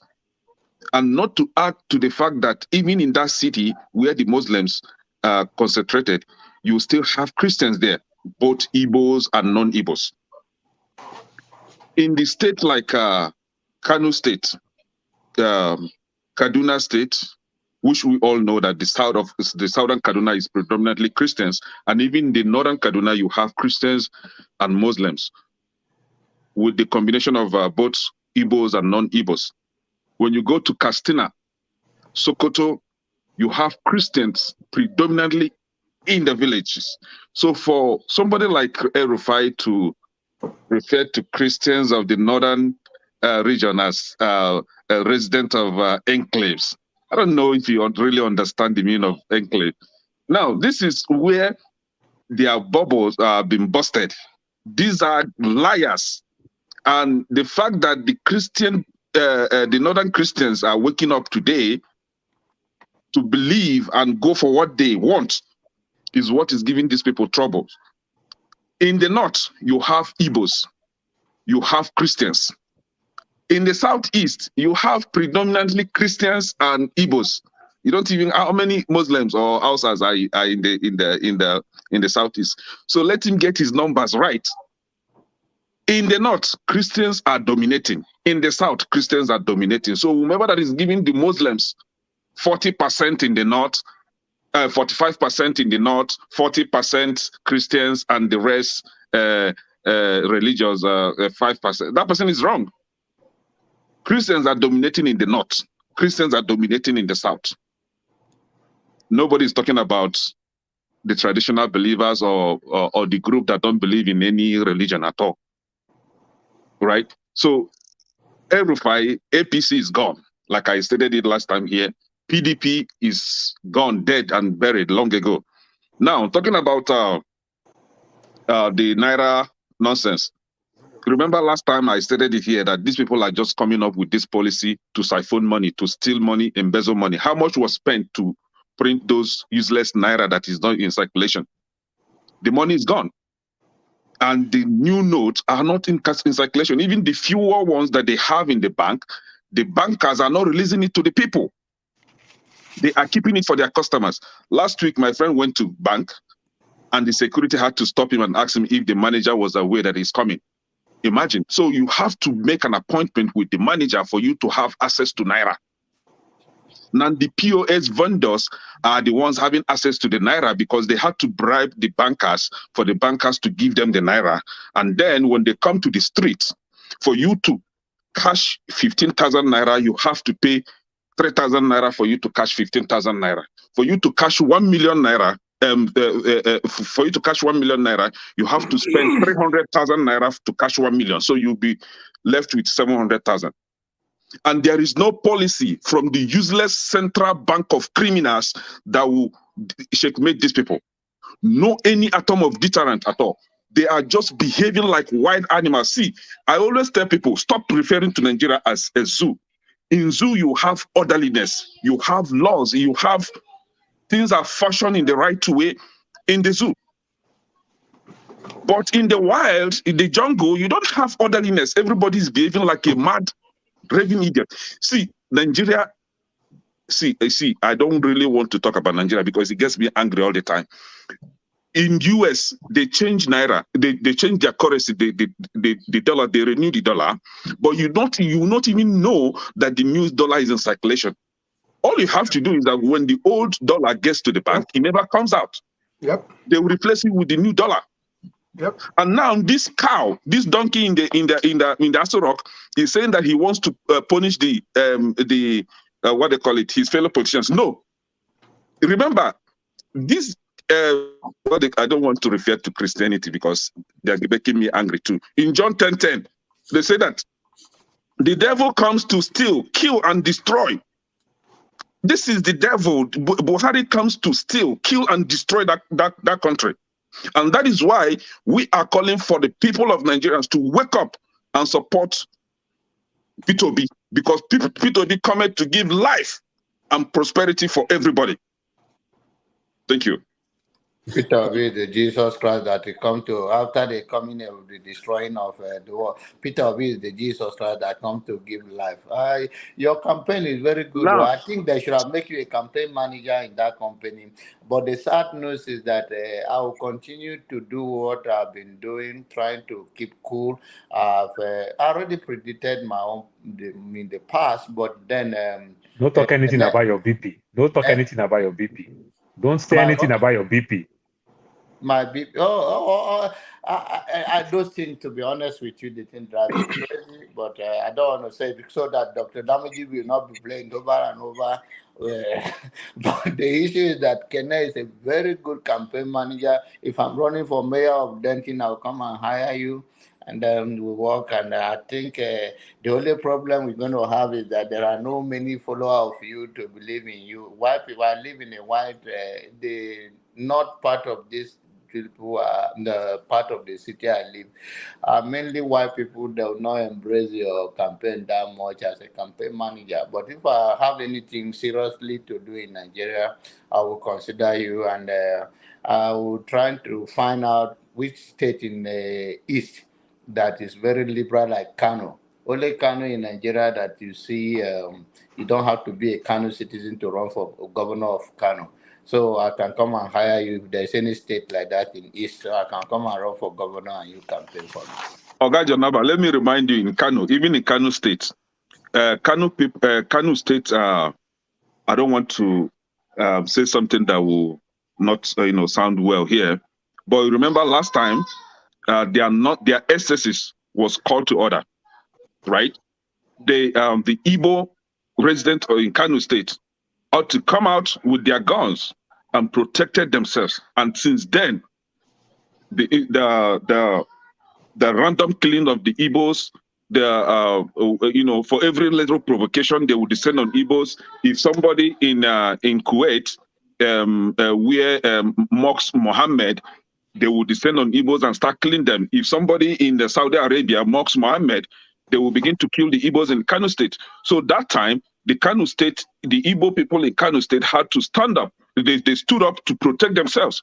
They ought to fight back. So after that incident, Kano State become liberalized. You see, so they just have to.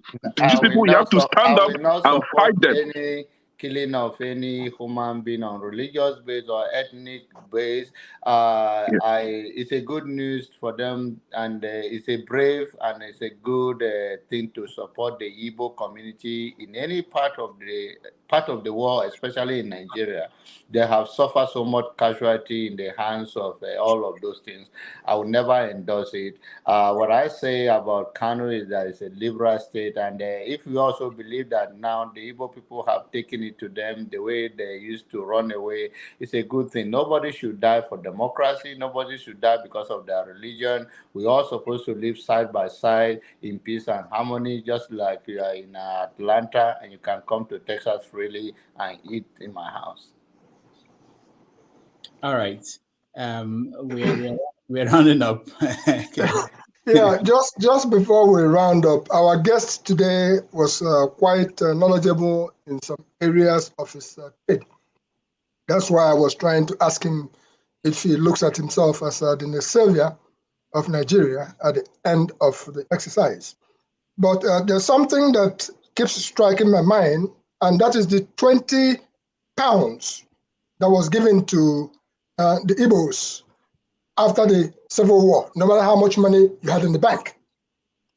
And today they have rebuilt to some degree.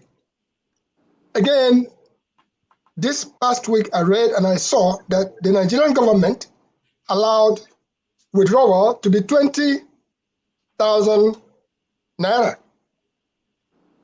I think some of us, if not all of us, may have read that.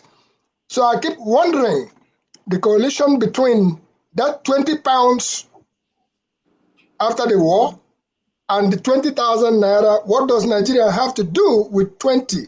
That word 20. On that note, the issue of the new naira that has just been dumped policy on Nigerians. First, it's a very bad policy. It's a very destructive policy. The United States, I believe, has even the $1,000 note I've heard, but I've never seen one. I know they have $2 note. I have some. But you don't see $2 note in circulation anymore. So in the case of Nigeria and what has happened, it's not just somebody being short-sighted. That's wickedness to the last drop, that the person didn't even understand what they were doing, because I have seen trouble in Nigeria, but for this one, people now stacking naked in the bank. I saw that yesterday and I shook my head. A young man crying over his 520,000 naira that he had been banking with that bank for quite some time. What can we do as a people? The fact remains that the people in power, from the governors, I always take to the southeast first. And I always indict our governors, our senators, who tend to lord it over others. When there is a war, I don't advocate for war, but when there is a war, it's a different ball game. A war is almost a level playing field where anybody in sight. And for those who advocate for war, particularly in our Biafran side, I say if you have nearly been eaten, you will think twice before you make a move. When we say, that's Igbo dialect of saying, if you have not prepared properly, and then you begin to fight for what killed your dad will kill you. I was almost eaten alive, and I mean cannibalism. So I witnessed that. That's why when I advise young men of today, I say there are better ways. What are the better ways? We're talking about the issue of money. If you look in the Western Coast, where Biafran money, I still have some Biafran money. I was in Afar attack, so I have some. Where Biafran money started becoming a currency in Benin Republic and places like that. I'm sure that some of us read that and we saw it happening. So those are some of the ways this economic sabotage that the Nigerian government is playing on the Nigerian people. It should be called off because it's not going to stop them from buying votes. They already have the ATM in their houses, and all the people that are suffering are the masses. Okay, I send money to my sister who just ended up in the hospital, and she cannot withdraw the money. So what are we talking about? And that's all across. And one more last note of what I wanted to say is a young lady was on this show yesterday, and that young lady talked about Ebes Renchang, which is umbrella. The power of symbolism. She talked about how she was trying to convince her grandmother that Tamu is no longer. I remember very well when they say, that was MPP. And then they say,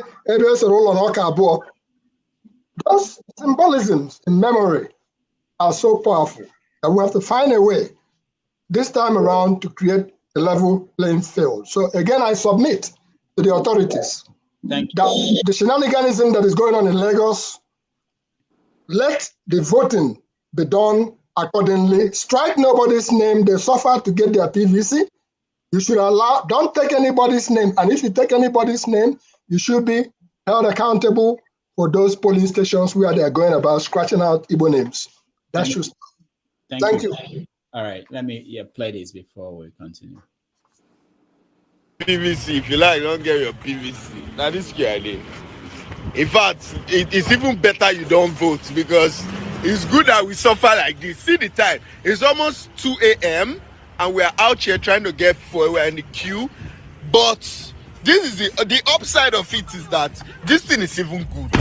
We should be here in the queue and be struggling to get fuel at 2 a.m. or 1 a.m. It encourages team bonding or ethnicity bonding because in this queue now, I've met some people from other ethnic group. I've met an Igbo man, I've met a Yoruba man, I've met an Hausa man, and we are bonding as Nigerians. So left to me, don't vote for good governance. Let's continue like this so that we can meet ourselves in queue in midnight, encourage ourselves here. This one are even VIP people. The people that are inside, we are VIP because we have paid 2K at the gate to enter. Everybody that is outside, they never pay. They queue since 6 o'clock. We will pay 2K, jump the queue, enter VIP 9. We have jumped the queue. We are VIP Nigerians. So that's, see us now, VIP. We don't pay 2K for gates. All the people that have not paid, they have been there since 6 o'clock. They will not pay now. Well, they are still bonding with other Nigerians in the regular. We did VIP, we did boss for VIP. Don't vote good governance. So don't get your PVC. Come on, why are you getting PVC? Don't get your PVC. Just stay there. May we all day. May we suffer because suffer not go tire us. You understand? Oh, I love that approach.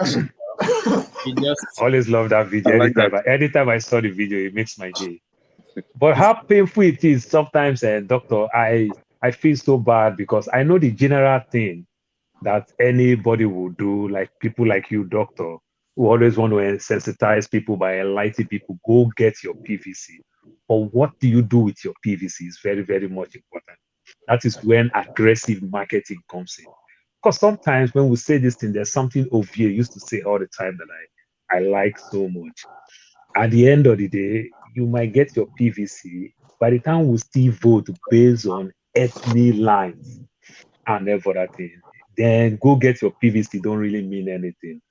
Because the way you and I speak in the living room, it is different from the way you and I act in the bedroom. That is how painful the country is, because we tell ourselves so much lie. We are not being truthful to ourselves. We suffer. I share knowledge. I share things with my siblings. From my name, you already know my religion. I come from a very strong religious home, but a little bit different because my father is a Jehovah's Witness and my mother is Pentecostal. Then, like they say, the woman make the home. How painful my can be. My mother was more in control because my father got to marry his boss' daughter. My grandfather was a boss. He was a captain in MPA then. A captain in the Navy is like a colonel in the army. So for my father to marry a colonel's wife, you understand. So my father couldn't enjoy that African man privilege to control his wife. You understand? So my mother couldn't break us to go to Jehovah's Witness. We only go when there's free food. And I feel for my dad, when my dad would look at us, the level of our ignorance being a Christian, when my dad would say, your pastor say, how about you read it in the Bible yourself? You can read, you can write. You know, but when I started understanding it, I just shake my head. This is how our country is being run. We are just so good percentage of us are very, very gullible. So sometimes when I tell people that I've lived in Nigeria and I'm living in the US, and I've lived in Nigeria as a child whose parents is doing very, very well. And at the time, due to too many kids, I also test suffer. Then at the time again, I also, as a young boy, I was doing very well before I left the country. So I've tested both sides, and coming to the West, I've seen. So with my wealth of knowledge, if I try to share it with people, people may still will not understand. Because, oh, I beg, leave that one, America, that one, they stay. If you envy everything that they do in America, and I'm telling you how you can do those things, is it not knowledge that you can benefit from? But we don't reason in that aspect. And it just makes the country so bad. You know, with the way our politicians do things, with the way our leaders do things. We have bad leaders in all ramifications. How painful it can be from the aspect of being a Christian, how painful it can be from the aspect that I left as a Christian to be a Muslim and I'm facing the same thing. I want to go back to my original source. Let me go face my tradition. They still have the same mindset and perception. It's just so painful. I don't understand when we can get it right. I know sometimes we play politics. Some of when I see Ekene talk about Peter Obi, I just like Ekene because I used that same passion many years ago to also support Buhari. But guess what? Buhari betrayed my trust. You understand? Because politician can be politician and everything. But that makes me understand that let us talk based on facts.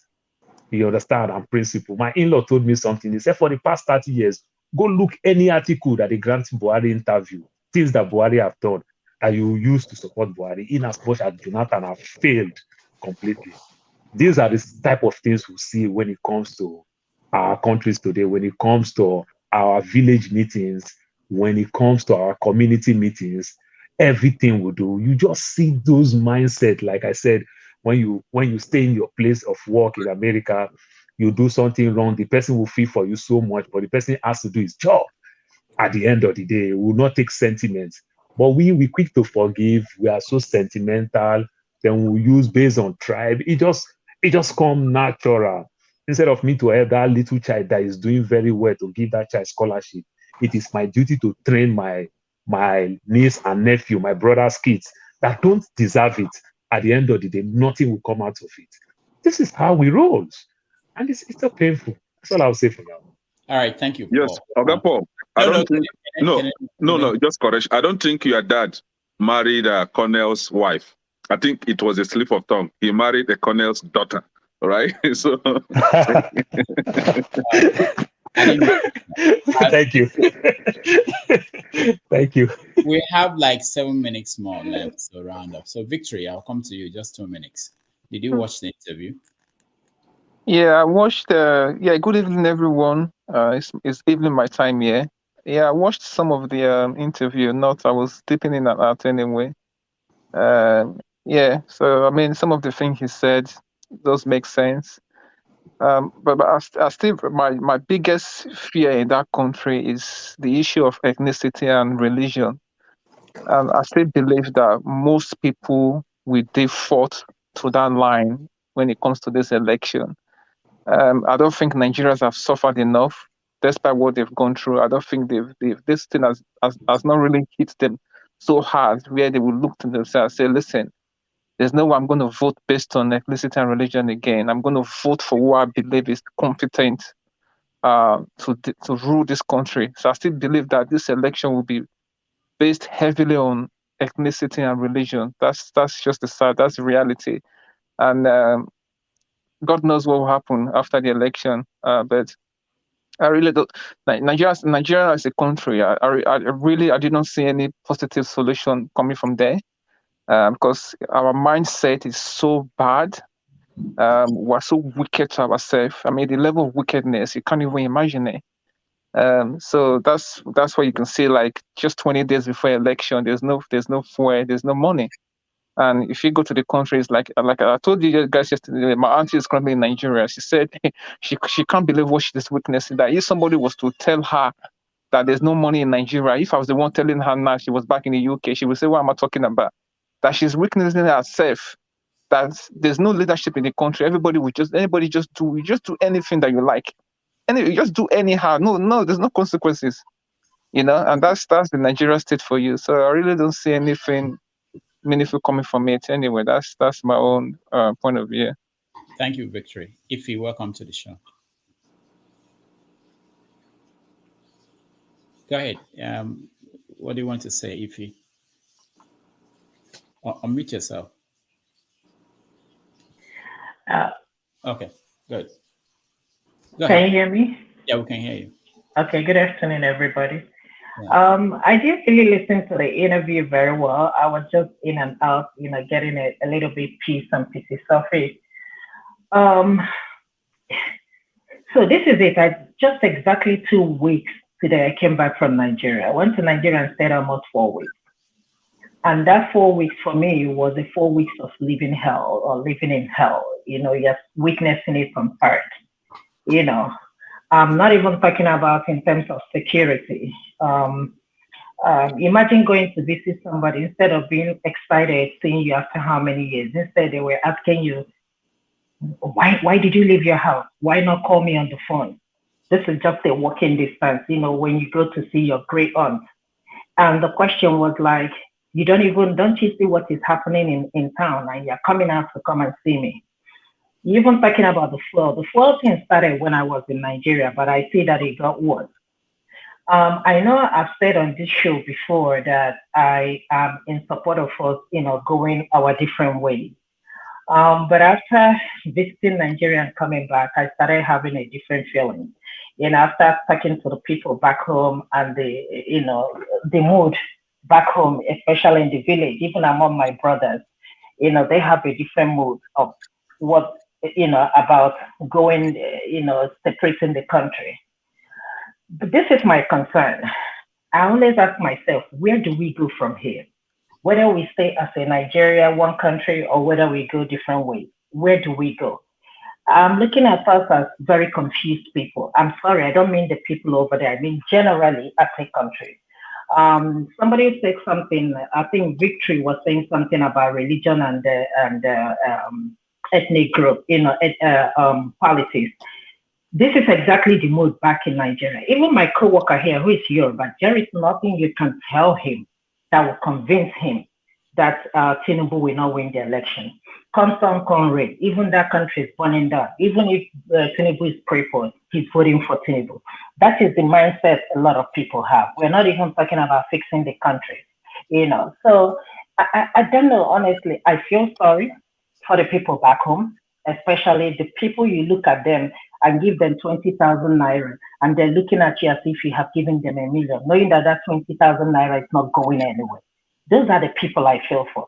I'm not talking about people who are the bourgeoisies who have money that can, do whatever they want to do in the country. The mood, especially in the Southeast, is terrible, honestly speaking. So we sit down and talk about all these things. How many of us are going home to vote? And apparently, none of us in this studio are going home to go vote in this election. Sometimes I just feel like we're just here to release stress and talk about. I like coming to the show. I like listening to it. It makes me feel good. I'm like, okay, hold on. I'm at work as I'm talking to you. The door is closed. I just feel everybody. But the mood back home is different from what we're talking here. Whatever we are talking here, how does that transpire to, back to the people in Nigeria? I know we talked on this show about, talk to your people, tell them to vote. You're telling Simon but telling the people in Southeast not to vote on so date. And some people are buying into that. So I don't know, honestly speaking, I don't understand the mindset. I don't understand the mentality we have. I don't even think we're even ready for this election. And after the election, what's going to happen? What's going to be the outcome? Are we going to accept the result of this election? Possibly. I was talking to one of my brother. He said to me, I am so afraid that there might be war after this election. That is the only thing I'm worried about. So I don't know. The mood is so just confusing to everybody. But we have to be optimistic. We have to be hopeful. At this point, honestly, I don't care who wins this election, honestly speaking, because it's just so depressing, to be honest with you. The only thing I care about who will fix this country. I'm not expecting anybody to perform miracle because that is way not going to happen. But at least somebody let us start from somewhere. Start from somewhere to help this country, because if not, if we mix it this time around, we are going to be 16 years backwards instead of 8 years moving forward. Thank you. All right. Thank you, Fee. Not by power. You're next.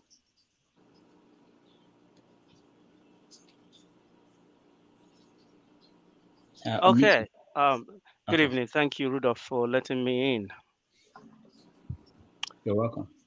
Yeah. Do you want my commentary on? Yeah. On anything. We're rounding up. Oh, okay. I was still trying to listen fully to what Kayode was saying earlier. But I think I just want to tee up from the interview that Peter Obi, presidential candidate of Labour Party, just had with Rise TV, where he responded to Tinubu and El Rufai, and that's quite quintessential Peter Obi. He did not derail from the issue. He stayed on the issue, was not dragged into the mud. And I was just saying, come on, Peter, go on. Just give it to them. I was just waiting, hoping he'll drop one with the. He never did. He just kept it presidential and professional, and that's kudos to him. He on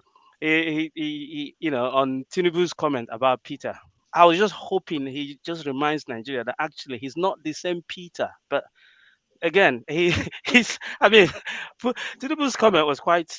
I couldn't fathom that. I mean, Peter, the apostle of Jesus Christ, 2,000 years ago. What has he got to do with this Peter? Absolutely nothing. But again, this is Nigerian political scene. He just say some crazy thing, and some people are going to be clapping for him. I mean, But Peter said, okay. As Peter went along, I said, okay, assuming I was that same Peter, but the same Peter was restored and he was made the head of the church by Jesus Christ. On this rock, put the rock of the rebuilding of Nigeria on me, and I will help to rebuild Nigeria. And that's his response. On El Rufai again, he gave it back to him in a very civil way. Okay, I'm not one of the actors, a member of the Nigerian Guild of Actors. Please, actors, support me. I expected him to say, okay, I'm a trader. Now I'm also an actor. So traders and actors, everybody join hand. I'm Gbogbo of Gbogbo Nigerian professions. I'm part of every profession in Nigeria. Teacher, actor, everybody join hand and make Peter a president. Well, I was quite impressed with the interview, and it's just Peter is Peter. If it was me, I would have dropped some woto, but he did it in a very civil way, very presidential way. All right. Thank you. All right. Who is next? Ndubisi. Hello, everyone. Good afternoon. Can you hear me? Yeah, we can hear you. Okay. Hey, I didn't join your guest on time, but I had all the things he said. He has his own points. and it's like he's using the public commentator. So I'll leave it at that. Concerning his permutation on who wins the election, was not too clear because he said he's not doesn't have any candidate, and he was only looking at how the different areas, zones of the country, how they have been voting in the past. But some of them still don't want to understand that things have gone so bad that those loyal voters who usually vote traditionally may, I use the word may move the other way. It can happen. All right. Thank you. The other way. I've turned around now to say this. So, sorry, I'm not done yet. I want to say something about the poll, the latest poll. I don't know whether you have it. I've not seen it. Yeah, we mentioned it a little. We have it. I'll let you to speak on it if you have it. Unfortunately, like I said yesterday, I still urge our people to stay calm. I know I've been seeing some videos of frustration at the bank and all that, but we can't worsen the situation by fighting ourselves, destroying things. If we pass after some time, I believe, but Buhari didn't do a good thing.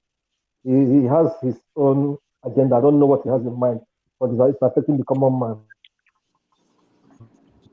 All right. What Paul reported about his brother's daughter. So it's bad. Thank you.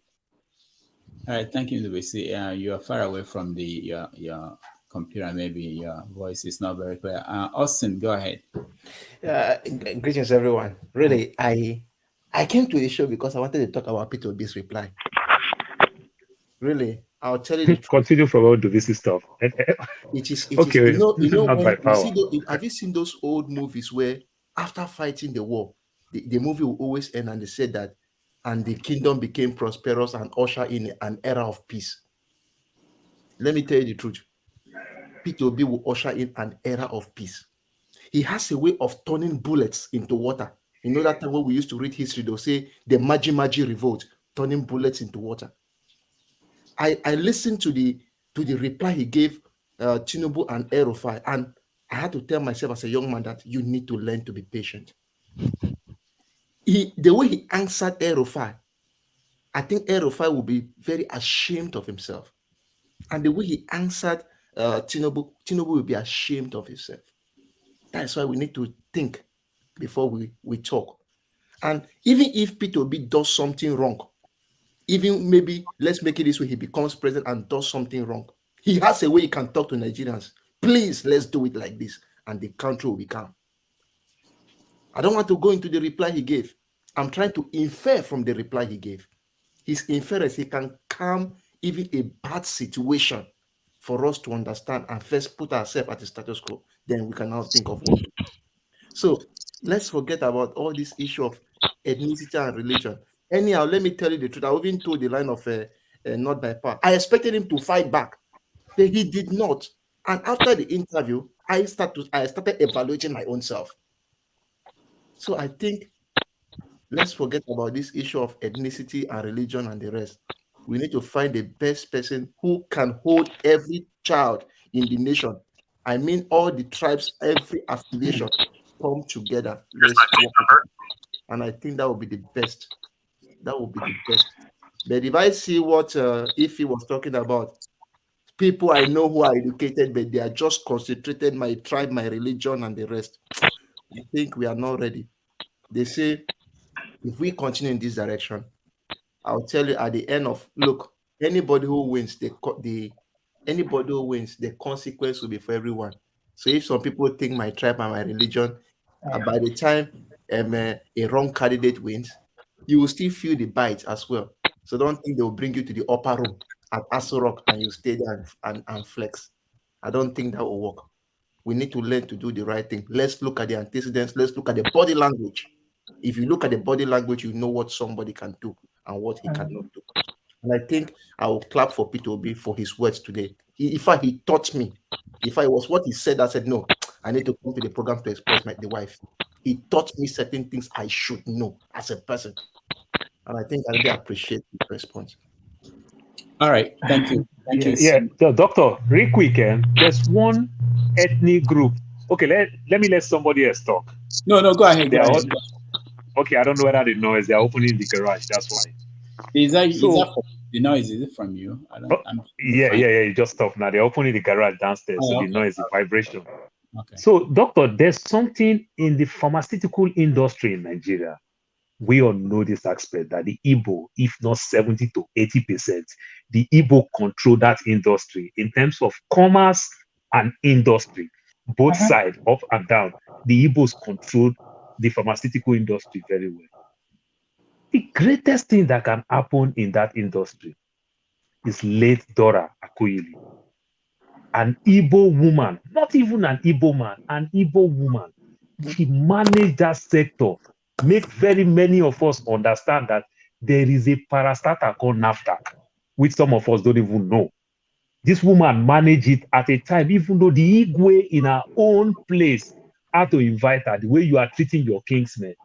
And Dora replied to the Igwe, say, Igwe, don't you see? Even if you have what it takes to go to Europe and America, you still need to take medicine to sustain you before you find yourself in the airport, before you find yourself on the other side of the world. You understand? What about that paracetamol, that Panadol? What about if it's fake? You understand? Dora educated Igwe. The Igwe said he is sorry. That is how Dora could manage that industry. It is our own people. That is what people don't understand. When we continue to run election based on tribe, Dora managed that sector. Now only Igbo people, they drink medicine for Nigeria. That will say, okay, if they are selling fake medicine, they are selling it to themselves. No, every one of us. And that lady did great in that aspect. This is what you get when we bring out technocrats. You understand? And it's just going to help the country. So we should stop this thing. That's why I use the word. Instead of me to train my niece and my nephew, my siblings' kids, because of by default, they inherit it, say, now my brother Pikin, now my this and that. It pay me to give it to the right person that deserves it. And it will be better for the whole nation. I don't know when we can get it right. Just leave this tribe. These guys are failing us. All of us know today that Obi is doing very, very well. I'll still beg my Igbo people, because by default, it's hard for an average Igbo man to convince people about Obi. So they should come in the best way, like as Obi is doing. Come more of a professional than the cost part.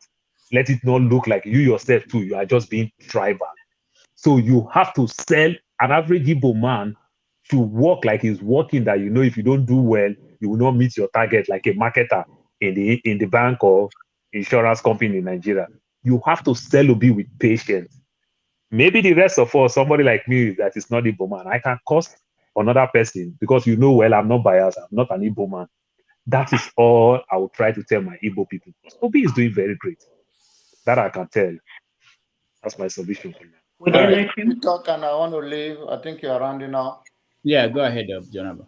Okay, Paul, thank you, and all the OB followers, thank you for your passion, for your mind.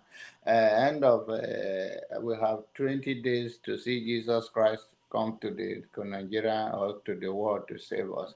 And when that do not happen, we all can start a new life. My submission to my fellow brothers and sisters: what after the 25th of February and Obi is not there? I hope you package yourself to continue with the movement and you not be a flip-flopper. End of the day, and started going around and say, oh, we're looking at the other side of it. I enjoy being here. I'm not a supporter of Obi. I will never be. I love my brothers and sisters that are supporting Obi. I want a good Nigeria for all of us. Obi is not one of them.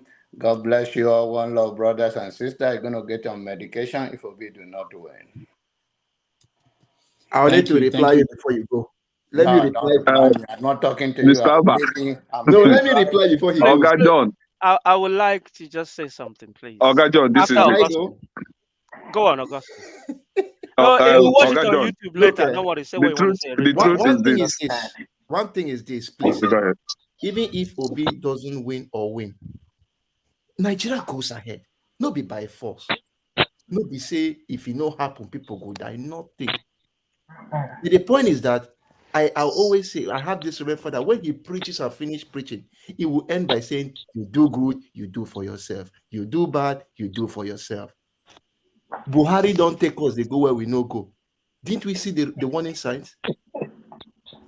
We hope if anybody comes, we hope for the better. So even if people talk or not talk, we go there the street, they hustle. The Igbo man will still go to his shop.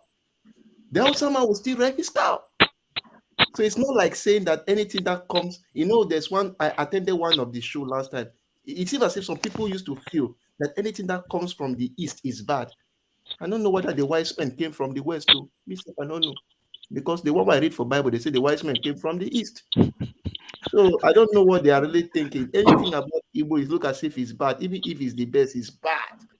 I don't think so. So even if it will be which means they don't say your is the fake one. I'm telling you. Let me help Mr. John Abba, right? If the election, when I was speaking, if Obi lose the election through free and fair election, we don't have to oppose it. But if the election is rigged, we're not going to take it. So let it not be disturbed with our reaction if the election is rigged. If the election is rigged, we are not going to accept that. But if it's through free and fair, no problem. Hunger will correct everybody's memory, brain. You don't need to be forced or advised to do the right thing. Hunger will advise you to vote, for the right candidate next time. All right. Are you saying Hunger don't become reset button? Yeah, you see that. You see now. You see, there was a clip that Dr. Damages, played here. You see how the guy was rejoicing that at least they are coming together now. Hausa, Yoruba, Fulani, they are all coming together, queuing up on the line to, seriously, hunger is a very bad weapon, and these elections they know how to use it, so they are using it now. Their brain is going to reset. No, we don't have to be, complaining all the time. My final submission. Let me. Is that whether we like it or not, we have one passport. It's a green passport. We have one note called Naira. Whether we like it or not, that is what we have for now. If you like, carry your extra British, Canadian, or American passport. Your village in Ungopala or in Ibere is still your village. You cannot run away from your shadow. The fact remains that when this election is done, you bring out that one, I carry my own for behind, I carry my Biafran note for the other side too. The fact remains that when this is all said and done, if the election is fair and square, like Kenepuri, no issues. But if, as they are striking Igbo names off of polling stations in Lagos in order to disenfranchise people, it turns out to be that Obi is rigged out of the election. What would happen? Nigeria may not be able to contain it because right now, a lot of people are sitting on the fence saying, make una no do, make una no do, make una no do. But if it's all fair and square, hallelujah, there will be a new Nigeria and there will be a new West Africa, and it's good for all of us. But don't forget, you still carry one green passport and one Naira note. Thank you. Thank you. Can I say something? Igbo basic. I don't think No. Not by power. No, don't go there because that means he will say something again. No. I'm not gonna. Okay. Let me respond to the Abba. Hold on. Let's hear from Ife. I'll come to you. Okay, Ife, please. People will just round up so that you don't provoke anybody. I'm a gentleman. I'm sorry. Just 1 minute. Not by power. I'm responding to John Abba too. With all due respect to John, you have every right to support who you want to support. But it's because of people like John Abba that you find it difficult in Nigeria. We are not moving to the right direction. I don't have no problem, if you want to support Tinubu or support Atiku or support Obi. But for you to come and say, oh, this person is not going to do this person is not going to do that. With all the intelligence and with you being in a foreign country, why not go back to Nigeria? All of us living in this diaspora now. I know if we ask us to move back to Nigeria, some of us might not survive, including John Abba himself, with all due respect. You can't do that. That's not right. But because of people like you, we're talking about fixing Nigeria or making it better. You are here telling me or trying to convince me that Obi cannot do it. Then who will do it? Obi cannot do it. Atiku will do it. Or Tinubu will do it. Drug lord. I know that Obi is not perfect. Let's understand that. But let us talk about somebody we know that at least we move up to it, at least start somewhere. But if you try to convince me it's Atiku, or you try to convince me that it's Tinubu, let me tell you something. I don't play race tribal issues because I have my best friend is a Yoruba. I don't play that game. But even they too understood that Tinubu is not doing it, except the one I keep talking about that say it's do or die. If not Tinubu, nobody else in Nigeria. But the rest of them that I'm working with here, they will tell you that he's not fit to be our president. Can you bring Tinubu in a public state or in a world stage and say this is your president? Can he represent us? Look at what is happening in Cameroon. The president definitely is having dementia. And he can't even represent his country in a world stage. We have to think wise. Let us have some sense. Let's just forget about sentiment. No matter how much you don't like Igbos, no matter how much you don't like Yoruba, no matter how much you don't like Hausa, but it's time we have to start getting some sense in this our brain. John Abba, go to Nigeria and see the suffering of people. When was the last time you went home? No, John Abba went last year. I think John Abba is a swing person. John Abba is supporting Showore. You know, I understand. You understand? That. Is a swing person. That's why I said I use more responsibility for an average Igbo man to support Obi like the way Obi is selling himself.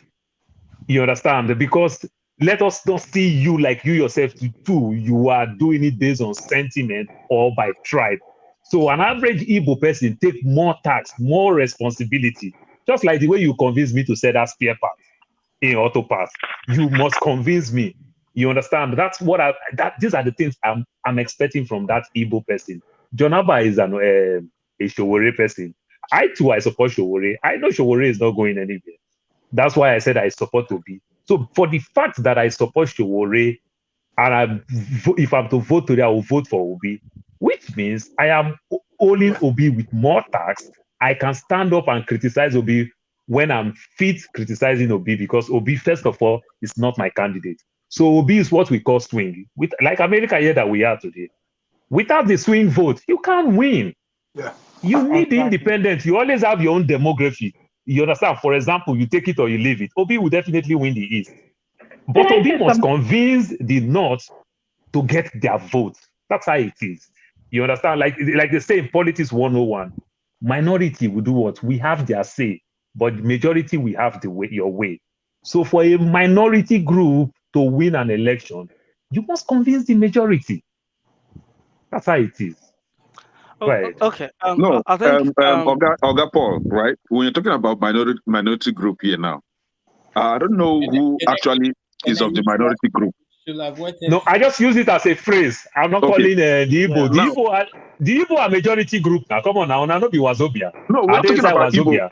Okay, the thing is, the thing is that you are trying to align Obi to the Igbos. Obi supporters, Obi supporters are not Igbos. Obi supporters are angry Nigerian youth, angry Nigerian educated citizens, angry, reasonable Nigerians. These are Obi supporters.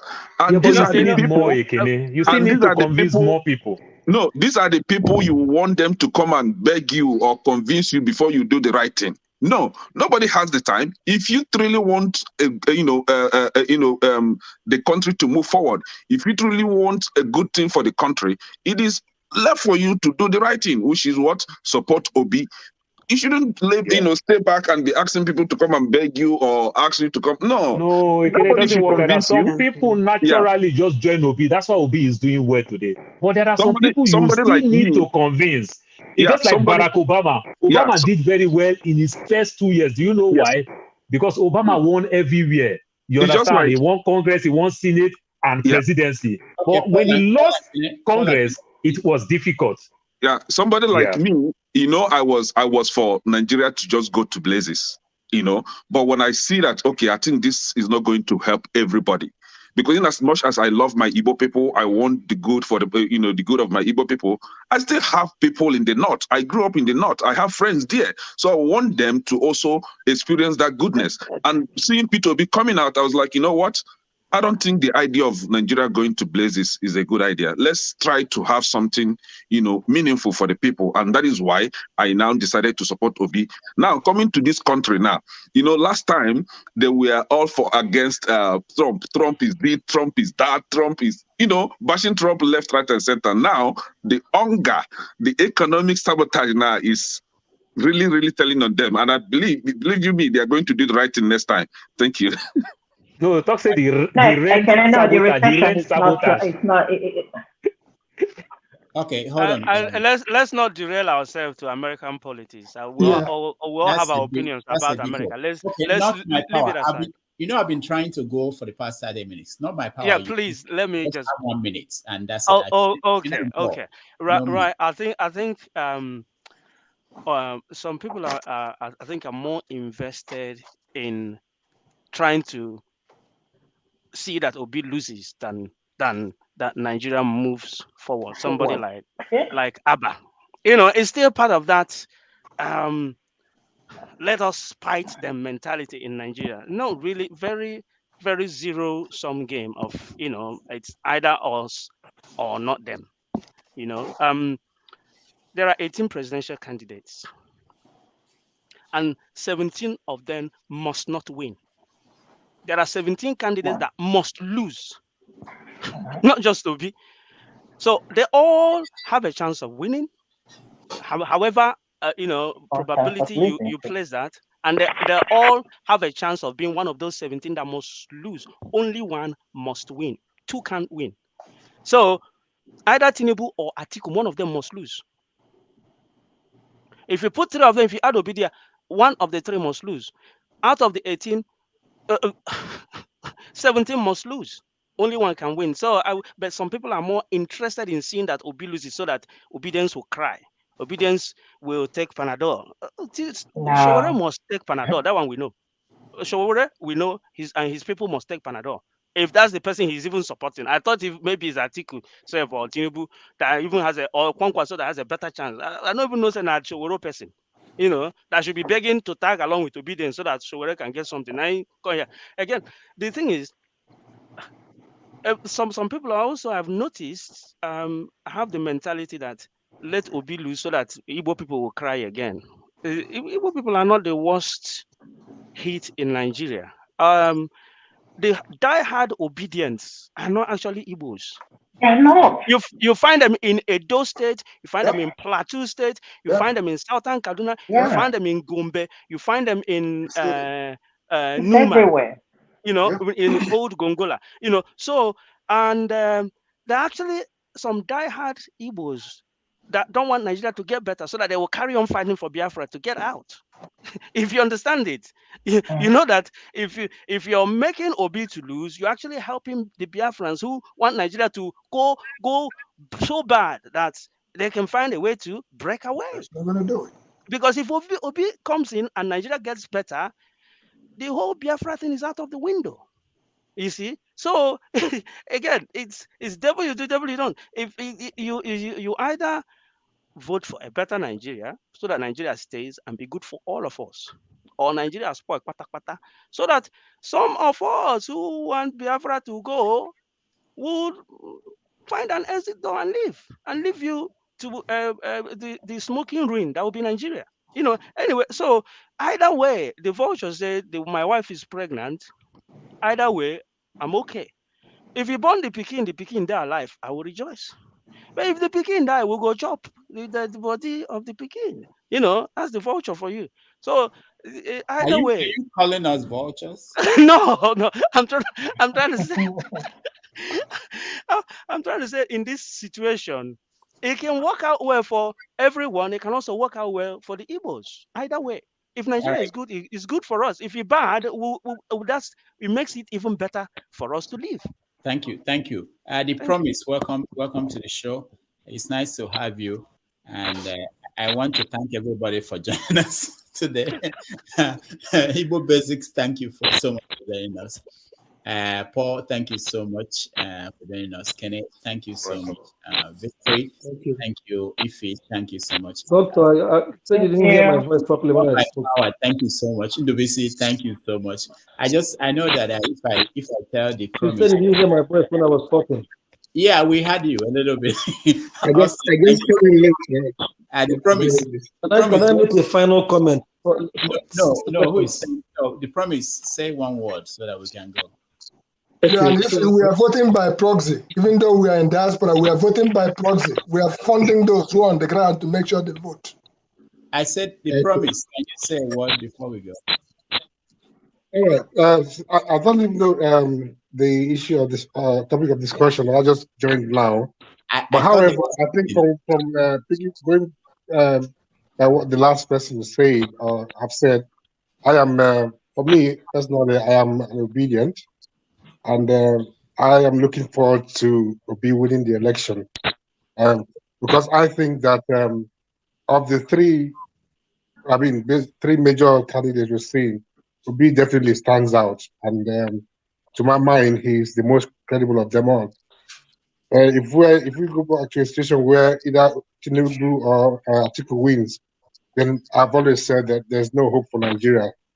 That means we're going backwards. Obi is not a saint, definitely, that we know that, but at least he would point us in the right direction. We know that we're moving in the right direction, to recovery in Nigeria. That's my take on that. All right, Ndubisi, 1 minute. Okay, thank you. I just want to let all of us realize that sometimes those who come and talk about Obi, leaning towards Obi as an Igbo person, they are all setting a trap for us. So those of us who are Igbos who continue to speak or try to speak in defense of Obi. Obi is a Nigerian candidate. He's a national candidate. Like someone said earlier, most of the support base are outside even Igbo land. Naturally, Igbos will vote for him, most of Igbos. But he has support in other places. Some who said he has no inroad in the north, they've seen how he has been received in some parts, even the core north. That is why I assume El-Rufai came out last week to start saying those things. He said all to paint him as an Eastern candidate. They never painted Tinubu that way or Atiku. But thank God, like Austin just said, the way Obi equally replied to them, we equally endear more people to him. Obi has the support of many Nigerians, and standing side by side with others, they know he's a better candidate. His track record is there. This somebody who knows how to manage resources properly for the benefit of the people, particularly the poor, and he has compassion for Nigerians. I believe he's going to do better. And hopefully, by God's grace, God willing, he will win. All right, thank you. I'll leave you guys now with the interview, Obi's interview on channel for those who have not seen it. I haven't seen it.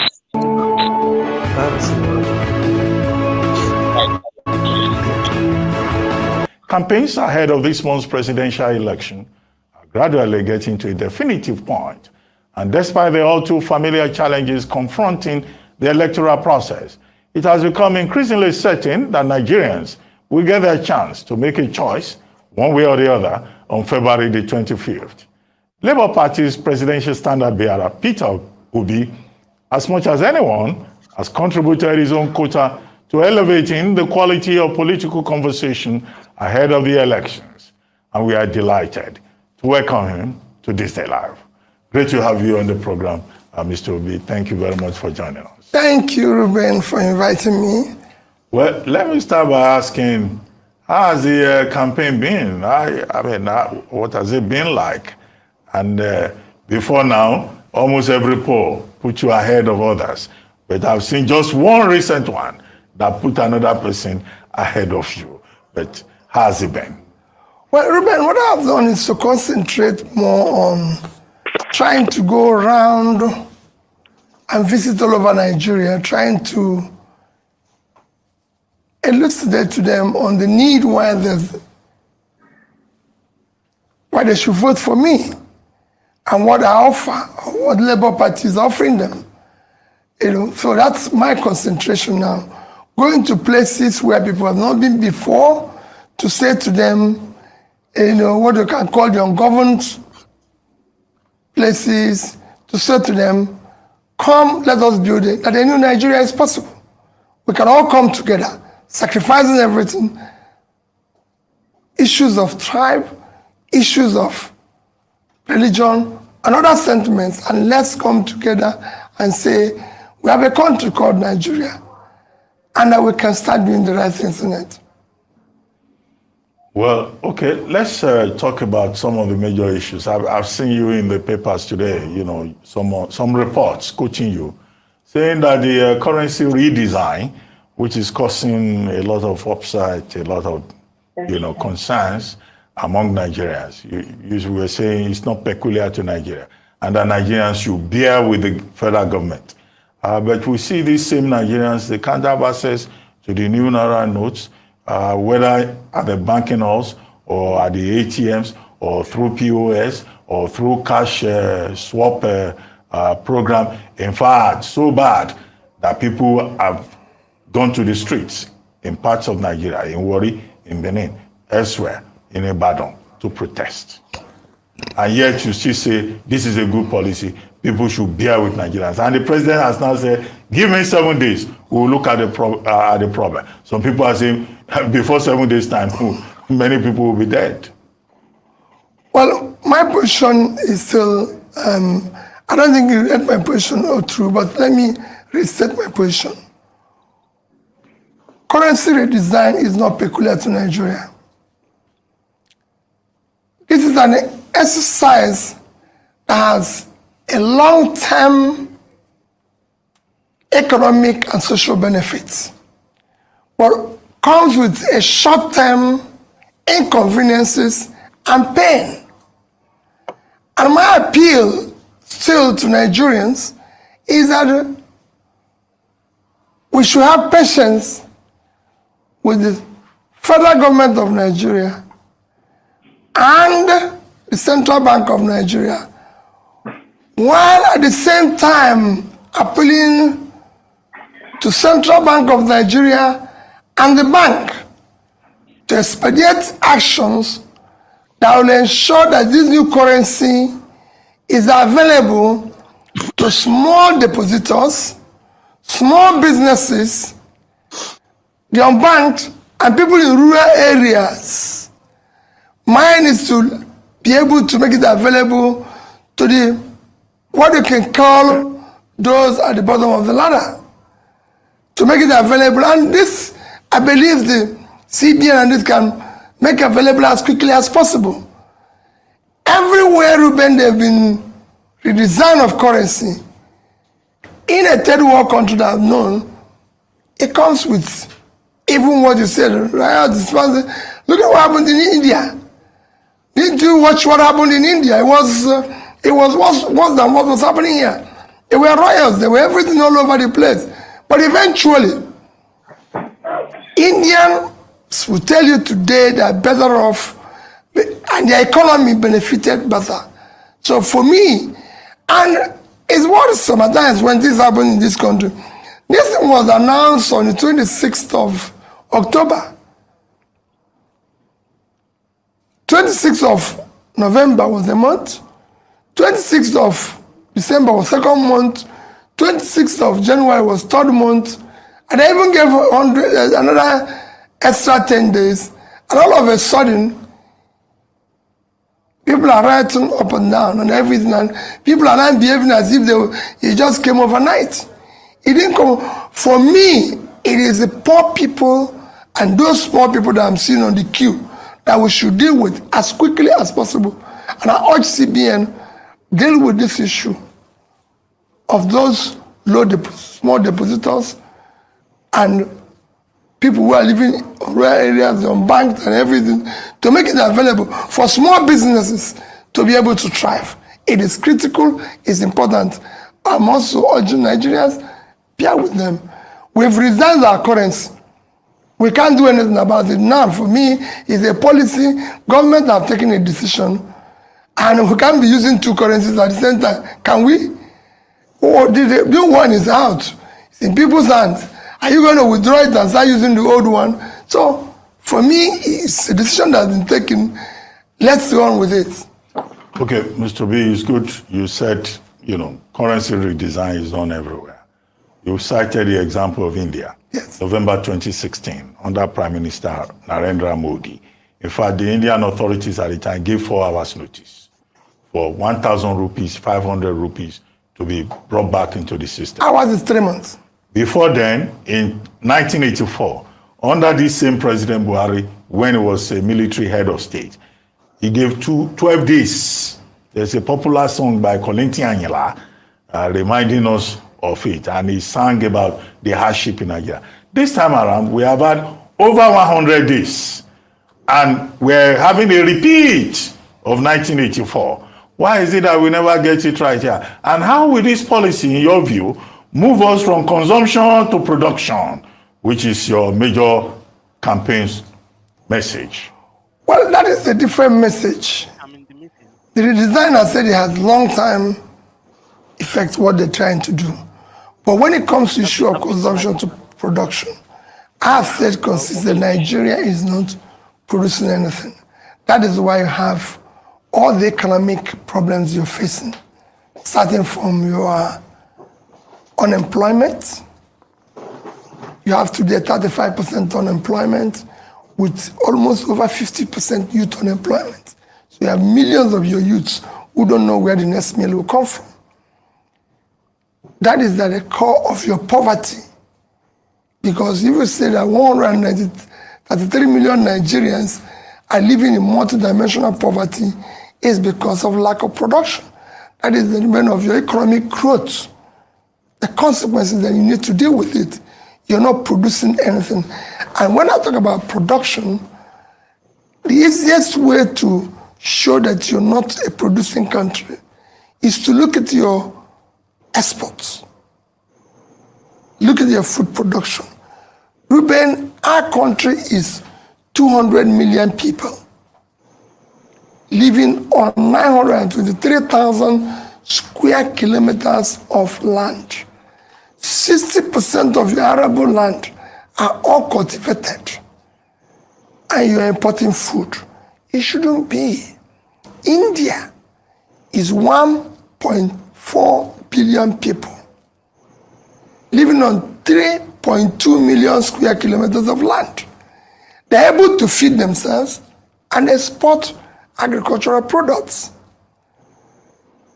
You live almost on 1/3 of their land, and you're 1/7 of their population. So you have more land for agriculture. So we need to deal with issue. The uncultivated land in the north is our biggest physical assets. If you go into it genuinely supporting small farmers to do an agrarian revolution, which will lead to industrialization, because the entire value chain, which will be export-led, you will see a different thing. One is that, Ruben, you're going to create job at the agricultural level, you're going to create job at the industrial level, and by the time you do export, you'll be able to deal with the issue of what you're suffering today due to your rate of exchange. Your exchange is weak because your reserve is low, and your reserve is a result of your exports. And if you can export more, because of what I've just said now, you'll be able to stabilize that. Countries that have seen their exchange come down by doing the right things. And Nigeria can do that. Ruben, in 2000, I've said it in this session before, in 2021, Nigerian total export is 18.9 trillion naira. That is at 650 to the dollar today. That is under $30 billion. Ruben, countries have compared us with, like Vietnam, is 100 million people living in 331,000 square kilometers of land. So the half of our population living on 1/3 of our land. Their total export is over $350 billion. We couldn't do 10% of what they did. And Vietnam's export is almost 90% manufactured goods. That's what I'm saying. That we need to be more productive. By being more productive, we will be able to create jobs. There's a lot we can do today if we do the right things. Well, yesterday you were in Abeokuta. Yes. For a rally. You were supposed also to be in Ibadan, but you couldn't make it to Ibadan because there were protests on the streets of Ibadan. Was it the day before? I didn't even know about the protests until maybe, let me tell you what happened. Okay. Actually, is that I first had an issue. I was supposed to go to Ibadan using a service of a copter, and I was told they had an issue of fuel. By the time they have resolved it about 12:01, they said to me that where I was supposed to land, I shouldn't land there because there's riots. Nobody said to me, they're writing for this or for that. I said, okay, fine.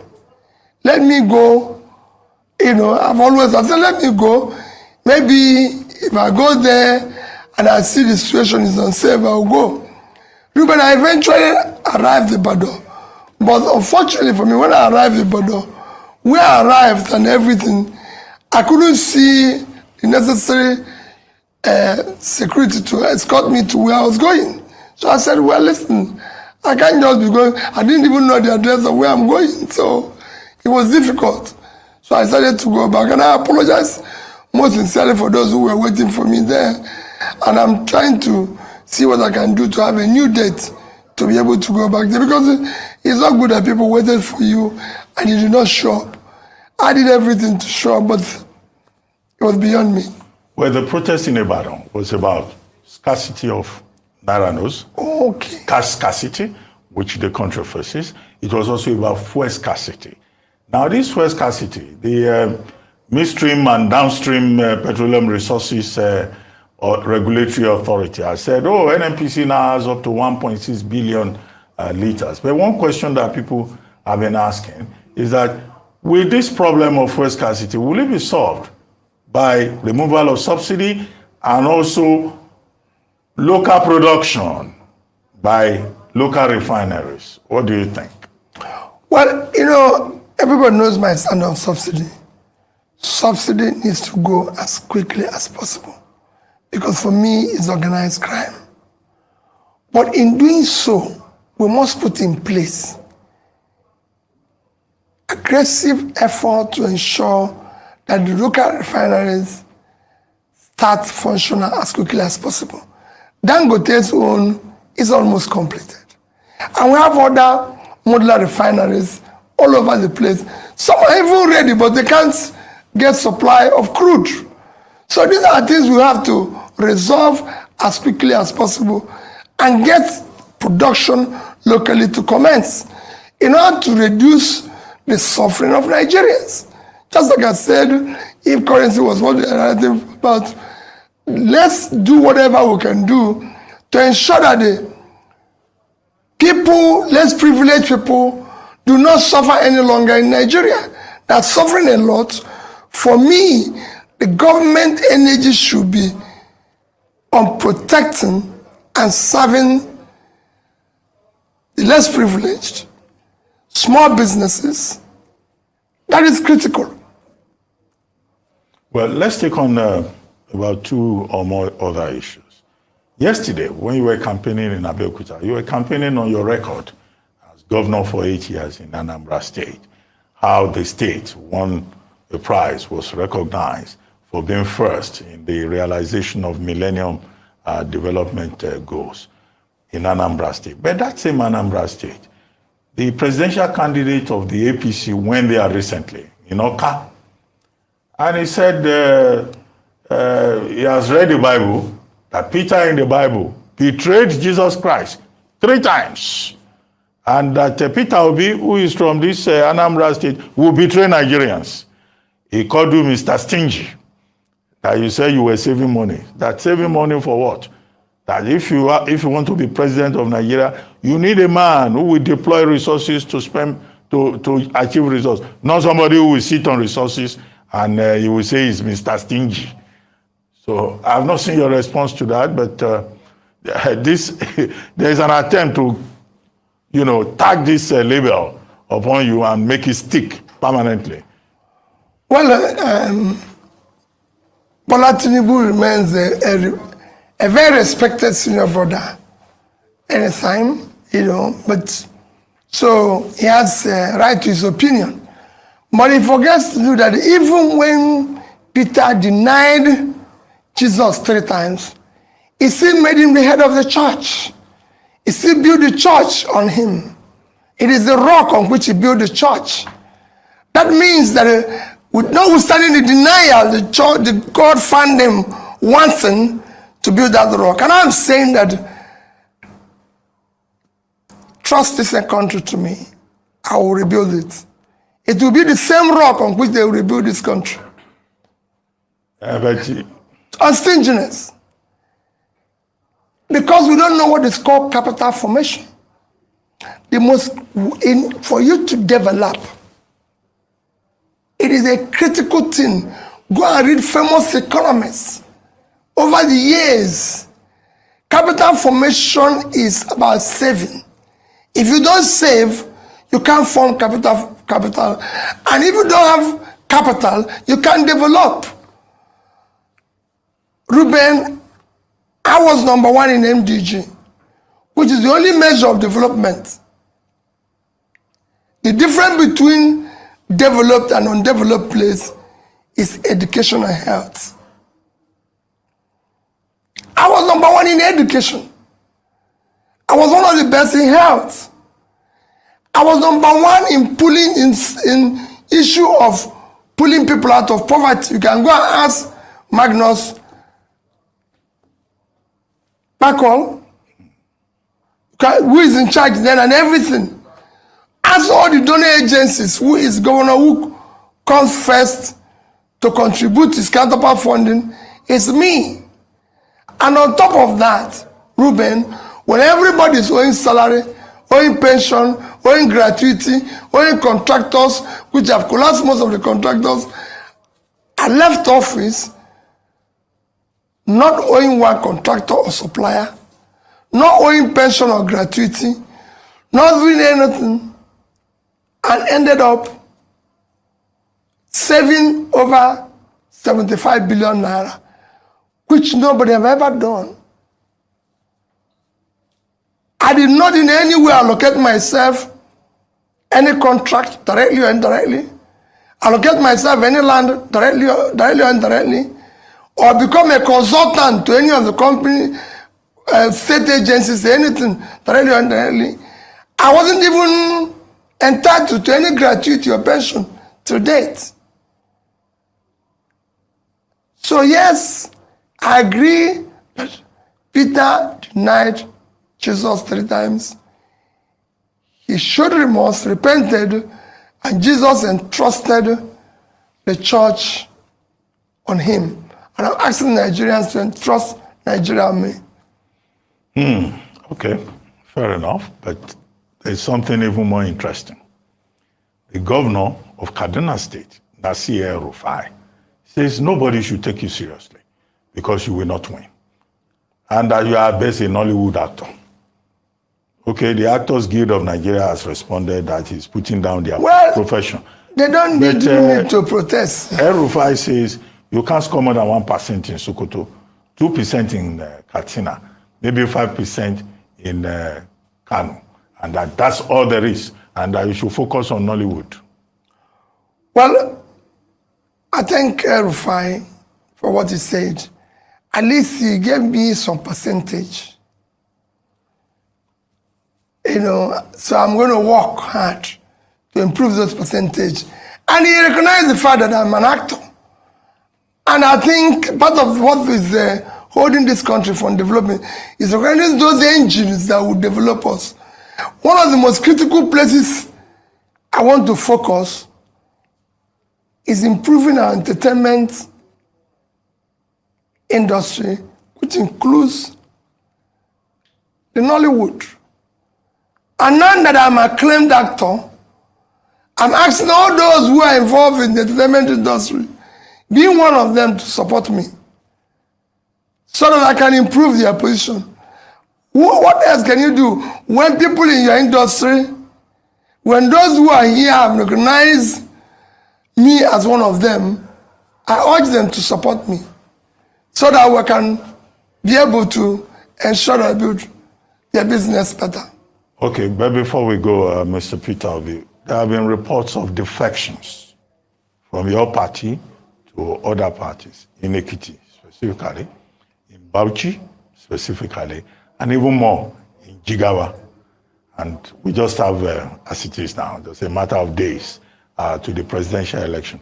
How are you addressing this division, this defection from your party to other parties? Quite frankly, Ruben, I'm focused on building a new Nigeria, not on defections. For me today, Nigeria have a huge problem. Ruben, we live in a country today that has huge debts that we don't know where we're going to start dealing with it. We have a country where 139 million people, sorry, 33 million people are in poverty. We have a country with over 20 million out of school children. How do you now worry about who is defecting to what? My concentration is, how do we start pulling people out of poverty? How do we start securing people? People are insecure here. So that's not what will worry me. For example, you mentioned where people are defecting in the north, where I will get 1 vote or where I will get 2 votes. Ruben, I went to Bauchi. You must have heard it because it was in your news. And I went to pay my respect to Tafa Balawa. And I said to, why did God not give us men like this over the years? This man in 1964 borrowed a first loan, $82 million to build the Kainji Dam to generate 760 megawatts of electricity. I have his letter to the World Bank. I have the reply. Ruben, 59 years after, our debt is 77 trillion naira. I don't know which rate to use, but since my own rate is usually 650, but if I use the government rate, official rate, 410, am I right? That will give you about $187 billion. Ruben, that $82 million then is about, approximately now, about $1,250 million. If you divide it with 187 billion, with 187, it will give you approximately today about 150 Kainji dams. Where is it? That's what you should be worrying Nigeria. Not that Mr. Obi defected from this place to that place. A new Nigeria is possible. That's what Dati, Baba Ahmed, and myself are offering Nigerians. It is time to do a proper generational change by saying these parties have tried for the past 20 years. All Nigeria produces insecurity, worsened, poverty, doubled, out of school children, worsened, our primary health care collapsed, deaths, I don't know how, I would say quadrupled down, deaths, you know what deaths, so everything are headed south. We have overtaken India in infant mortality. Fuel scarcity, all sorts of things are going wrong. So for me, our concentration be, how do we start reversing this? That's what we should do. Okay. I'm offering myself this job, saying this year's election should not be based on tribal, religion, or my turn. It is turn of Nigerians to take back their country and start rebuilding it. If there's anybody who will say turn, is me. I'm a proud Igbo man. I'm a proud Southeasterner. But I'm doing this election as a more proud Nigerian who believes that if I have the opportunity, 5 years, Nigerians will stop saying where they came from. But they will be happy that they're Nigerians because we'll start building a new Nigeria that everybody should be proud of. That is what should be a worry. Not that, oh, this happened or this person defected. For me, let's start now. Okay, I mean, you've been on the campaign trail. You visited so many parts of the country. But what we're hearing now is that there are many Nigerians that are concerned about whether or not this election will hold. INEC has said the election dates are sacrosanct and there will be elections. But some other people are saying, in fact, fuel scarcity, the combined forces of fuel scarcity and cash scarcity will seem to be an attempt to derail the process and impose an interim national government on Nigeria. Well, I don't really see how cash scarcity. I don't see how the cash scarcity affects that. Are they going to take their cash now, their voter's card? That is the more reason they should go out and vote. Let's start doing things in a different way. So I don't see any reason why cash scarcity, unless the cash is going to be used for another thing, which I disagree with. Fuel scarcity, all these things can be improved. For me, if we had done the right things by removing subsidy and making sure that this is available, it would have been solved since, Ruben. Let us stop dribbling about Nigerians. Nigeria is a country blessed with a lot of factor endowment for each region and can easily be turned around as quickly as possible.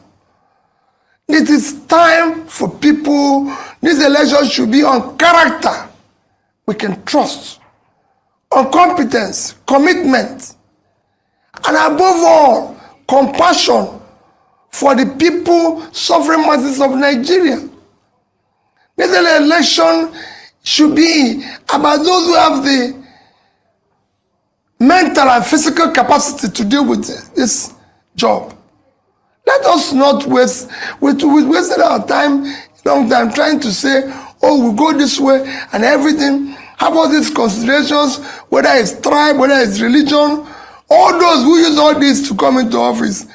The first victims are those who believe they were saying. I'm offering a new Nigeria. Well, on that note, I would like to thank you very much, Mr. Peter Obi, presidential candidate of the Labour Party in the forthcoming presidential election in Nigeria on February the 25th. Right.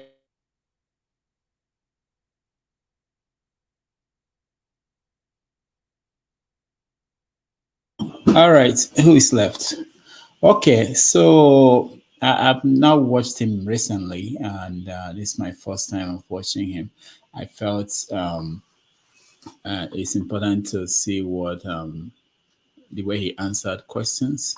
I've been getting a lot of feedback from people who watched it.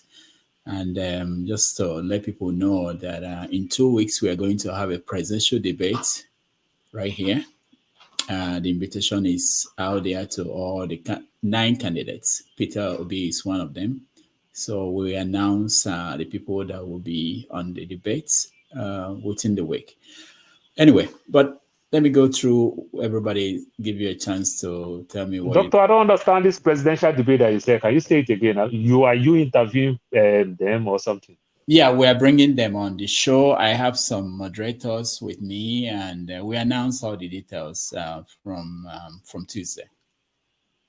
Okay. Yeah. So, Ibo Basic, what did he say?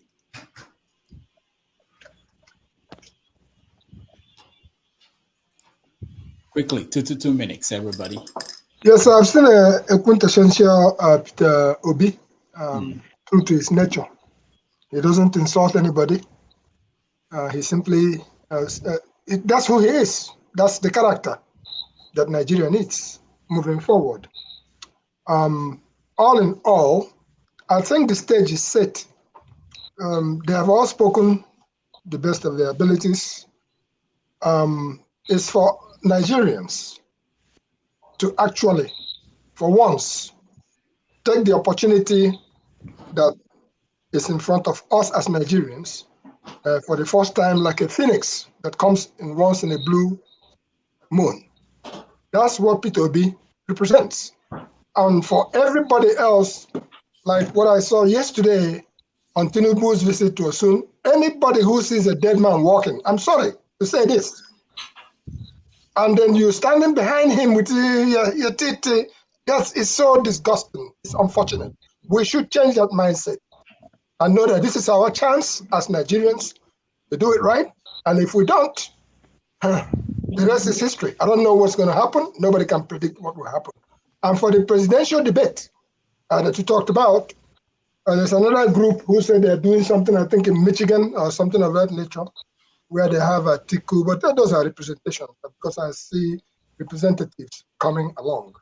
It will be great that His Excellency Mr. Peter Obi and Atiku, and of course I'm almost sure, that Mr. Jagabon himself may not want to show. We don't yet know. We don't know who is showing up But yet. this is a chance for them to talk to the world from the comfort of their homes. And that would be great for us to hear from them once and for all. So I look forward to that. All right, thank you. Thank you. I don't know whether to call you Mr. Rudolph or Dr. Doritis. At least you are not a fake doctor. This one is a nickname. But we are very appreciative for the work you've been doing. Please continue to do that great job. Thank you. God bless you. Thank you. Is it doctor And of bless us skin? all. Paul, I'll be hanging on you and the religion issue because we suffer the same fate. All right. Time. Paul, Big time. 1 minute. Doctor, I don't really have much to say. I think I've said everything that I want to say. So, like you always say, what keep you awake and everything. I feel so bad for Emefiele, the way he's punishing Nigeria. He's using himself as a guinea pig. Nigeria will never forgive him. And it's so bad the way the country is today. I feel for people don't understand. Even my pain with this thing is that the people who are suffering it, how painful it is, doctor. When I see an Igbo man who is going through this pain of currency, they'll say, now good for Tinubu, go see money. You, the Igbo man, are you to go through the pain? You understand? When I see other tribe, they say, ain't good, but every one of us is going. Tinubu is not suffering it. Nobody is suffering it, but Nigeria is going through the pain. Do you know how much Agbero deliver to Tinubu on a daily basis? It's enough. And the same Agbero, they will campaign for Tinubu so that they will remain in power and everything. The surrogates will bring money. If Atiku win, if the other people win, they'll still put a phone through. They'll still send this money back to CBN if they truly have money somewhere. So Nigeria, please let us wake up. Let us do things a little bit abnormal. We've been doing things more normal, and it makes us abnormal people. So let's go abnormal, whether it will make us for once become a normal people. That's my take. Thank you, Paul. Not by power, Yanis. Oh, okay. I think I just want to make some comment about Kayode Ogundamisi's earlier interaction with you. I didn't get the chance to watch it before I got on the show. I came in late. While Obi was on, because I've listened to Obi's interview before, I just used the opportunity to glean a little bit from what he's saying. I think he is still one of those people that have refused to understand that there is a paradigm shift that is happening in the Nigerian political space. Something just have to happen once for it to happen. Yes, we've never seen such a phenomenon before in Nigerian political in Nigerian politics, but it is happening, and it might just be the trigger for a revolution that would change the country, whereby Nigerians of all walks of life, not based on two tribes ganging up, against the rest of the country for their own specific benefit, but Nigerians from across the country, youths, especially angry youths, not angry Yoruba youths or angry Igbo youths, angry Nigerian youths coming together. Of course, the foundation of that is the NSAS protest. That anger is still on. The anger of obedience is not really the anger of any particular group. It's the anger of a Nigerian generation that have been disenfranchised, that have been dehumanized and traumatized by poverty, by lack of job, by insecurity, and all whatnot that has bedeviled the country. So we should see the Obi revolution for what it is a pan-Nigerian movement. And people who are stuck in the old ways, they're going to fight it. But if it's an idea whose time has come, nobody can stop it. What do I say to my fellow Igbo people? I say, be patient, be tactful. You see, Obi taught me a few things tonight about the way he answered. Yes, we tend to be a bit emotional. Could be a hangover from the Civil War trauma. We tend to be very quick on the draw. We also tend to sometimes see the rest against us. Yes, one thing is this: if Obi wins and he turns the country around, it will benefit everyone, and more so us, because the Igbos are spread, like I made that point yesterday, we are spread all over the country. A development that is evenly spread, we are going to be the tribe that benefits most, because if it's happening in the north, we're there. If it's happening in the east, we're there. In the west, we're there. So it's an opportunity for us to respond civilly to people who are trying to agitate us, because they know what they can say and get us agitated, and then we answer back, and then they say, you see, we said it, obedience are very aggressive. Igbo people are, that's how you people are. Again, what I'll tell Nigerians is, if Obi becomes the president, it doesn't mean that every Igbo man you don't hate, or every Igbo man you hate and you don't like is going to be in Aso Rock. It's going to be Obi in Aso Rock. I'm not going to be there. That Igbo man that sold spare parts to you that was fake, or medicine to you that was fake, and the one you like and the one you don't like, they're not going to be in Aso Rock. So you can't spite the spare parts dealer who cheated you or who did so and so to you by not voting Obi.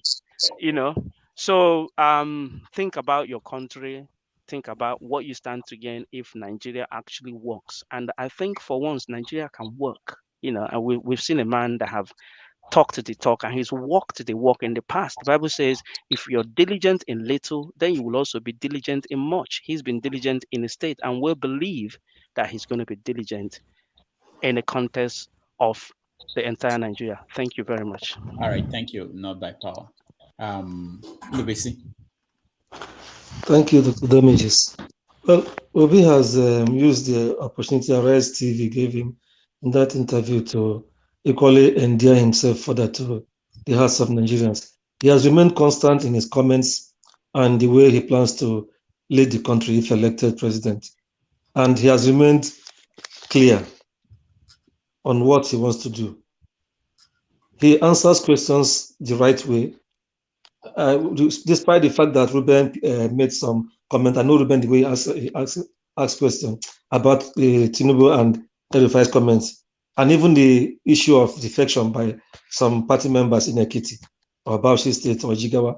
See the way he answered it. He remains focused on the people. His mind is how to bring Nigeria out of the woods. So I think every time he talks, Nigerians know, they see a clear difference. Those people who want to be really objective, they see a clear difference of somebody who really has Nigeria at heart, who wants to make things better. And I'm happy that he has clarified what he meant by his position on the Naira note. Some may think he enjoys what he saw, what everybody is seeing, the hardship people are facing. No. But he's only asking people to be patient and equally calling on CBN and the banks to do more. We've heard stories of how some of these bank managers were distributing money to people who they are close to, or people who are their real customers, also leaving the ordinary people. So CBN knows what to do. They should enforce the rules to ensure that people get their money. So I think, looking at it generally, the tag of trying to label Obi somebody who is not serious or who will not get any vote is not selling. Many people know that he will do well, and he has been, the people who know him from his private sector life before he came into government says that this is the man. He has not changed. He remains constant, and that is a mad difference between him and others. All right, thank you, Ndubisi. The promise. Thank you, Dr. Damages. Watching that interview, you can see, we can all see a man who is resolute in what he wants to do. You can see a man who is empathetic. You can see a man who is passionate, about the country, and who feels the pain of the people, who feels the pulse of the people. And the way he has answered those questions, obviously, even though it was meant to aggravate or maybe to agitate him, but then he's been very tactical and very wise. That man is full of wisdom in answering and dealing with issues, and that's the sort of person we need to steer the affairs of our country. And I just wish that Nigerians, just see the light. The light is there. But some people who choose to be cynical, just close their eyes and then go for whoever, whatever. But we know that this is the right time. This is the right opportunity for us to make a change, and then see the route that we all look for, hope for. If we can, Nigerians can wake up and do the right thing. I'm sure that this is the opportunity for us to turn Nigeria around, and I hope that we all see that and do the right thing. All right. Thank you so much. I want to thank everybody who joined us today. Then, Doctor, I have one short question. I know it's been a long time. Obi used to be the chairman of Fidelity Bank, and I heard that he is a majority shareholder of Fidelity Bank and some other banks. How come we are not seeing some of this difference in terms of, say, oh, Fidelity Bank, you go there, you get money? You understand? As somebody who have majority shares there, push that. You understand? Why is it that we get one problem, we punish everybody in all ramifications? You won't hear that, oh, Mobi sells fuel, Total don't sell, or GTB is giving, Zenith Bank is not giving. But we just get the same pain in everywhere. How about that? That's a good point. I don't know where he is, or whether he's still the chairman. I don't know. But thank you, everybody, for joining us. Those that watched at home, those that were commenting, I really appreciate all your time. Igbo Basics, thank you. Paul, thank you. Not by Power, thank you. Ndubisi, thank you. The Promise, thank you. And we'll see you again next Saturday and Sunday. Enjoy your week. Have a nice day. Bye-bye. Thank you, Rudolph. You know what that "not by power" means if you translate that to Igbo. My Igbo has some problems. Okay. Your Igbo doesn't have any problems, Rudolph. Igbo Basic, can you give us Igbo Basic? You have stayed too long overseas. I will throw you a curveball. I'll be calling Hozo. Oh, okay. Yes, I understand. Okay. All right. Okay. Thank you, everybody. All right. Thank you. All right. Bye. Thank you. Bye, everybody.